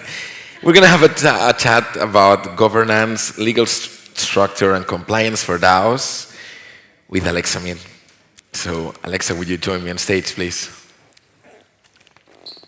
So, Alexa, basically, thank you very much. Despite not having a fire, I think the applause is warming enough. Alexa is many things. She's a multidisciplinary legal professional who has built her career in operational roles in tech startups, and her focus are DAOs, DAO governance and operation framework design, and the legal and compliance aspect of the decentralized industry. Basically, she's a managing director at Wasio, a DAO-focused non-profit that provides DAOs with a framework for compliance, important, legality, risk management, and prevention that enables them to operate in a decentralized manner while maintaining a significant level of decentralization. As we talked, there's quite a bit of a conflict there. Well, you're founder of Wasio Token, which is a utility token that facilitates financial transactions between on-chain and off-chain worlds. Thank you for being here. I love how we're getting deeper into DAOs, right? Like, we're just... Yeah, everything around DAOs. Yeah, actually, Alexa, I'm very happy to finally have a chat with you on stage, because you know a lot of things about DAOs, you know a lot of things about compliance and how to actually make DAOs a reality, which is something that I think many people who would like to know that, and they have a lot of questions, and there's not many people who can answer those questions, and I think that's very important. And also, I know that you're also very advocate for closing that gender gap in the community we are. So, do you want to introduce yourself and tell us how you get into Web3? Yeah, sure. Thank you, and thank you for having me here. It's been a long-awaited conference, I have to admit, and I'm super excited to be here. As for my journey into the blockchain industry, I was in a fintech looking for a career change, and quite accidentally landed a job in a DAO, and without actually knowing what a DAO was, what decentralization actually means. I mean, of course, I knew the basics, you know, of blockchain, of crypto, but never really got into it. And from there on, as I learned more and more about DAOs, how they work, the whole concept of decentralization, how it works, and, you know, what the usual Web2 problems that we cannot solve, decentralization actually can. Because by default, decentralization is very inclusive, and you don't have that, you know, the usual constraints and limitations of the centralized world.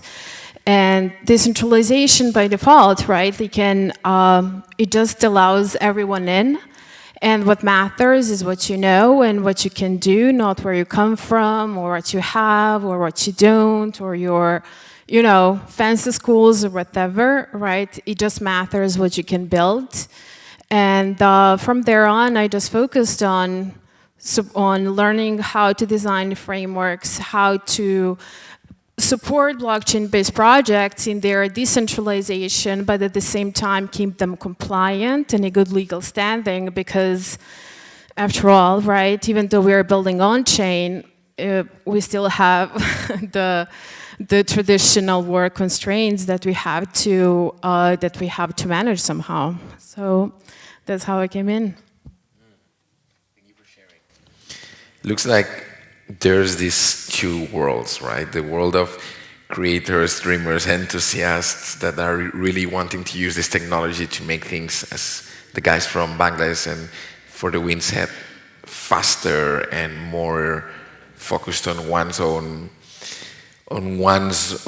goals. And then there is this legal framework that there are two different worlds, and I see that your work is making a bridge out of that, and that's amazing. So having had this kind of two talks that we talked about DAOs, do you want to add anything of your definition of a DAO and its element, or how would you describe a DAO to someone in your family, for example?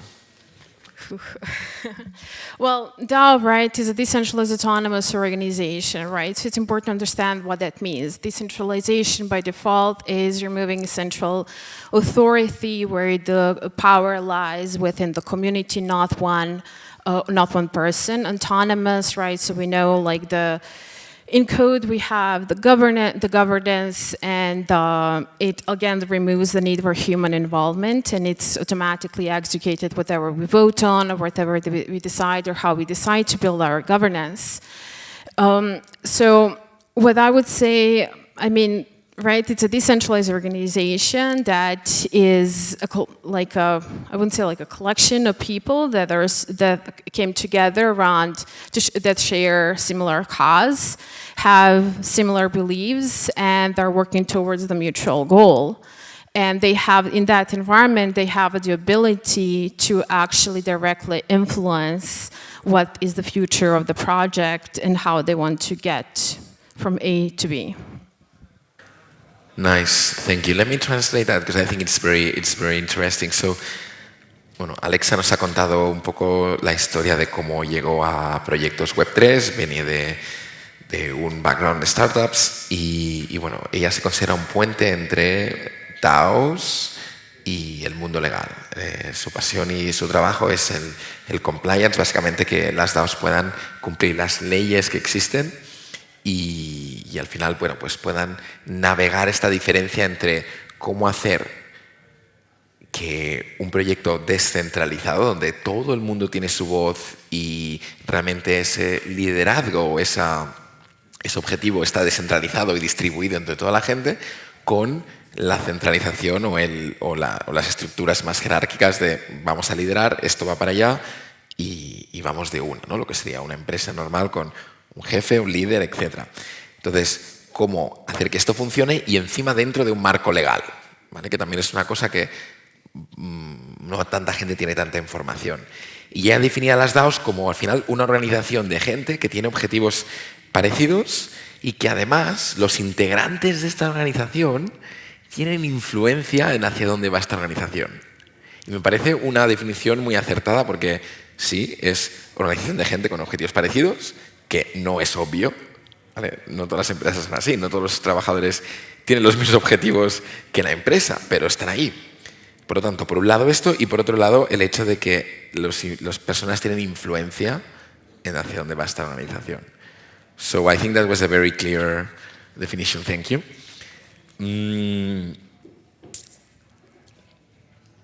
We talked about, I love what you said about people having influence in the direction of the community, of the organization as a definition. So what would you say, like, it's the importance of community or that communal spirit in comparison with other organizational structures?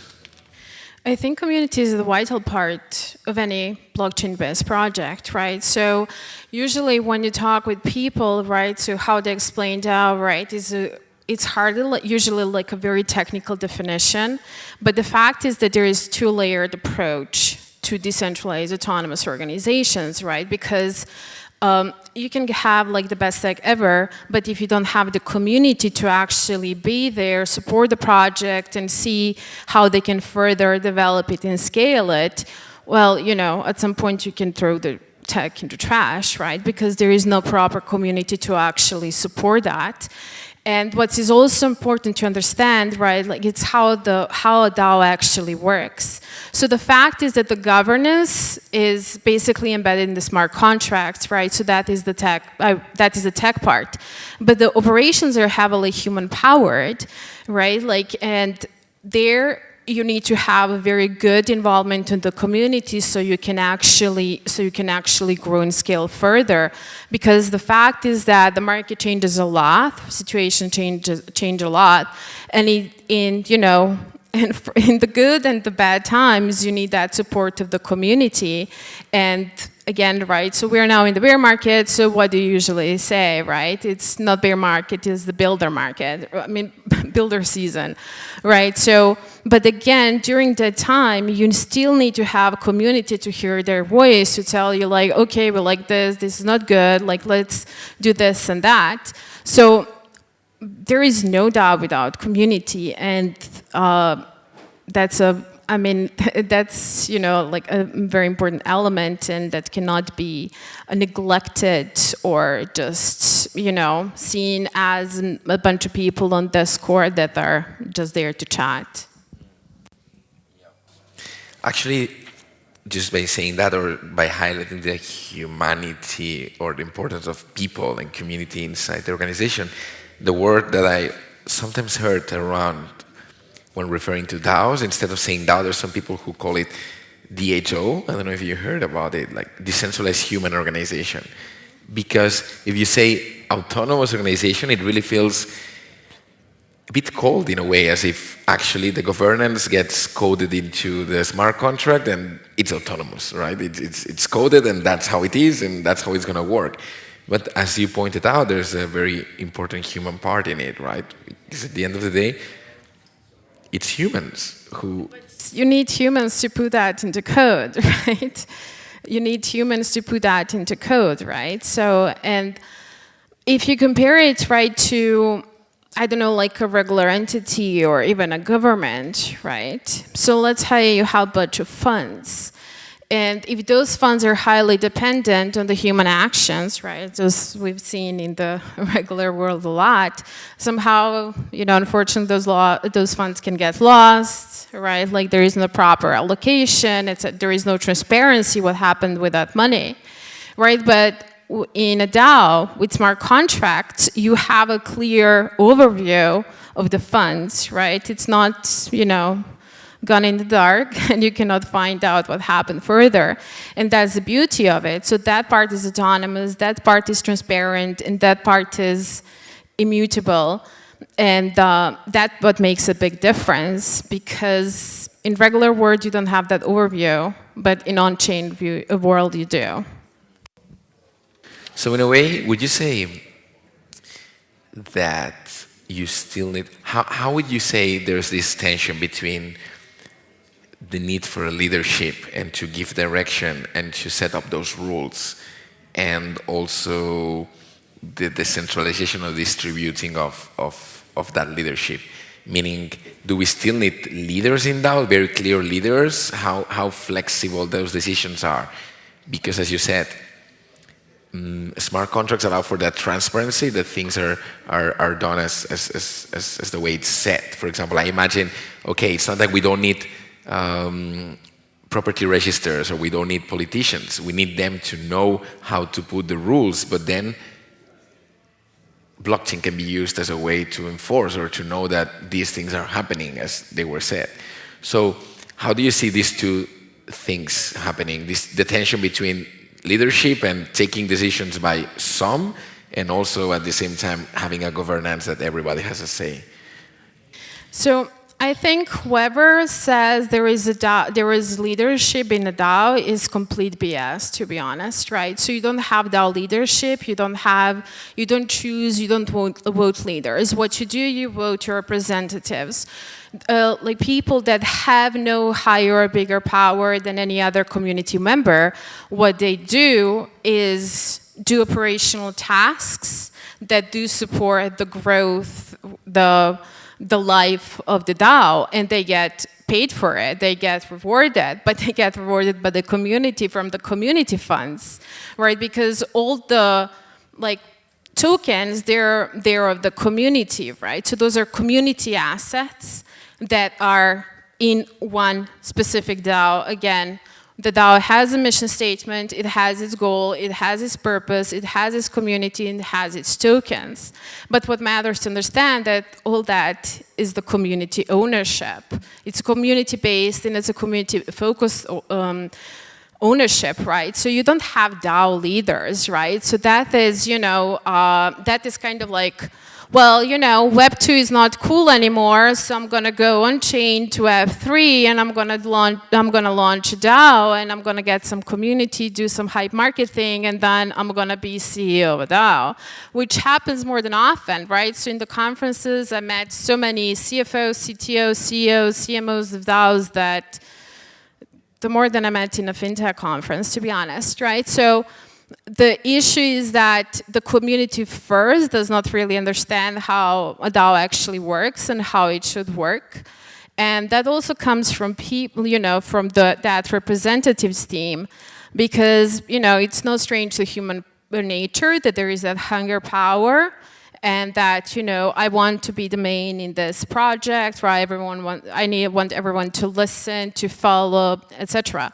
And also what happens with the community is that they do come from that, to say traditional world setting. They want to move to blockchain industry, to decentralized type of organizations, but they still have that centralized world mindset because they're still looking for some sort of leaders, right? So they don't have to make decisions.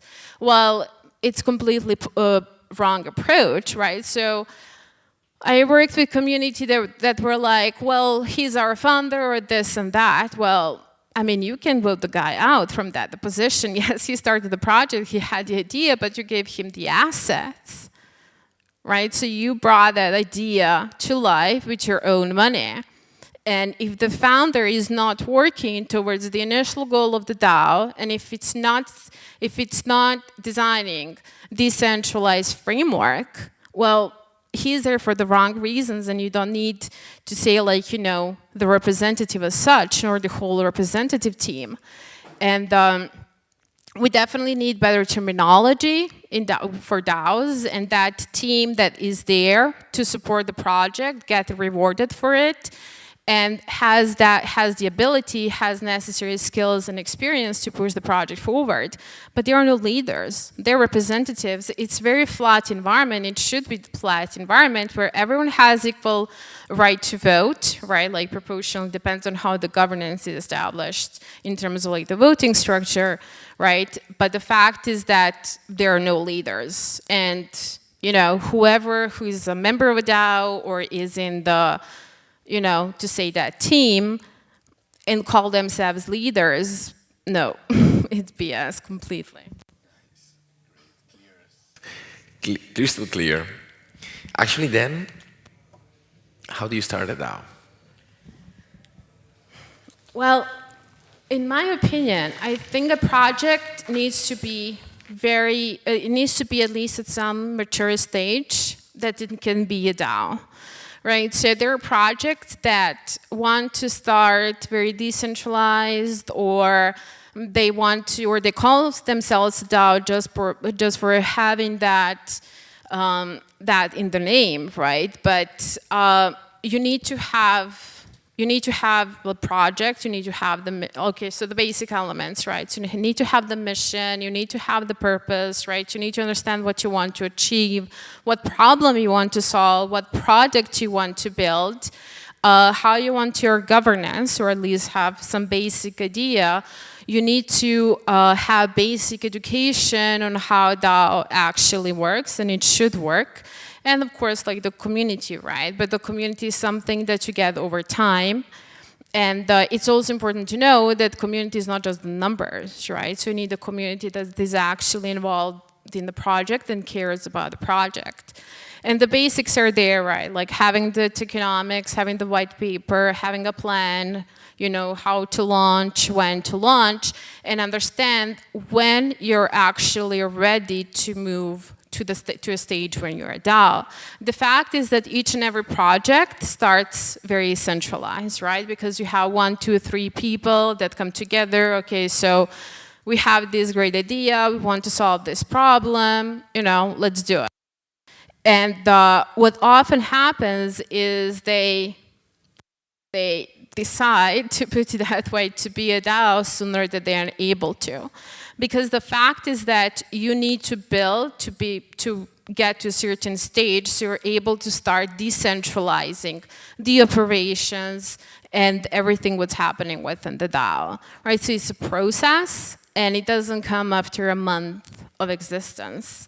Because you need to first test the waters, right? Like understand what works, what doesn't, right? You need to KYC. You need to know your community and understand what type of approach you should have towards the community, so you can build a proper, solid, decentralized project.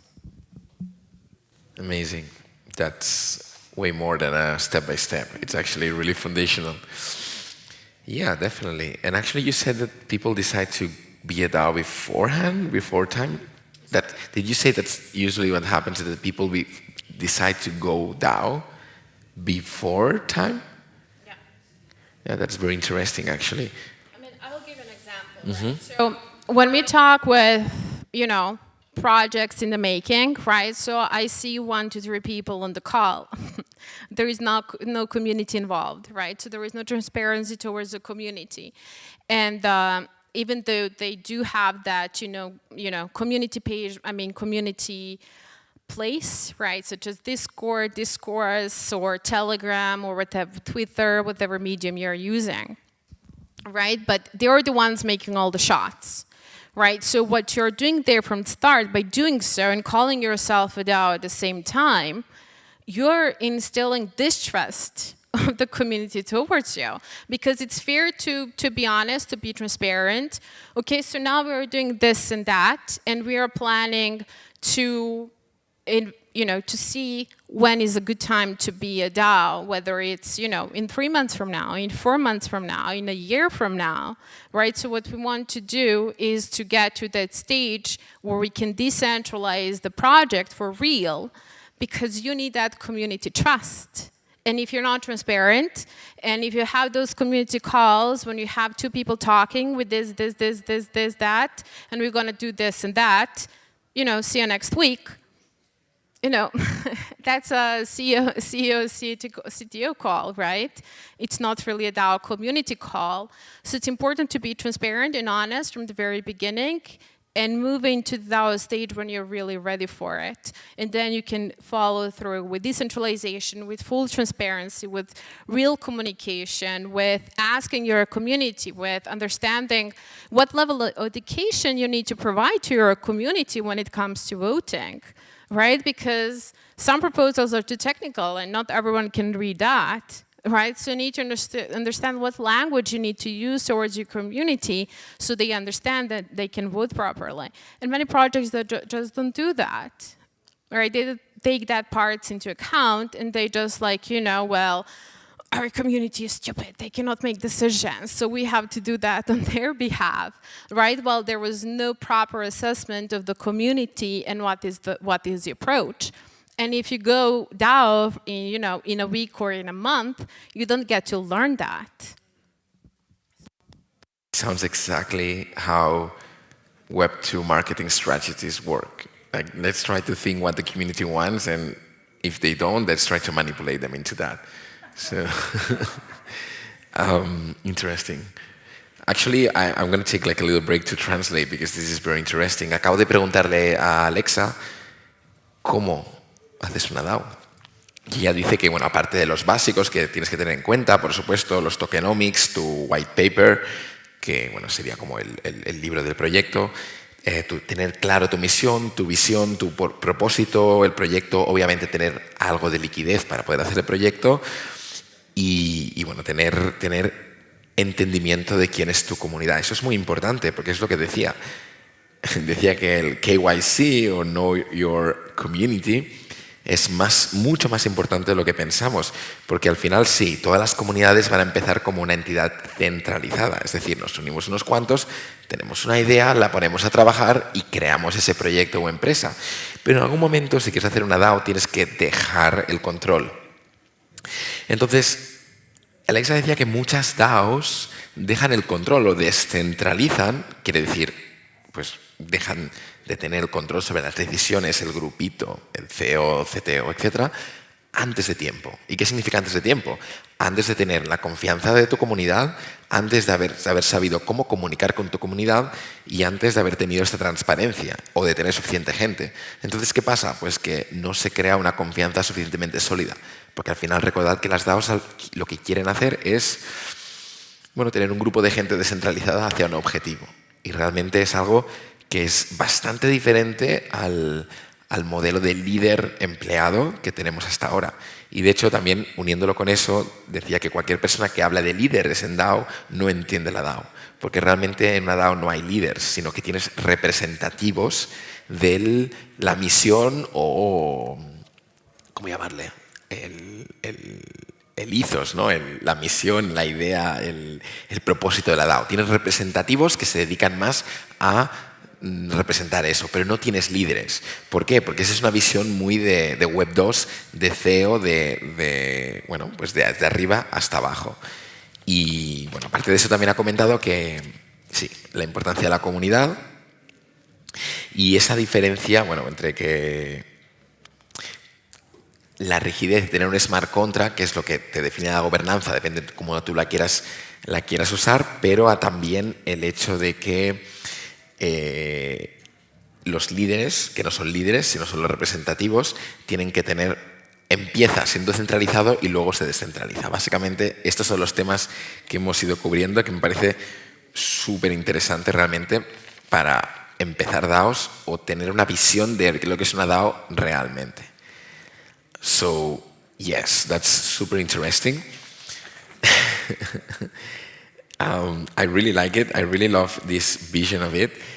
And I have so many questions, but I really don't know how much time we've been here talking. Yeah, we can talk a bit more. And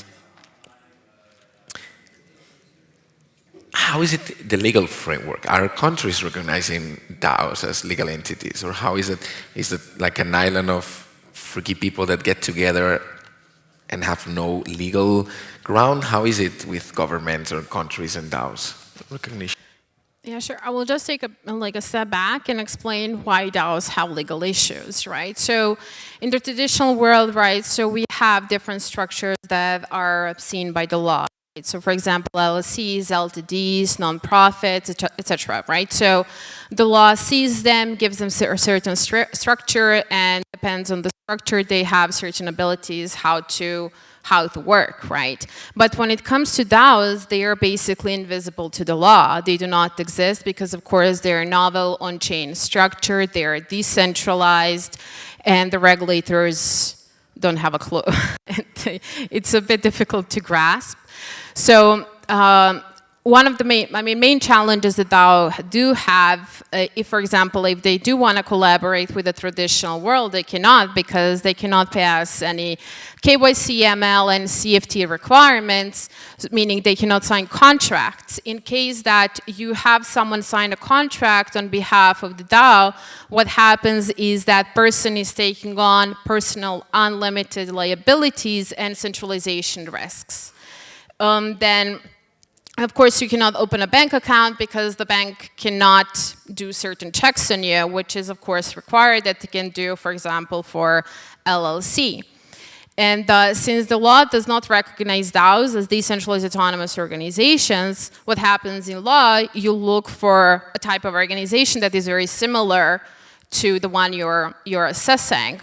And the traditional law, that those are general partnerships. General partnerships are defined as a business arrangement between two or more people that equally share profits, losses, and legal liabilities. In a case of a DAO, if someone commits illicit activities with DAO assets, everyone involved, everyone who holds those assets, can be seen liable. And of course, unlimited with their own assets, there is unlimited personal liabilities, right? So that, I mean, example, right? So what is happening with UGDAO? So CFTC, right, so they did an assessment and they realized, well, DAO this, and that. They had unregistered ICO, they promised higher returns, they did this and that. And they targeted, and they're like, well, we see you as a general partnership, right? So everyone who was involved is equally liable. And we are going after you and your assets. That is one of the challenges, right? So the other is, for example, like taxes, right? So we know governments love taxes and you got to pay them. With a DAO, that's basically impossible because you have a cross-jurisdictional problem, right? So how if someone is in the States, if someone is, I don't know, Germany, the other one is in India, right? So they all have different tax requirements. And again, in a DAO, you cannot tax it that way. So many, choose not to pay taxes. And of course, that's another issue because you cannot tax the DAO properly. Then another issue is, for example, if the activities of the DAO fall under regulated activities, those that are involved and the DAO does not have the necessary paperwork done in order to perform those activities, everyone in the DAO can be actually held liable for that, which is a lot more serious issue than not paying your taxes. So the fact that DAOs are invisible to the law, it makes it impossible for them to communicate and to collaborate, to hire needed consultants, to open a bank account, or to do whatever they would like to. So what happens is that the members take on those centralization and unlimited personal liabilities risks. So as a way to regulate those, Wyoming came first, I believe, in early 21.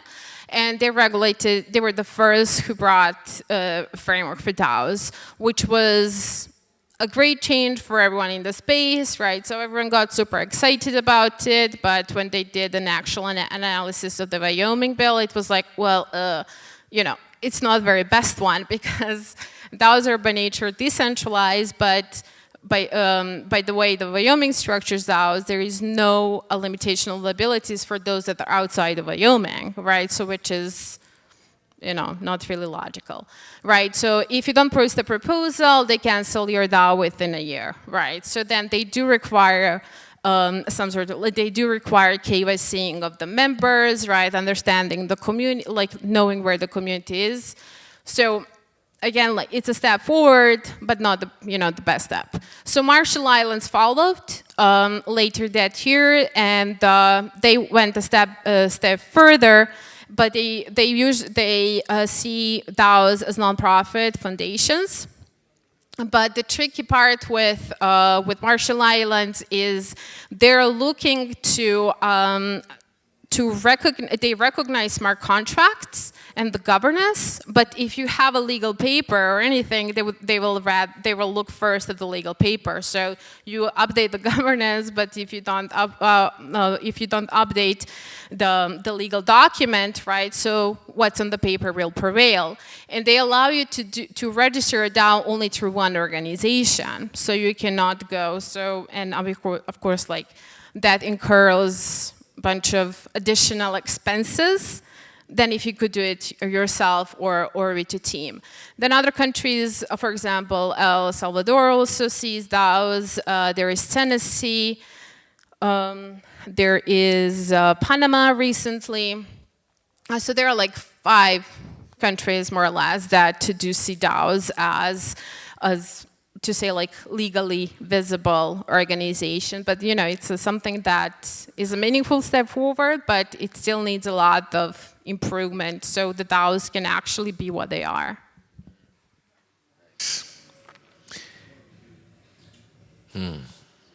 Yeah, I guess also we have answered both questions. about countries too. I actually, what was it in the United States? Was it Wyoming, the one that has been always the one that, okay, I don't know why I had in my head Delaware, but I guess that's for other stuff in LLCs. Delaware LLC is actually quite common place to go when you're looking to have an entity that represents a DAO. It's, I mean, registered as LLC. Thank you for that. That's a lot of information. Is DAO the future of work?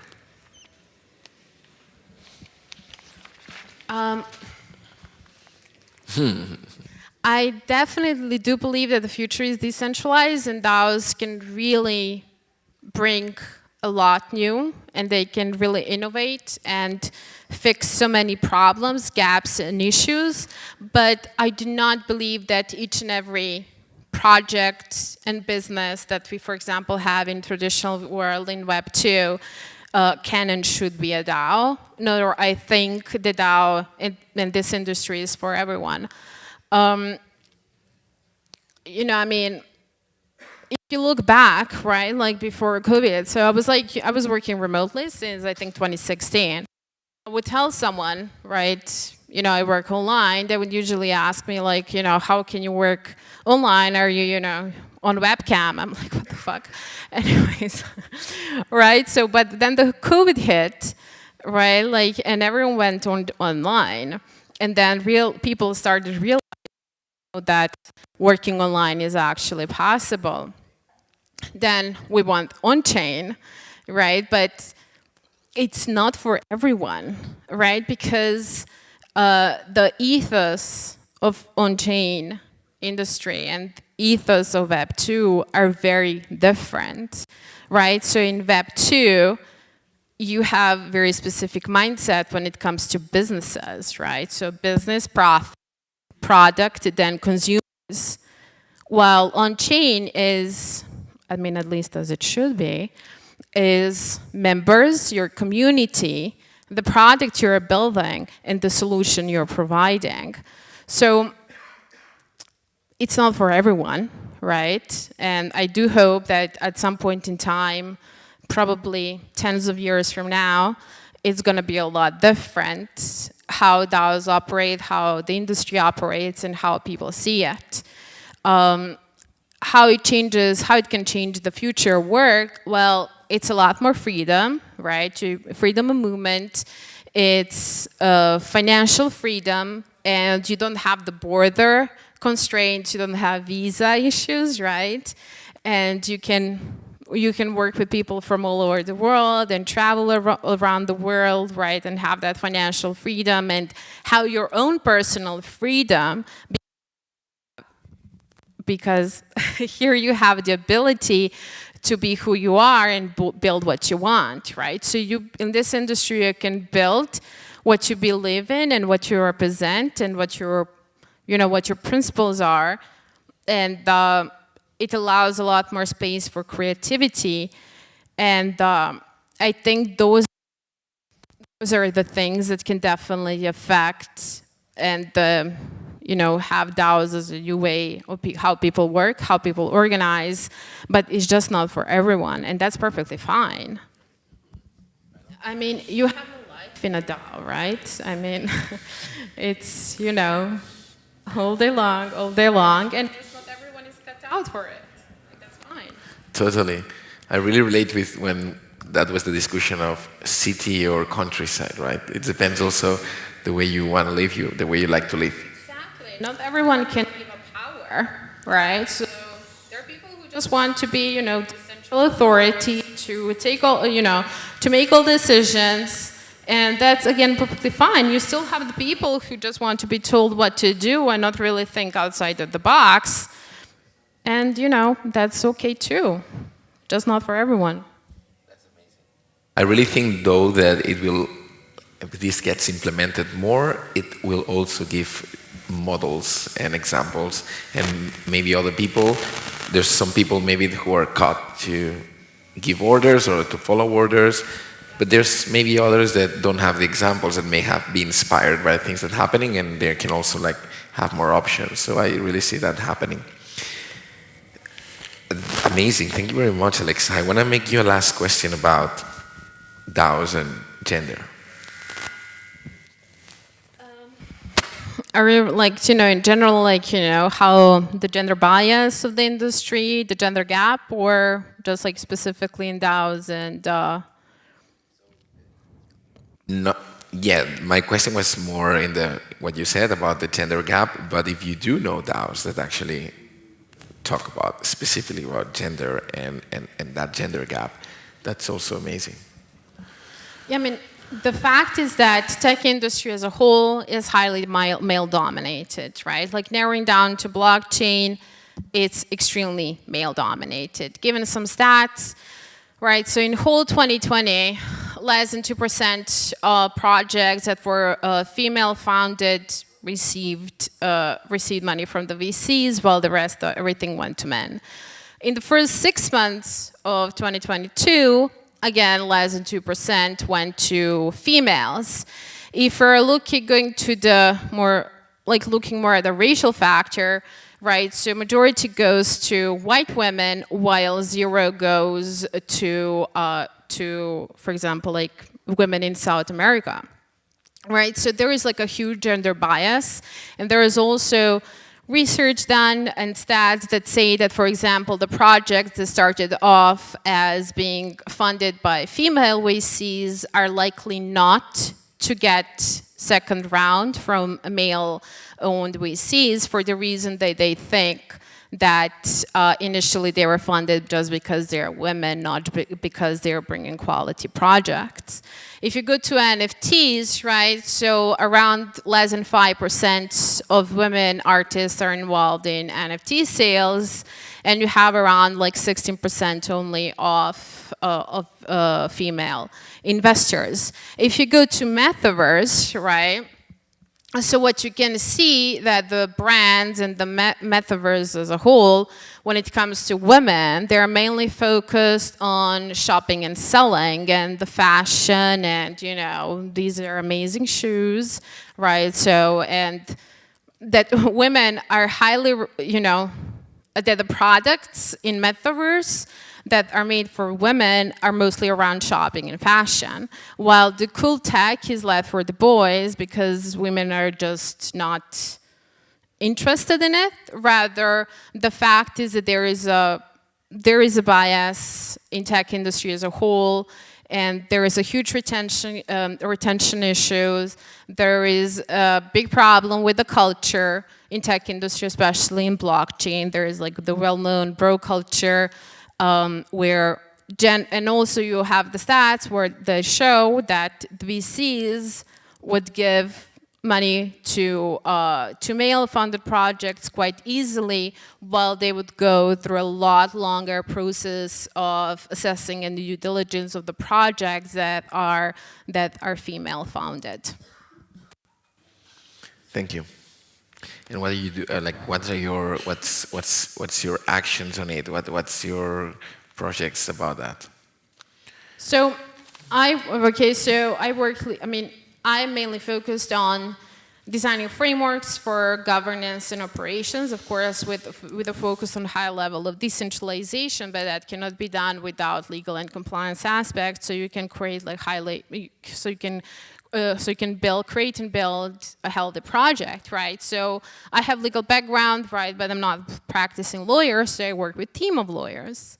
And I was looking to hire a lawyer, and I really wanted to find a female lawyer that was involved, that at least understood the basics of crypto, blockchain, Web3, decentralization, and I just couldn't find any, right? So I would get like 20 candidates, and they were all men. And I was like, well, if I cannot find a female lawyer, then I'm, in the industry, then we're just gonna make some, right? So we launched the project that is called Women Empowerment, that is mainly focused on educating female legal professionals on crypto, blockchain, Web3, with a focus on creating she-body environment where we create, of course, where we start with education, as a key entry point. And then we go towards creating networking job opportunities. And we are mainly focused on regions of underrepresented communities, such as women of Africa, women of India, women of South America, where our goal is to initially build, build individuals, women, ambassadors of the project, where they would be building local communities, and we would educate them on the industry so they can become themselves like builders in the space and establish themselves as SMEs in their respective regions so they can provide services.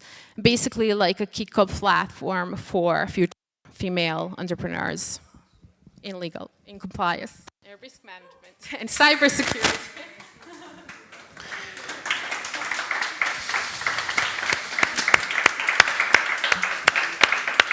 Well, thank you for putting your energy where your purpose is. I think that's actually one of the main goals of DAO, so you embody that.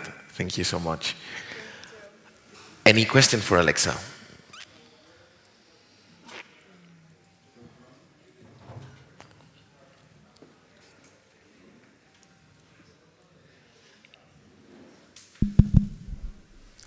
Hi, thank you very much for that. It's super informative. I had another series of questions, but I love this closing piece where you talked about bias and culture. My question really circles around, do you believe that in the structure of a DAO, can you really address bias and cultural issues? What are the best ways that a DAO can create that impact overall? Yeah, I absolutely believe in that because it's all about decentralization, right? Like, you know, people are behind their avatars, right? Behind their nicknames. So you cannot, you don't start to talk with them and, you know, have any type of bias because what you talk about is the project, the mission, the goal, the skills, the knowledge, right? Like, and that is an important factor to kick it off because often we do encounter that first impression bias toward genders, races, religions, or whatnot. And decentralization itself is, I mean, by default is in my opinion, is unlimited, right? Then you can bring so many good things. And if, you know, in Web 2, you have that unpleasant situation where you have to deal with, like with a racist asshole, right? So if you encounter that in decentralization, you just move on because you don't have that, you know, country, visa, or whatever restriction. You just find your place, and if you cannot find your safe place, then you build a safe place for yourself and for others that believe in the same cause and want to build with you. So I do believe that decentralization in this industry solves a lot of issues, a lot of prejudices that we have in the centralized world, and well, I do honestly hope, because that's one of the main reasons why I decided to stay in the industry and build my career and do whatever, you know, with the things I believe in to build upon them. So, yeah, absolutely. With education, with a different approach, and with, you know, I think like the more people get involved, it's easier to remove the prejudice. Because again, skills, the knowledge, your expertise is what matters, what you can build and what problem you can solve.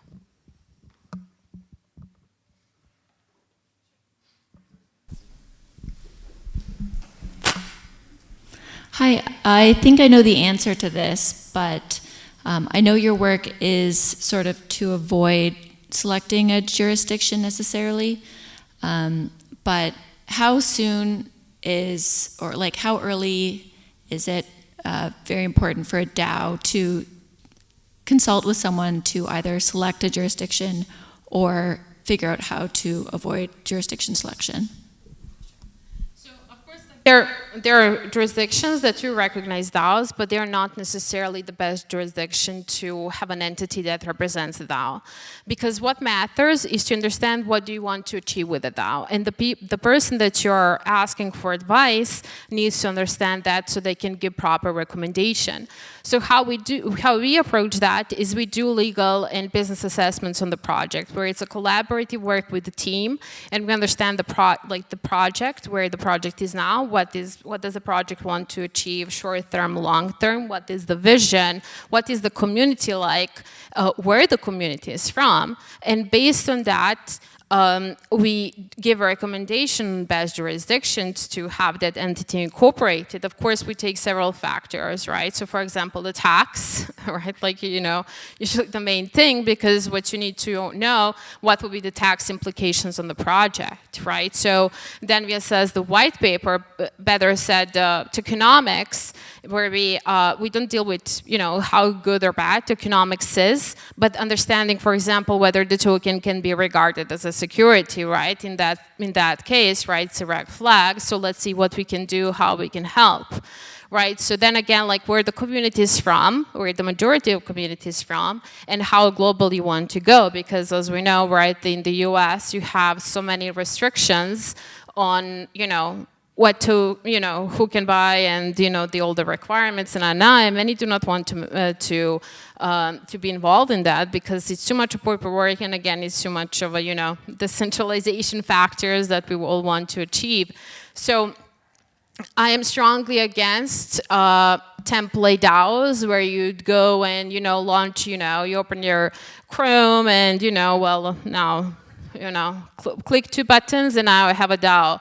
And incorporation in the jurisdiction that most people incorporate in. It's not one solution for everyone, because also you need to understand what product you're building, right? So are you know, what is the utility of your token or of the NFTs, or like whatever you have in the project, and based on that, decide the jurisdiction that really fits your project, because you also need to look into the future and see, okay, so, you know, how this country is treating crypto now, are there any news in terms of like their legislation, and what can the future bring? Because also that's a very important factor, right? So now in EU we have MiCA, right, like Hermica, and in the US, SEC and CFT are, you know, partying together against each other or whatnot, and that will decide the fate of many projects, right? Then you have Dubai and Singapore as very hot places to have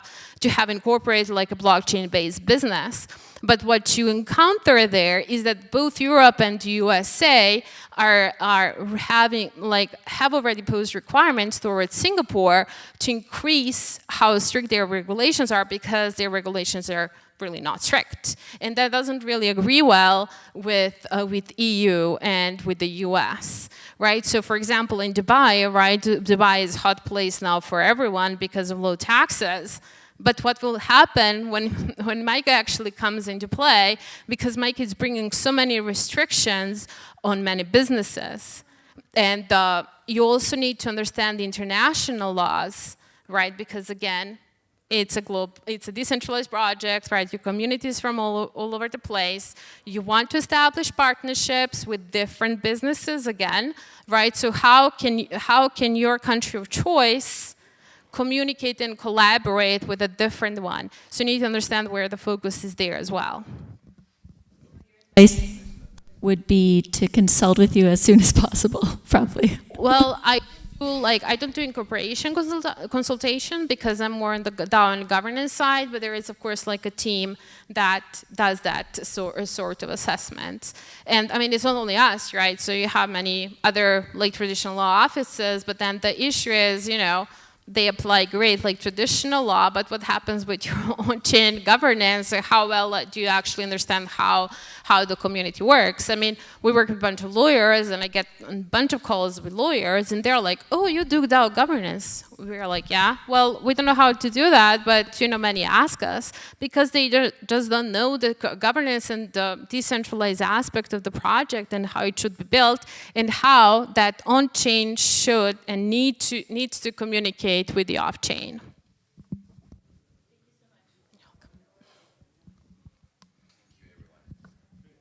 Thank you, everyone. So, yes, thank you, Alexa. That was amazing. Alexa Mil.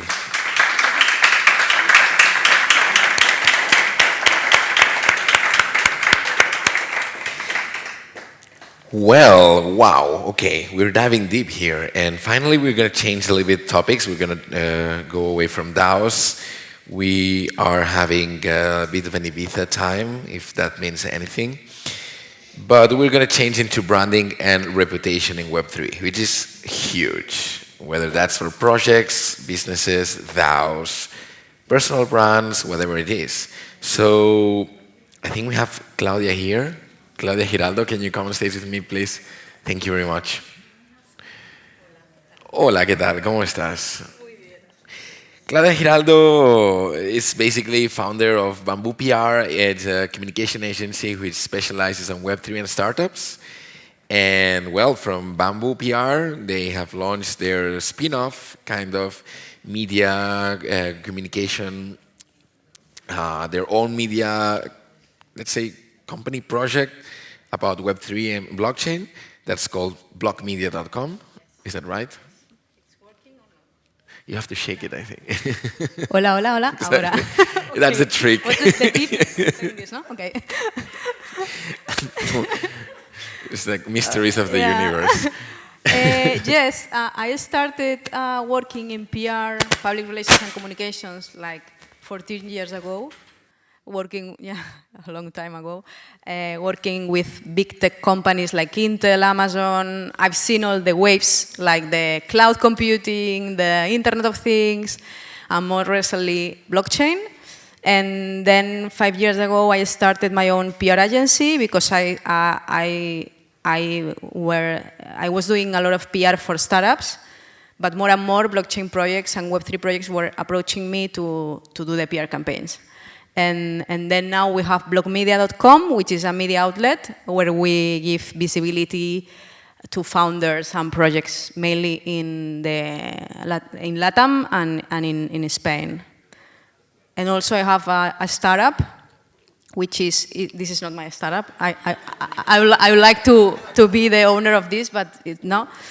I have also a startup which is a crypto, so we build crypto portfolios based on data to allow traditional investors to get exposure to the crypto assets, which is called Common Sense Finance.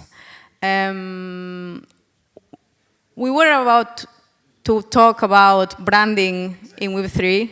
I don't know if you want to talk about this. Okay, it's here for a reason, yes. Yeah. What's that? Yeah. Tell me what's that, Claudia, the reason to start with Pool Suite. I don't know if anybody knows Pool Suite. Amazing. It's a Web3 project that I've been following for 1.5 years. For me, it's a super best practice in Web3 branding because I've been in the landscape for a long time, and I've seen as a PR specialist and community builder and also investor, because I invest in startups, I've seen a lot of Web3 projects and crypto projects which for me has a lack of soul. It's like copy-paste and a lot of Canva templates, gaming aesthetic, everything is the same. They do these Twitter bots, and if you go deep, if you do the due diligence, like on a startup or something, and you go and you go like through tokenomics and you see the holders, because you know that in the blockchain you can see everything, because everything is in the ledger, in a database, so you can see how many holders, market capitalization, how much each holder average has. Who are the whales? So it's very kind of easy to see if the project is legit or not. And this is one project that I love. I'm a huge fan. I know the founder is Marty Bell. This guy used to work in fintech, well, in finance, many years ago in London, and then he built a fintech, he sold the fintech, and meanwhile he was building the fintech, Marty started a radio of 80s, like 80s music with this kind of aesthetic, Miami 80s.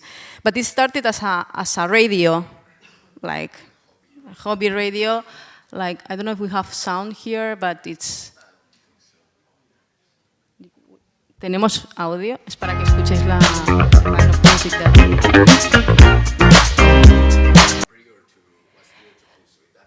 Pulsuit used to be a radio. And then Marty discovered the blockchain and Web3 and NFTs, and organically, so which was Pulsuit, the radio, and organically he was introducing blockchain and NFTs to the project. So he already had a community like listeners, but nothing related to NFTs, but then he started introducing blockchain elements in the project. And for me, it's a good practice because it's always build your community and then start doing something valuable for your community, no? Or in an organic way. And then give value, and then the price of the token or the price of the NFT will come after.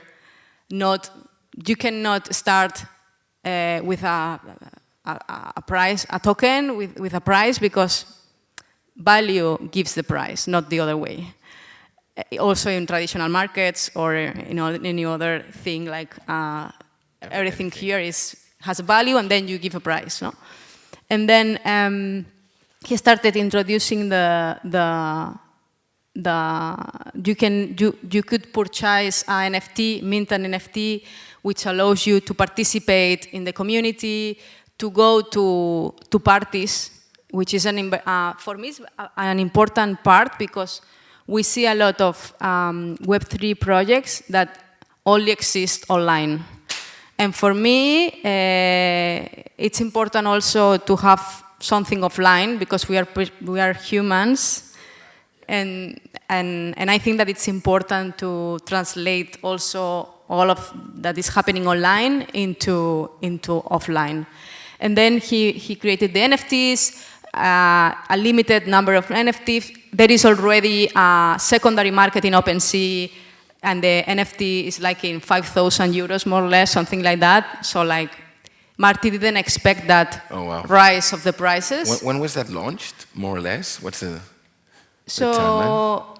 Here you cannot see because we don't have MetaMask here, so we cannot try to get into the NFT side. But then if you are an NFT holder, you can go to the Grand Leisure. Okay.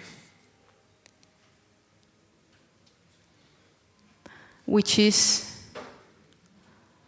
Oh my God.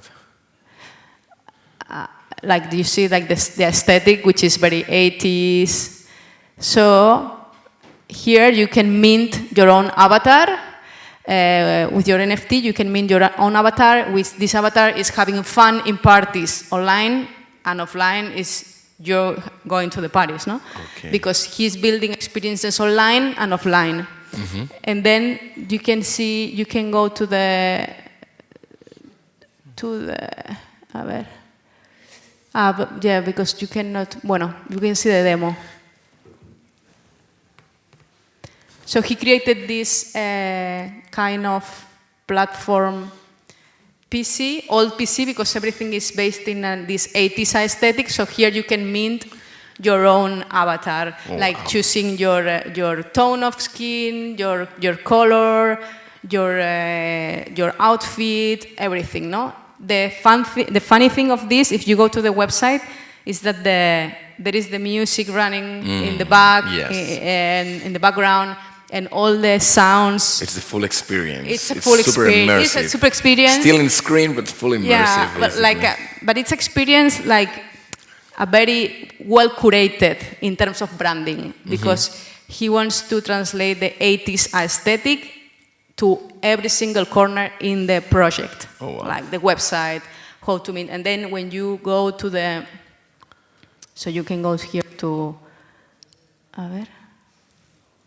Well, it doesn't work, but then you just... So that's the minting button. Yeah. You mint an you NFT. Mint just, when you create your own avatar, like choosing all the parts of the face, you slide to go mint, and then you get your NFT into your wallet. Amazing. And it went viral in Twitter because everybody started minting their own avatar, and then everybody, it was like, it's super cool. So everybody wanted to show their own avatar in Twitter, and everybody was like tweeting, and was amazing. And this is a truly web experience for me because it's like very well curated, and for me it's a super best practice. Amazing. Do you remember when was the launch of this? When, more or less? The Grand Leisure, which was minting the NFT avatar, was 1.5 months ago, more or less. Oh wow! So now yes. it was not in the golden era of NFTs. So that's no, but they are now like so you. If you were a holder of the NFT, you minted for free, but you could mint it, although you didn't hold the NFT, but it was like 500 euros in gas, because it's in Ethereum. In Ethereum before the proof of work to see, so it was quite expensive, but it's a super fun experience. Interesting. So it's an example of getting the community engaged from moment zero. Yeah.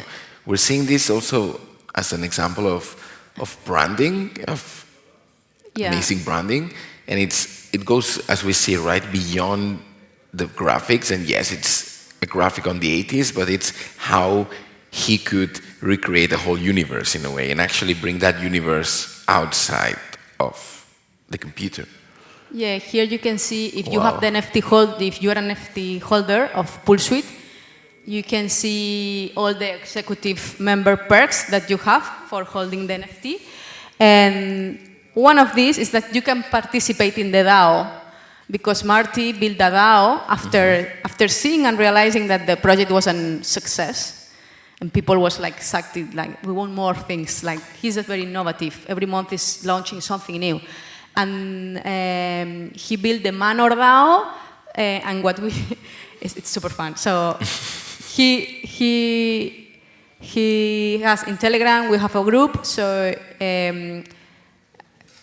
he posts manors, houses, where we want to hold parties. Yeah. And the idea is to buy the houses all together through the DAO. Oh my God, to throw parties. It's super cool. That's the definition of a network And next state. step is that if you are in the DAO, you can rent the house for parties, for events, for whatever you want. And it's the engagement of this project is amazing. So you go into the Telegram group and you see that people is real people, and it's also amazing that because I have friends that they minted the avatar and they have the NFT, although without having a clue about Web3 is, because they saw the website. It's amazing, no? And they saw the project, and it was like, I want to be part of this community because it's super cool. Wow. And for me, this is the goal, that nobody, because now we have a challenge in Web3, which is the UX. There is a huge friction in Web3 with creating a MetaMask. If you are not in the world, rabbit hole, it's very complicated for someone to start in Web3 from scratch. And he achieved that part, like people without being in Web3 just wanted to be in Web3 to be part of this project. I think that's amazing. Actually, that's not only amazing, that's what we all strive for, right? This barrier of UX, and it looks like he just went over it. And also, just to close the PoolSuite case study, because PoolSuite is a endless summer in 80s in Miami, he created a brand, which is a sunscreen brand, like very 80s. And it's real products. You can purchase the products. You can. It's in Vogue and in Elle. They get featured in the magazines because it's super cool. And if you go into the Instagram, it's very well curated. All the content is amazing. So yeah, for me, it's like, okay, you have the discount. But it's a super good example.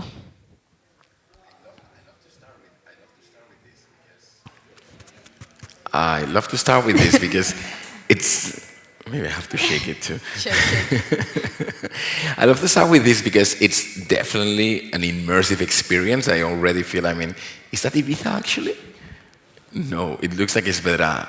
Esto es no sé, algo para to go in the sea, ¿no? It's definitely super immersive, and you really feel like how you get into the universe of this guy, and he created such an immersive experience, but also that magnetic thing, right? People just can't get enough of interacting with that, and I think that's something that, as you said, sometimes some projects are lacking. You have the TV as well. Look at even the window. Sí, it's amazing. And if you see Marty, the founder, he's a Pool Suite guy. So the identity, and it's very authentic because he's dressing like this style. He was and like his that soul even before is Pool in Suite. this project. Amazing. And he always says that, I have a very good relation with Marty, and he says that he's trying to delegate the community management, which is huge now because you have Discord, Telegram, Twitter, and all of these things, and who is working in Web3 now that it's a nightmare and 20 hours work. And he said, I cannot, it's very difficult because I know how to reply the messages with the tone and style and everything is on point. And it's like, it's extension. How can you delegate that, right? Sí. Maybe he has to do a bot trained with his own messages, something like that. That's amazing. Actually, you mentioned that there's so many things to take into consideration, how to build community, how to respond, how to stick with the brand, right? And I love it because that's sometimes we only talk about this outside Web3. When we're on Web3, we talk about Discord, Twitter, have X amount of followers, do these giveaways, there seems to have been built during 2021 like a list of how to create a brand on Web3, and it looks like actually we're humans, and there's not such a difference between Web2 and Web3 No. in the way to connect with humans. But let's explore a little bit that with what do you think is the most important piece of Web3 branding? What's the key? I think that who was the Alex and the other guy who talked about branding in the morning said, which is people is first in all of these projects. So you have to build something thinking in building in the community, and moreover, not just people, the participation of these people. So you cannot create something just to have a community. You have to encourage people to participate all the time in the community. So keep them alive and keep them participating. And for me, a Web3 project or a good branding is something that is very engageable. So when people say, wow, esto mola. Esto mola o no mola? So when you see a good branding, you say, this is cool or this is not cool. There's no other, sí, bueno, me gusta, pero... No, you like Nike or you don't like Nike, or you like this or not. This is because it's a feeling. Let's say that it's the language of emotions more than it's the emotions. of logic, right? It hooks you in a way. Sí, so for me, brands starts in the humans that creates brands. So creativity is an expression from the founders, and then you build the brand. For example, my brand, Common Sense Finance, is not casualty or it's serendipia that we say, no, common sense because common sense sounds good. No, because we were, the three of us, the founders, we were investing in financial markets in a common sense way, like we don't do trading, we do ETFs, bonds, something in a long-term investment. There is a book from a huge investor called the common sense in financial markets. So our idea was to build something similar in crypto. How to allow our users to invest in crypto in a more common sense way, avoiding this volatility, craziness, through indexation, through an ETF, through a bond, through something that allows you to invest in the long-term way, no? And without this 100, I want to earn a 200% in 2 days. No, sorry, this is lottery.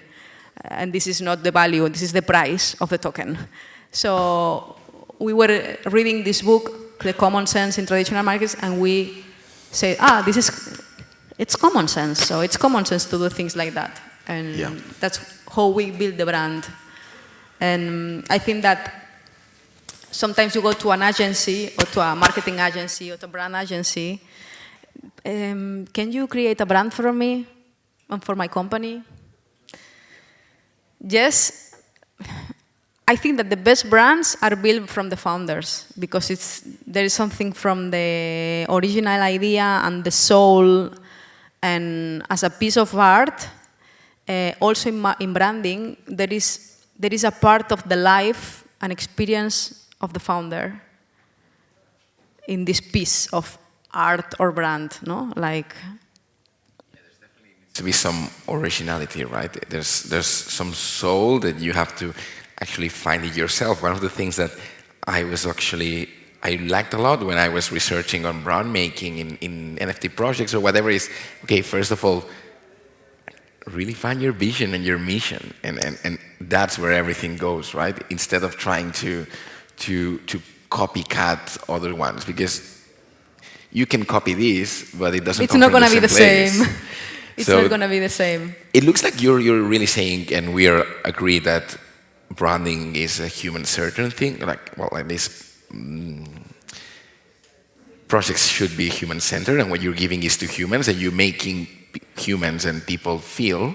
But as someone who has a project and wants to somehow work on his or her or the project's brand, like, what should they expect some kind of different audience if they're building things related to Web3, or what kind of audience? What's the difference or public?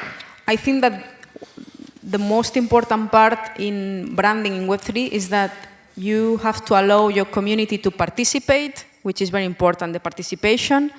So to allow your brand organically change or mutate, no?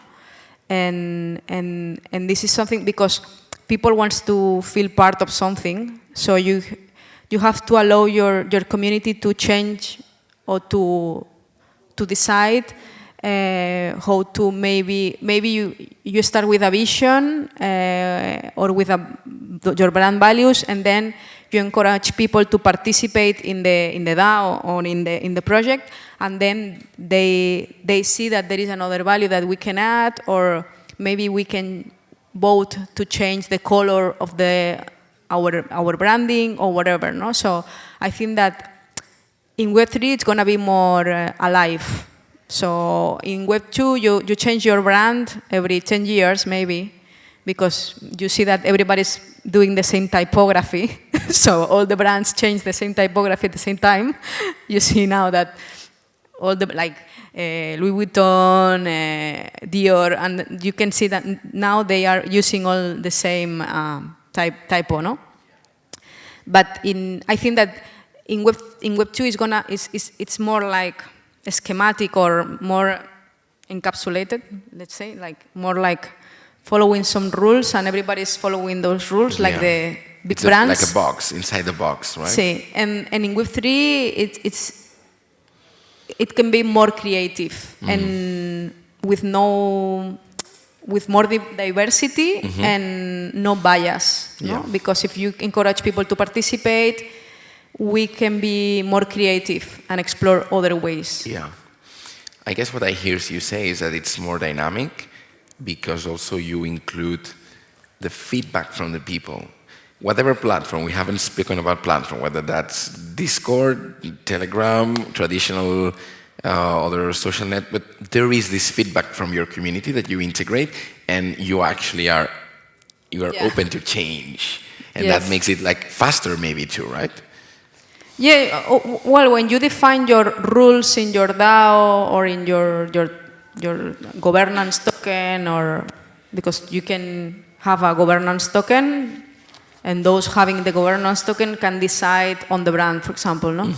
You can stipulate or you can decide that every 3 months we are going to vote on our brand mission. Or every 2 months or every 3 months, or you can, no? And all together we can define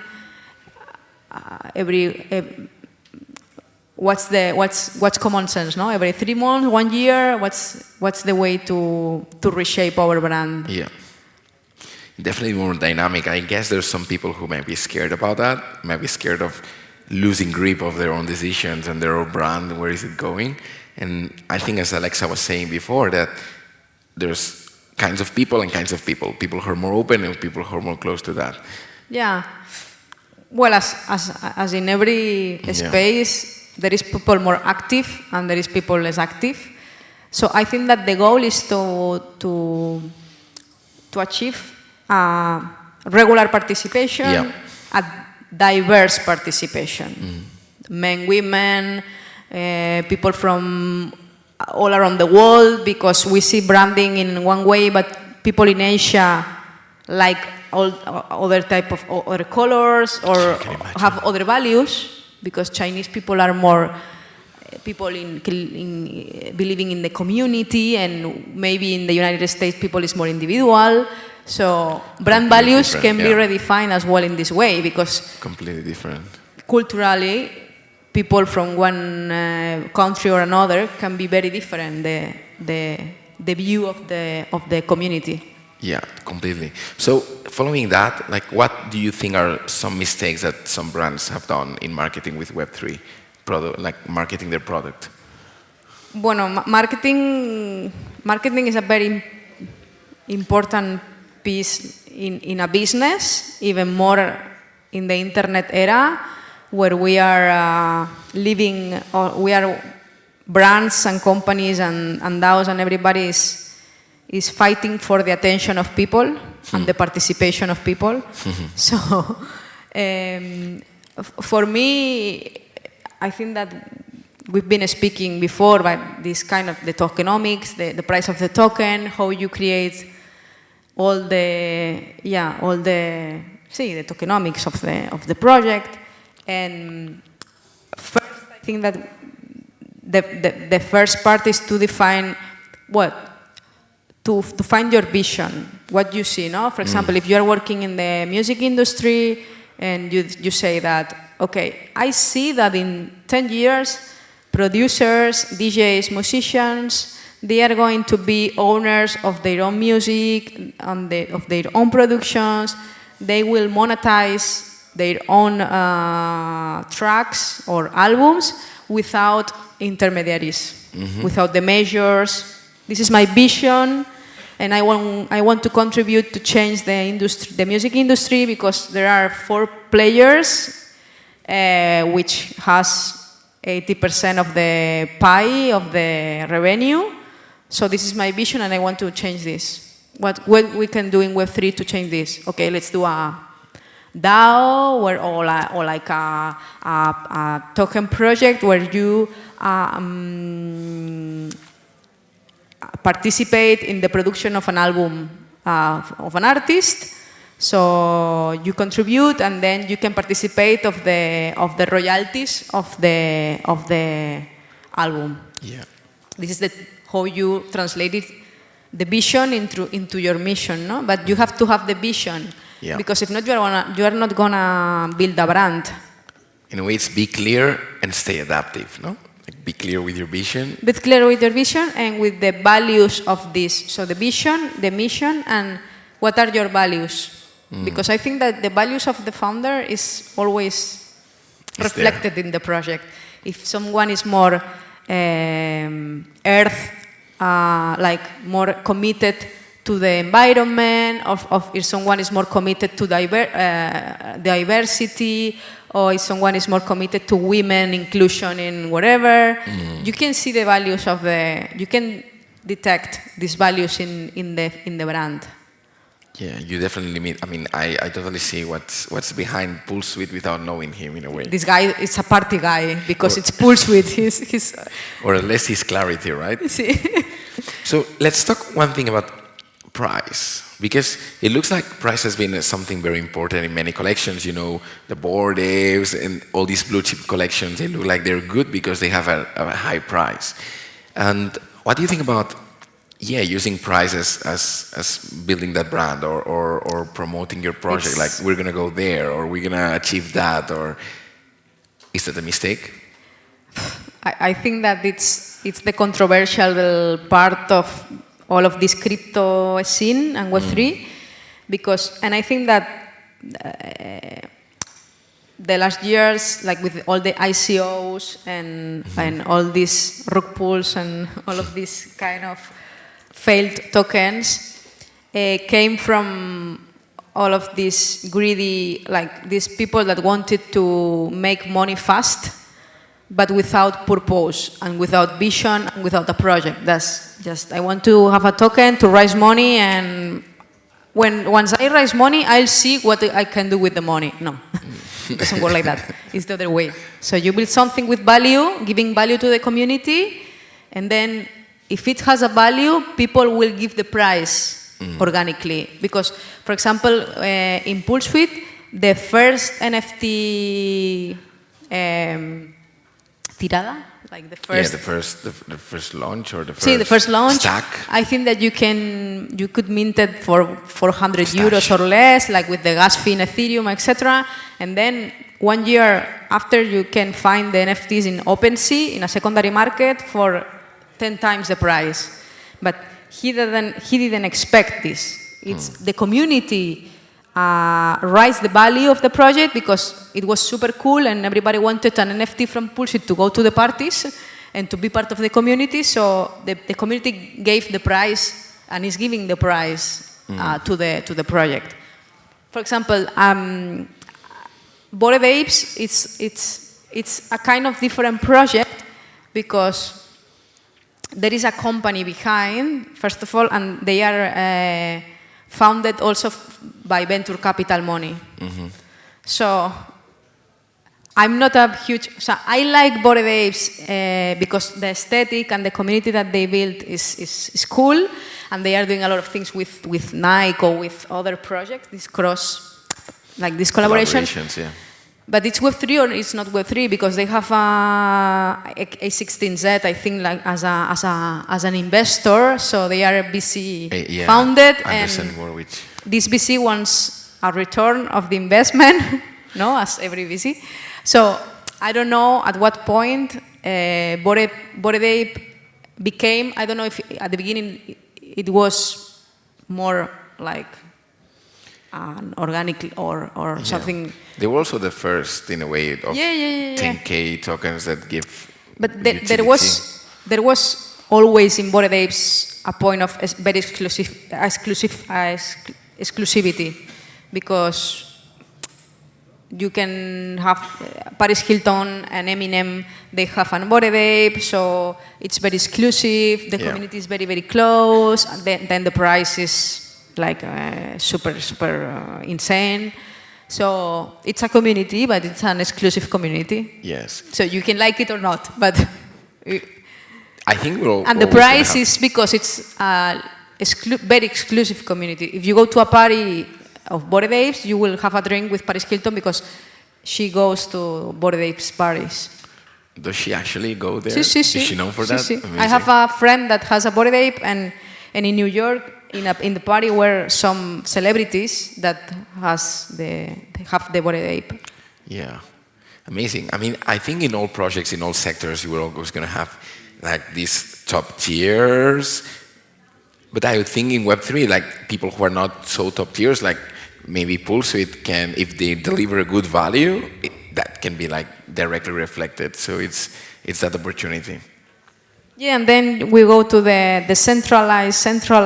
It's a huge debate. I'm not a maximalist in anything in Web3 because we're in the beginning, and I think that there is a long way to walk. So at some point, a DAO has to be decentralized, but if only rich people can access to this community, is this centralized or decentralized? Yeah. I don't know. Yeah. It's a question. It's decentralized because it's permissionless if you have the money to buy the token, no? But it definitely has like a high barrier of entry, monetary barrier of entry. We could discuss, right, if there's like decentralization in different monetary spheres. Because at the end of the day, as you say, it's blockchain, it's permissionless, it's there, it's transparent, but it's hard to get in. Well, sometimes there's people who mistake the price, right? Sí, también. And you buy a Bored Ape for 200 euros and then you're in. But yeah, that's amazing.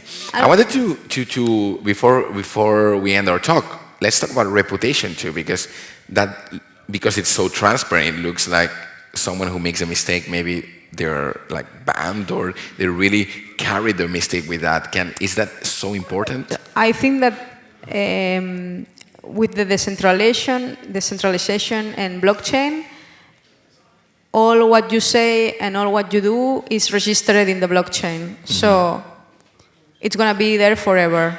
So, and although still wallets are pseudonymous because nobody knows who is the wallet number, blah, blah, blah.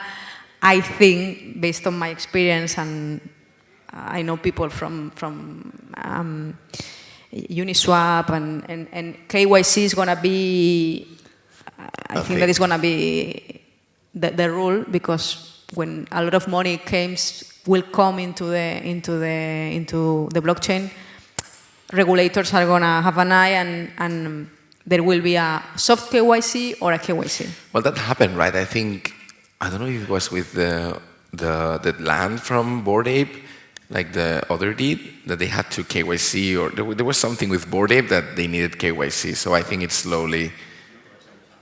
Anybody knows? Because there was something. Every time I hear more about KYC, so yeah, that's the thing. And I say that because you have to be legit, and you have to first build trust in the community. So if you say that you are going to do this, you're going to do this, no? Like this voting for something in the DAO or whatever, and your tokenomics and your scheme has to be clear and to be a legit project, because everything is on the blockchain. And now we have social media, but you can delete tweets or you can delete photos if you make a mistake.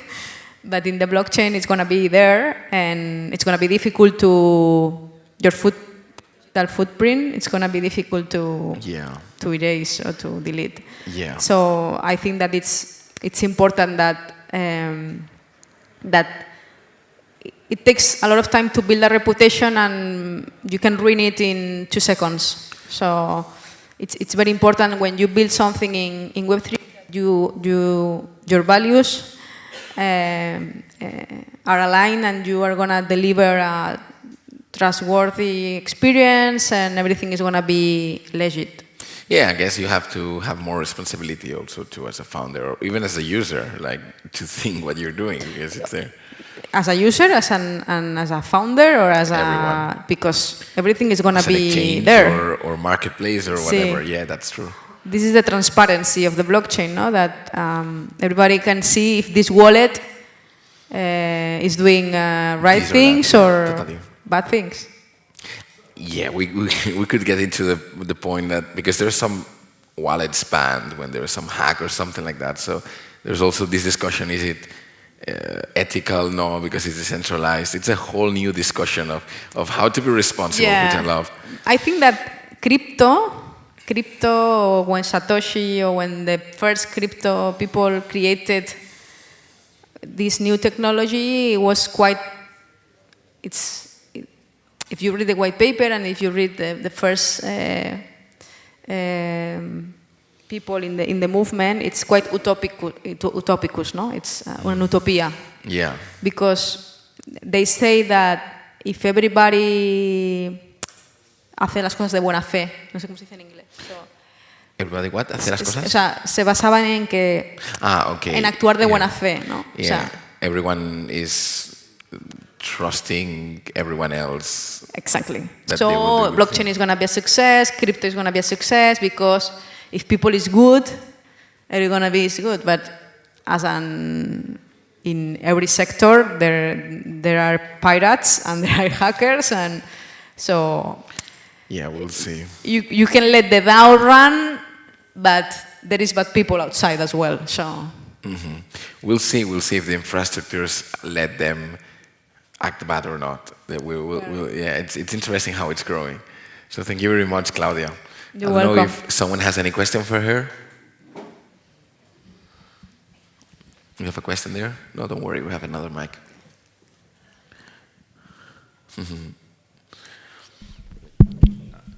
Hey. Well, first of all, congrats on being in Pulsuit's community, because that's something that a lot of us would like to, so congrats on that. I have a question. You mentioned regarding Pulsuit community that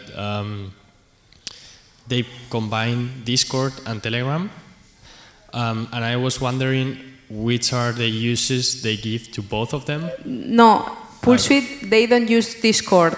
Okay, they are No, on Telegram. they use Telegram, another channel which is kind of mix of Slack and Telegram, which is called Circle. Oh, yeah.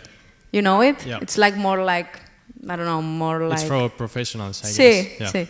Circle, Telegram, Twitter, Instagram, and mailing, because they do like a weekly report with this look and feel, super, super cool. And Marty decided not to use Discord because the age average, yeah. so the community is like 30, 35 up, because it's like 80s, and it's something like maybe people identifies more than a 15 years old graduate. So Discord is not the channel because the community is not there. And which is between Circle and Telegram, as both are like community gathering tools, which is the functionality of both of them? Is the content different? Yeah, they are using now Telegram mainly for Pool Suite and the avatars, NFTs, and to announce the parties, because they are doing parties in Barcelona, in Ibiza, in New York. And Circle, they are using Circle for the Manor DAO. Okay, cool. For Thanks. like to see it's like a real estate company. So. That's amazing. That's amazing. All right, thank you very much, everyone. Thank you very much for being here till last times of the hour. We have a question. Can it be a quick one? Just quickly, thank you for helping the brilliant presentation to reevaluate our values of branding just in the Web3 space. Thanks. I'm just wondering, like I'm doing prior to launch, when you look at like if I look at a branding and think, oh, maybe it hasn't got that coolness and it hasn't got that soul that it needs, maybe it's better to hold on a bit longer, and we have a little community, and just maybe, I haven't yet, but maybe we need to feed some of that into the community and see if we can get some feedback from them first. Is it better to do that and maybe even send it to people like yourself, someone who can evaluate, and maybe get them to participate as well in some of the choices, like, hey, we could do this or we could do this. Does this sound good? And is that a good dialogue to have pre-sort of launch? Yeah, pre-launch. I think that it's important, like to build a little community at the beginning, so you can test and validate that it's gonna work and there is an interest, and you can use this group of people to help you to redefine or to get ready, to get ready to launch. In fact, this is the idea of of the communities at the beginning, that you give the first step, but everybody, if you have at the beginning 40, 30, or 50, or 100, these are going to be your friends and something very close to you. So they are going to put the passion on it. Some are investors in the same group, and it's always makes me nervous about putting something in that's not quite ready, in case they think, oh, is that it? You know, have to put a disclaimer, you know, this is something like how we're going to do it, but not the finished. What's the question? So the question is, like, when you've got a community that's not just friends and fans, but some of investors as well, how to be careful what you're feeding in so they see it. Communication is the key. So you have to communicate a lot with your community, ask questions, give feedback, listen to the community, because communication is also the base of Web3. You are all the time communicating in Telegram, in Discord, all the time. It's non-stop communications. Yeah. So it's a big part of it. Thank you very much. Bueno, ¿sí? I think we have it. Okay. Thank you very much, Claudia Giraldo.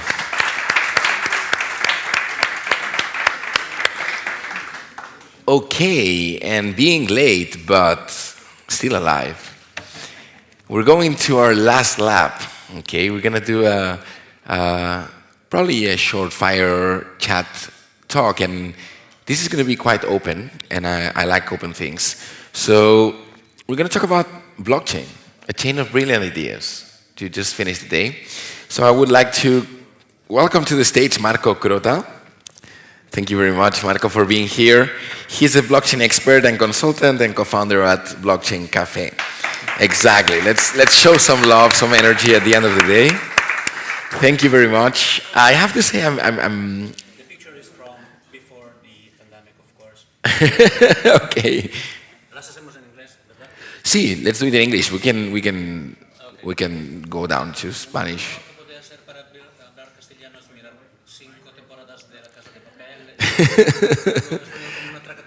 You don't have the mic. Pero repite eso porque that was very funny. Is that? Oh no, okay, it works. It's working. Okay. What can you do to learn Spanish? Sorry? What can you do to learn Spanish? I said all I could do is watch 5 seasons of Money Heist and that's it. But I can understand it in the end, but the result is that I speak like a bank robber, so probably wouldn't do.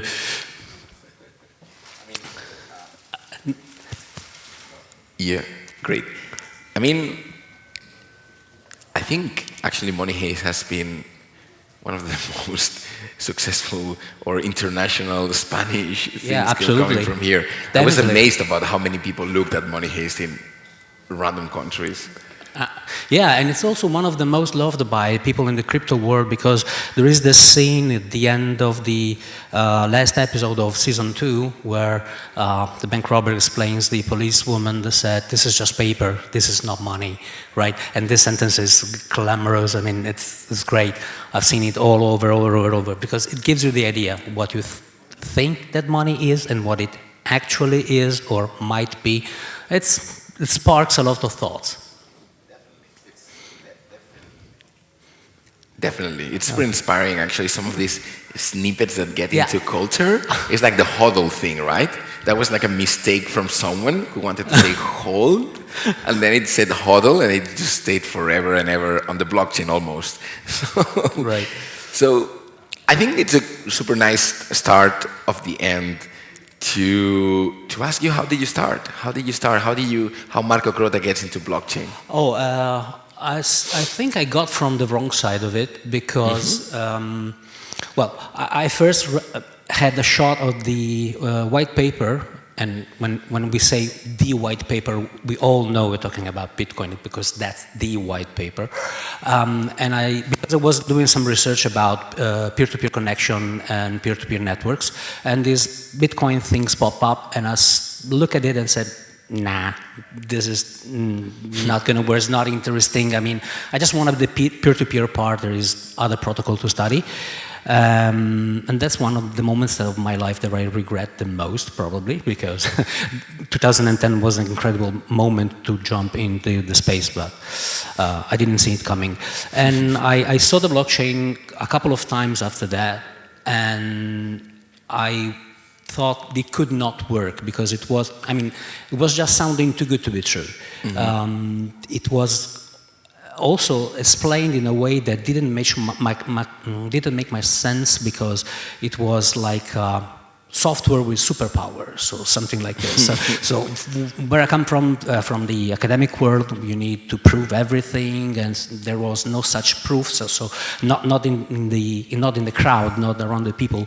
And when I started to study blockchain and especially Bitcoin, it was to prove that it could not work. Because I was sure that there had to be a flaw, especially because people were thinking about information is not duplicable anymore. There is this digital scarcity that was explained in some weird way. Said, no, it can't work this way.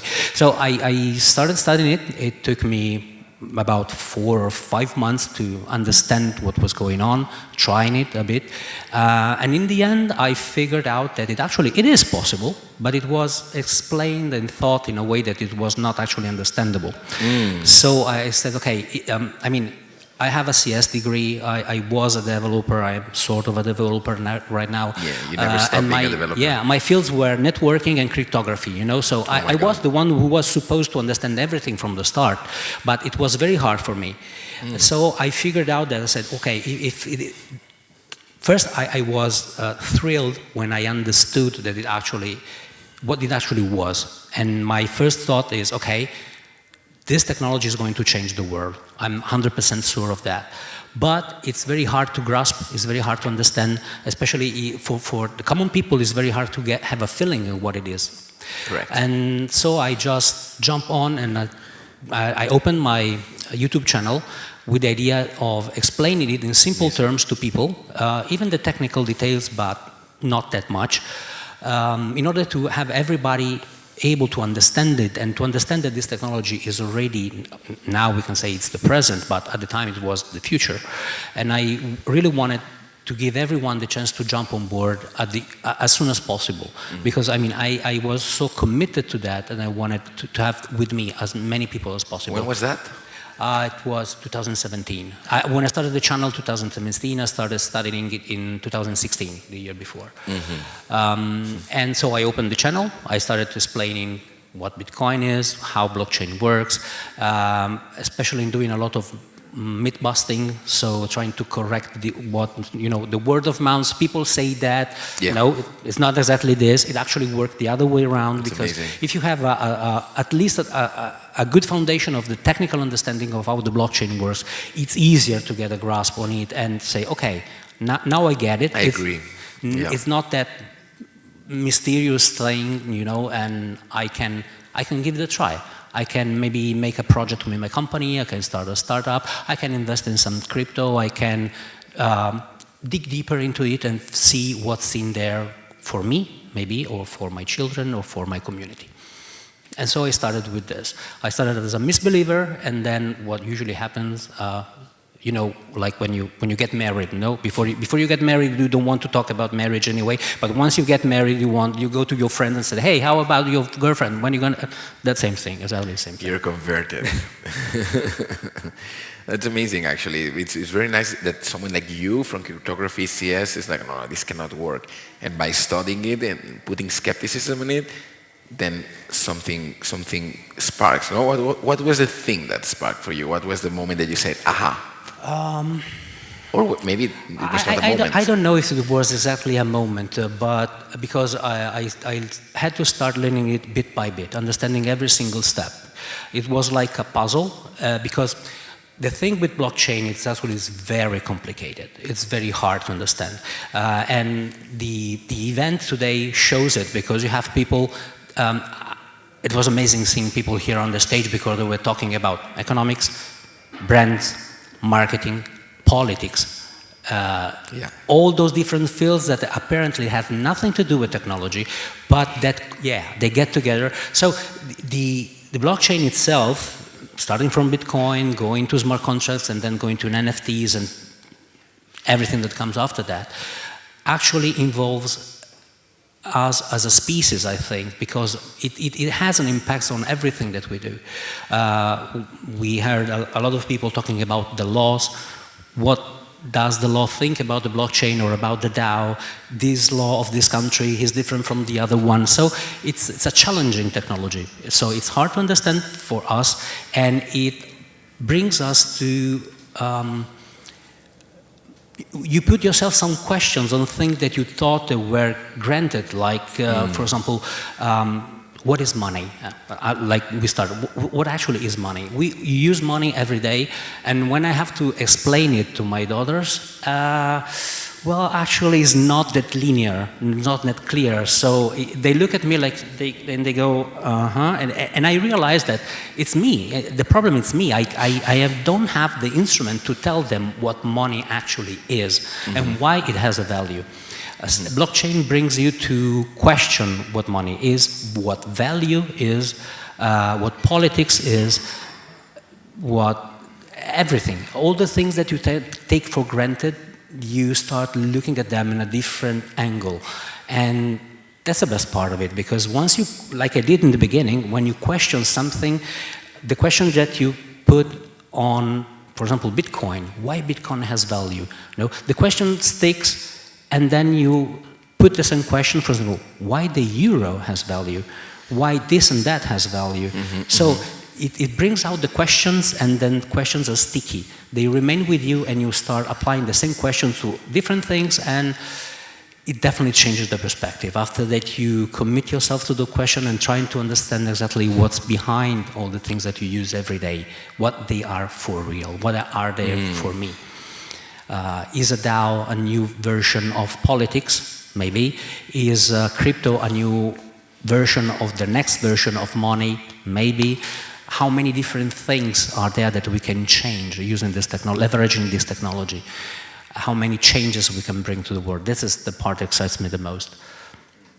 Would you say then that one of the most, or one of the brilliant things behind the roots of the blockchain technology is that maybe it makes you ask some question, or ask the right questions, or doubt some status quo, so that you actually say, oh, okay, it was not that hard.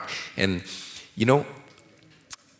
considering what you said about that technology, that you had to know what's there to actually understand it, I remember reading in an article that the founders of this marketplace, I think it was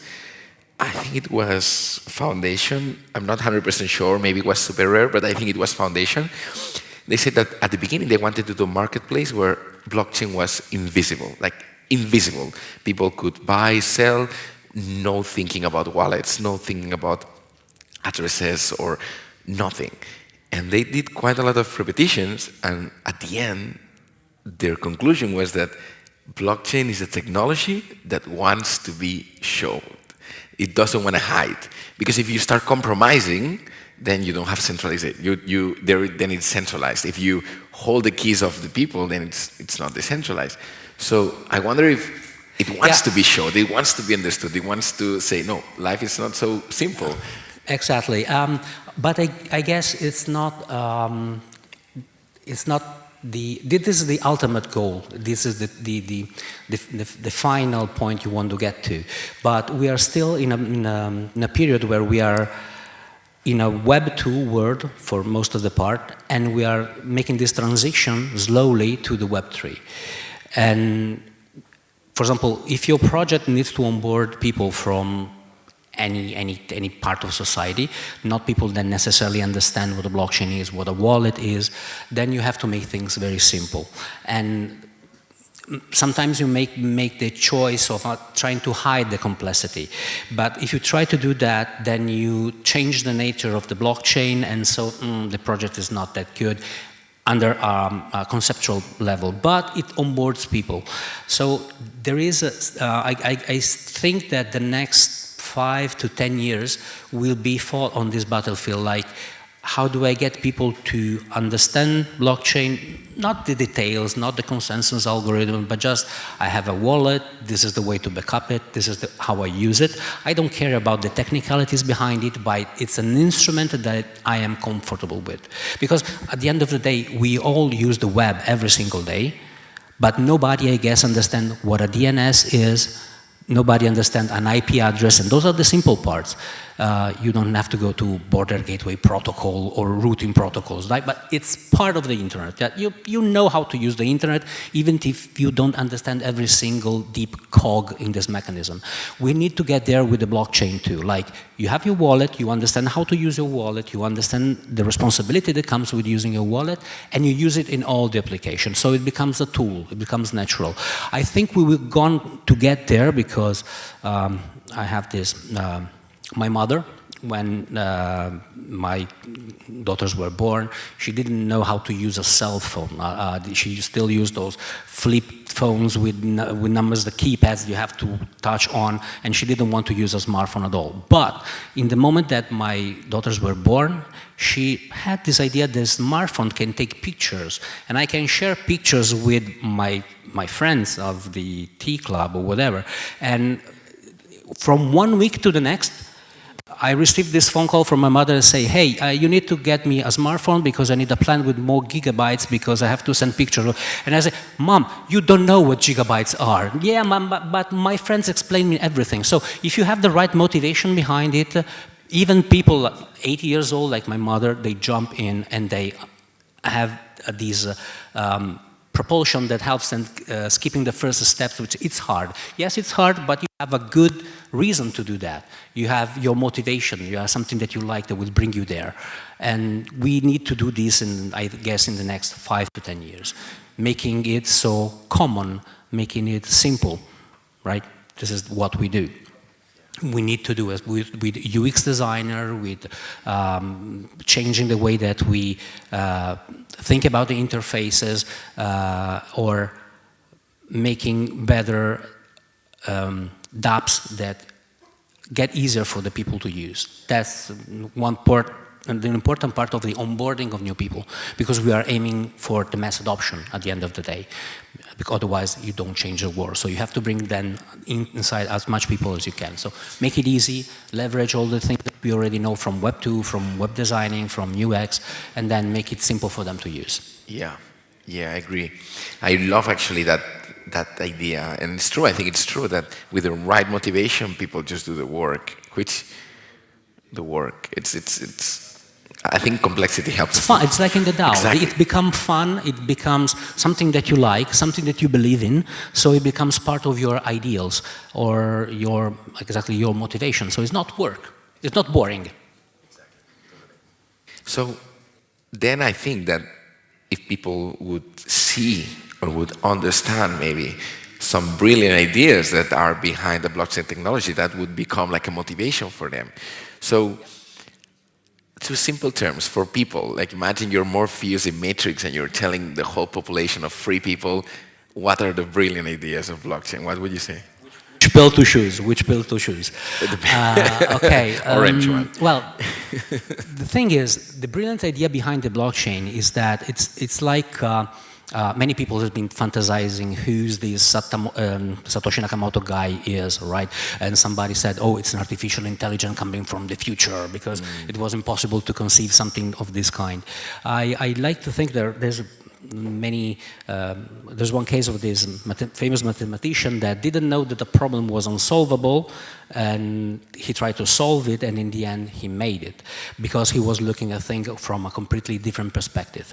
So what I think one of the greatest ideas that Satoshi Nakamoto had when thinking about Bitcoin was changing the perspective, because there were a lot of previous attempts of making something like Bitcoin, but they all failed because they were looking at the problem from the wrong perspective. They were trying to make the digital dollar, the digital nuggets of gold.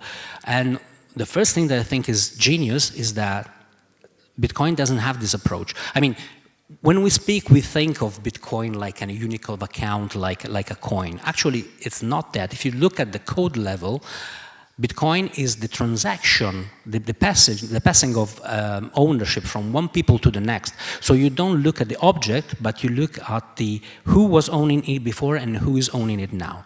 So it's not the object, is the change of possession of the object. So just by changing this fundamental element, you have a total different type of approach toward it. So you change the nature of the thing that you are modeling, and the model becomes different. And one of the things that's come different is that, for example, one of the reasons why the previous projects were all failing is that everybody can do cut and paste. So you have a digital dollar, you make copies of the digital dollar, and you inflate the system, and the system goes down. But if the elementary element that you're looking at is the Bitcoin previously what was mine, and now it's yours, and we make this information public, and everybody can copy it all over, it doesn't make the system weaker. It makes the system stronger, because more people knows that I don't have that Bitcoin anymore, and you are the legit possessor now. So by just changing the nature of the object, you also change the way that you protect it and the way that you treat this information. So what before was a point of weakness now becomes a point of strength. Replicating the information becomes the strength of the blockchain. So replicating this information across all the nodes makes so that information gets public, everybody knows it, everybody can check it, and you basically stop a lot of problems that you had before when you're trying to make something like this. So the idea is, the first brilliant idea is try to look at things upside down, and try to think upside down. Pretend that you don't know money at all, and pretend to reinvent it in a completely different way, in a completely different environment that has different rules. And then you come up with something that is completely different from what you had before, but it works, and it works even better. That's an amazing way of seeing it. I love that. That is a brilliant idea. It's still, I just imagine my grandmother listening to the brilliant idea. Maybe she wouldn't have taken it in. But I think that, as you say, it's about understanding the concept and the possibility of that concept that really blows your mind more than actually thinking about this is like a new dollar. But I don't understand the dollar. Why should I get this? And how can I change it to euro? No, that's like the main approach of someone who's completely new to cryptocurrency. And I think it's beyond that. And for me, even that's a moment of aha, or it's some months of understanding, that change that has done inside of you for thinking about that, that's the gold. Yeah, absolutely. And also it's very dangerous because it's some sort of a toxic approach, because when you start changing your mind by having new ideas and changing your mind, it sticks on your head, and you change the way you look at the world, you change the way that you look at possibilities. So it's a sort of a virus, because it changes the way you approach the world. You have a new tool, you have new concepts in your mind, you have a new mindset, and this is also part of the problem, let's say. It's the great opportunity, but it's part of the problem, because blockchain, we used to say that blockchain is disruptive, right? So it completely breaks from the past. So all the ideas that you had in your mind, the values, the mental instrument that you had to define reality do not apply here. So if you are used to see things in a certain way in the pre-blockchain world, they don't work here. That's, for example, one of the reasons that I think many lawyers or legislation have trouble coping with, because you have the lawyers of that country or the law of that country that is trying to regulate something that is global, and it's out of their reach from certain point of view. Like you can't use the old tool on the new device. It's like you have a computer, and you approach the computer with a hammer and a screwdriver, and you try, and you're possibly gonna break it. Like, okay, no, that's not the way you. Yes, totally. Actually, you're inspiring me with something I have always thought about blockchain, which is blockchain in a way alchemizes greed, because, for example, miners who protect the blockchain, they work for their own benefit because they're looking for those bitcoins that get mined. But at the same time, by working for their own benefit and for their own profit and greed, they are actually securing the whole. Exactly, and that's another brilliant idea. I mean, you can be greedy, you can be a miner. I usually describe the miners like if you have to pick a character from the cinema, it's Han Solo, right? He's greedy, he just works for himself, he looks just to the money, but at the end of the day, he's a hero. So the idea is that, yeah, the other interesting part of the blockchain and the consensus mechanism is that me and you, we are in the same economic space. So in a sort of way, we are competitors because it's a market, so we compete for resources. But at the same time, we cannot access those resources unless we work together. So it's a constant balance in between being competitors and being pals, being friends, because we all have to work together to make things work. And that's the only way that you can get value in your pockets. Yeah. You don't, and also it's engineered in a way that it's far easier to be part of this system and profit from this system than trying to attack it from the outside. Yeah. Yeah. So it's amazing. It works on, it's sort of work perfectly on different levels, and that's why it's hard to understand in the beginning, because it's like you have those pieces of the puzzle, you put them there, and all of a sudden they give you the whole picture, and you go, oh, now I see it. Exactly. Now I get it. Exactly. First you have to understand SHA-265 and what the digital signature is, peer-to-peer networks, block minings, Merkle trees, and all the other stuff, and then it composes itself. It's like a puzzle or a Lego game that builds itself up and says, oh, that's amazing, and it works. I love it. I mean, yeah, I just cannot stop saying this neither, because I wanted to go into the dark sides of it. There's like something that's not so good about it, but first I need to also say that in what we were saying, at the same time, hacking or making a 51% attack on the blockchain of Bitcoin, which would mean having more than 50% of the computational power to mine the blocks in a way that's deceiving, it's more expensive than actually just buying Bitcoin. Exactly. And that's actually the good part. It makes it for you more expensive to be a bad actor than to be a good one. And that's such a self-regulator. And also because it's transparent, if you want to do a 51% attack now on Bitcoin, basically you can't. I mean, it's already so big that it becomes a theory. Okay, in theory it's possible, but if you have to make it for real, you have to buy gazillion of dollars of hardware, and this wouldn't go unnoticed. Also because there are no enough ASICs in the market now to buy them in order to make a full 51% attack. You have to buy a lot of power, and it's very hard to get all that power from the network, because we're talking about, I think it's about 0.5% of the global energy production in the world, and this wouldn't go unnoticed. And when you start trying to do that, you see a spike in the hash rate, and what's happening? And the blockchain is so transparent that in the end, if you even try to do that, you're not sure to succeed, because 51% is probabilistic, but for sure you spend a lot of money. Everybody is looking at you because they know what you're doing, because it's so big that you can't hide it. So in the end, why bother? I mean, if I have all this money, why not be part of the game and profit from it, right? I mean, okay, I'm going to take the blue pill now. I'm going to take the orange pill out. Let's take the blue pill, and let's actually discuss is it all sunshines and rainbows? Like, is there any dark side or any threat or any dark areas that you see in all this?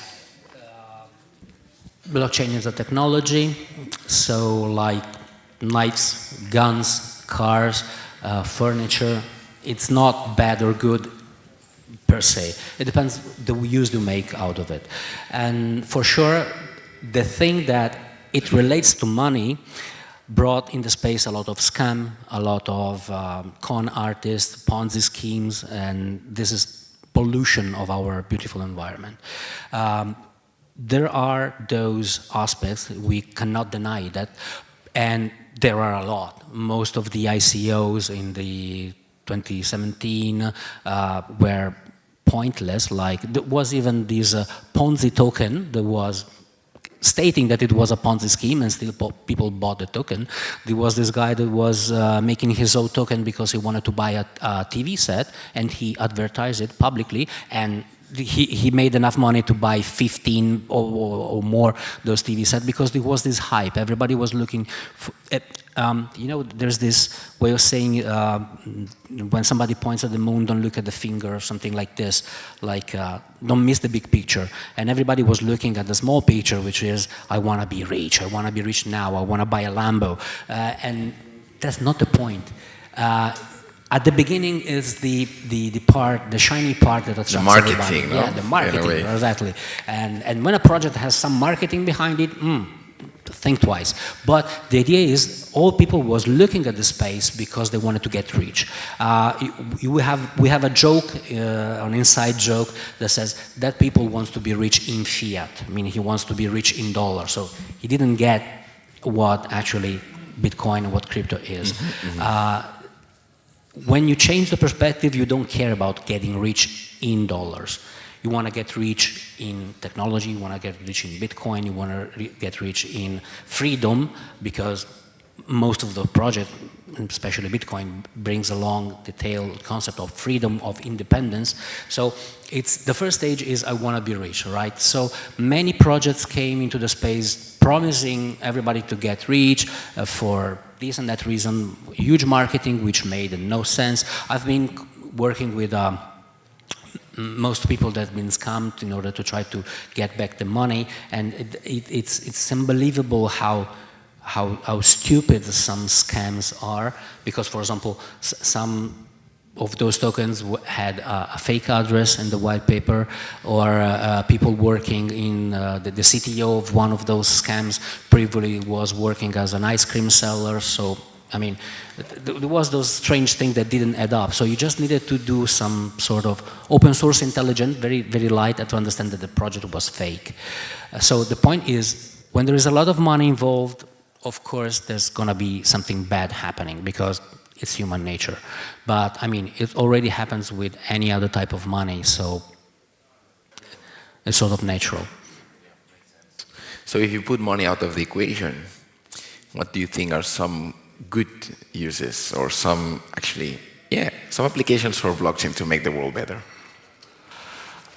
I think that the main value of the blockchain, let's take out of the table Bitcoin for a moment, because that will require hours of speech for himself. But if you just look at the technology, I'm a technology guy, so I look at that part.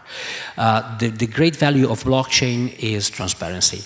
It completely shifts the point from going to trust an intermediary to have something that is, I can look at the things by myself, I can make an independent evaluation, an assessment by myself of what's happening, because the blockchain is transparent. I can sit in my sofa at home, open an Explorer, and look at every transaction from every wallet around the world. So this is the first step. It makes everything transparent. It makes so that everybody with the right tools can look at the things and check for himself. So you don't have to believe in anyone, you don't have to trust anyone.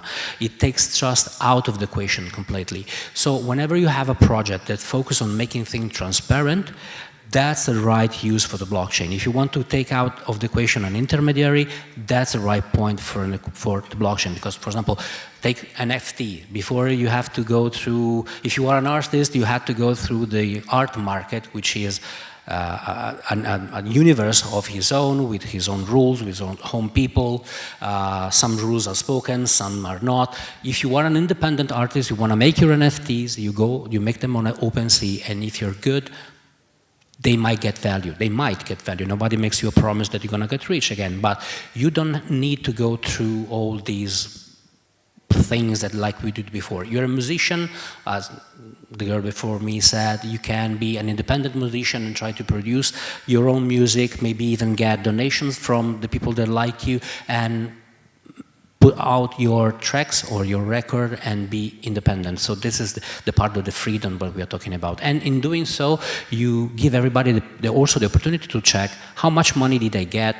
Did I don't know, did I do something wrong or off the records? No, with blockchain you can't, not in the blockchain. So we can change the world by taking not all of the trust, because we are human, so trust is fundamental, but trust in business. And when you have trust in business, usually, trust me, I come from Italy, so I know, usually trust involves somebody getting screwed, because if you trust somebody, if you don't trust somebody, they can make you some trick. But it's the moment when you trust somebody that they get in and they go behind your back or something like that. So if you take money, if you take trust after the vacation, when it comes to business, you replace trust with transparency, it changes a lot. It's very hard for things to turn bad or to, I mean, a project to...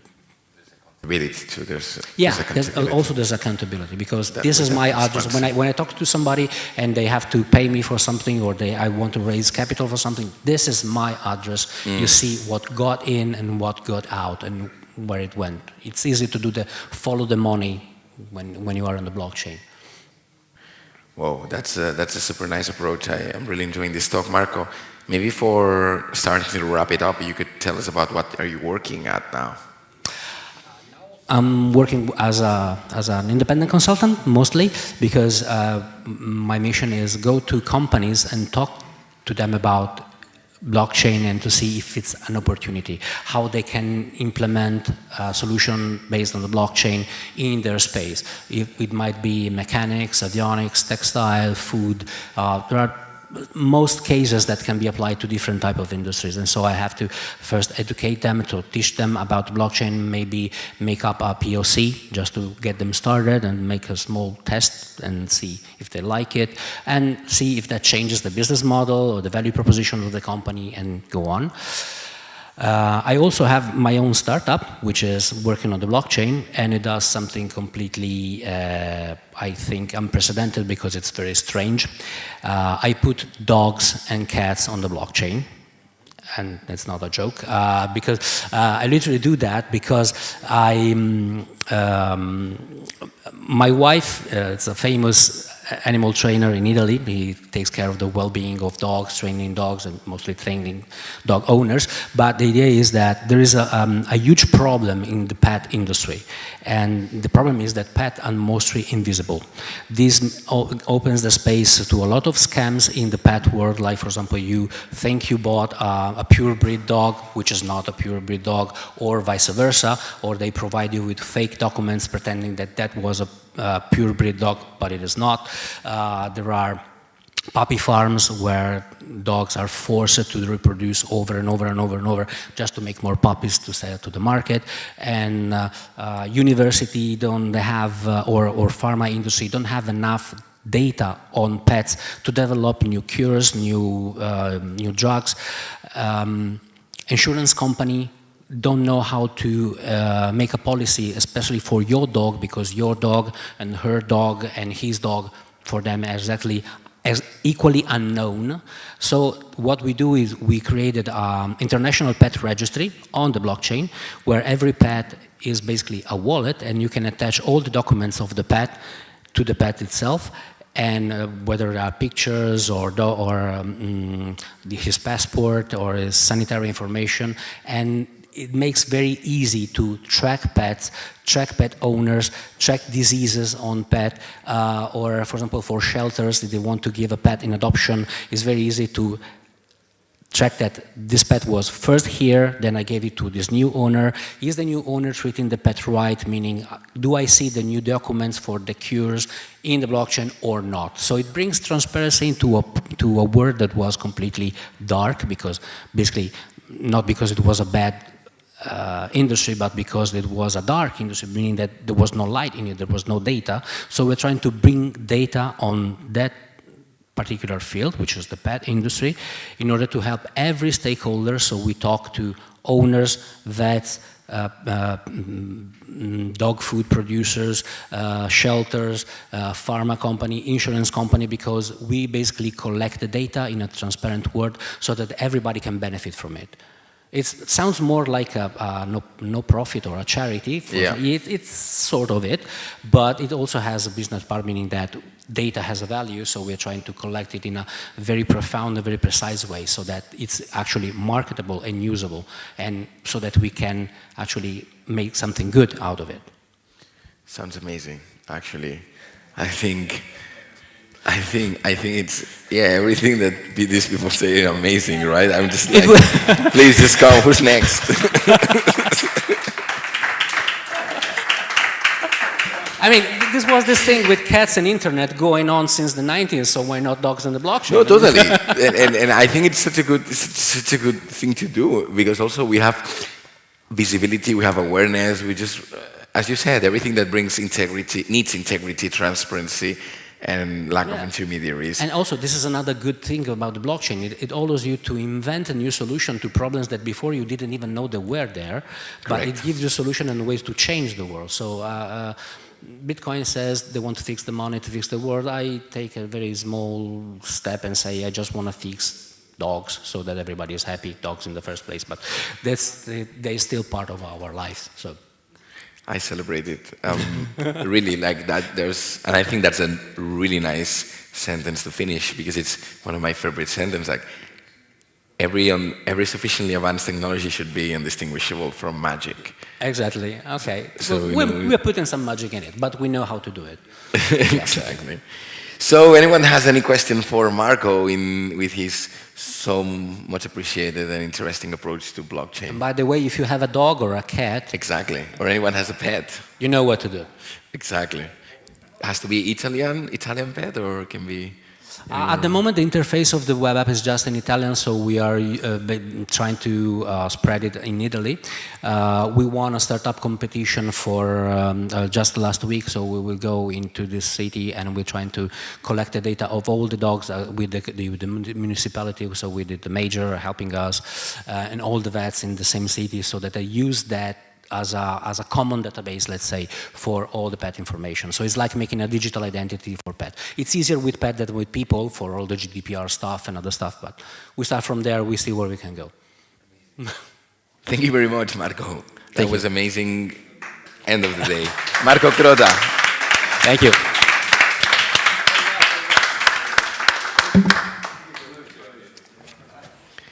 Okay, so I think I have no one left on my list for today. So thank you very much for being here, for being together. I see some faces that I've seen throughout all the day. I hope you had such an inspiring day as mine. Tomorrow we continue, and we're going to be more into NFTs, Metaverse, creative side of things, how to actually use all these technologies to feed that creative side of humanity. So thank you very much, and see you tomorrow.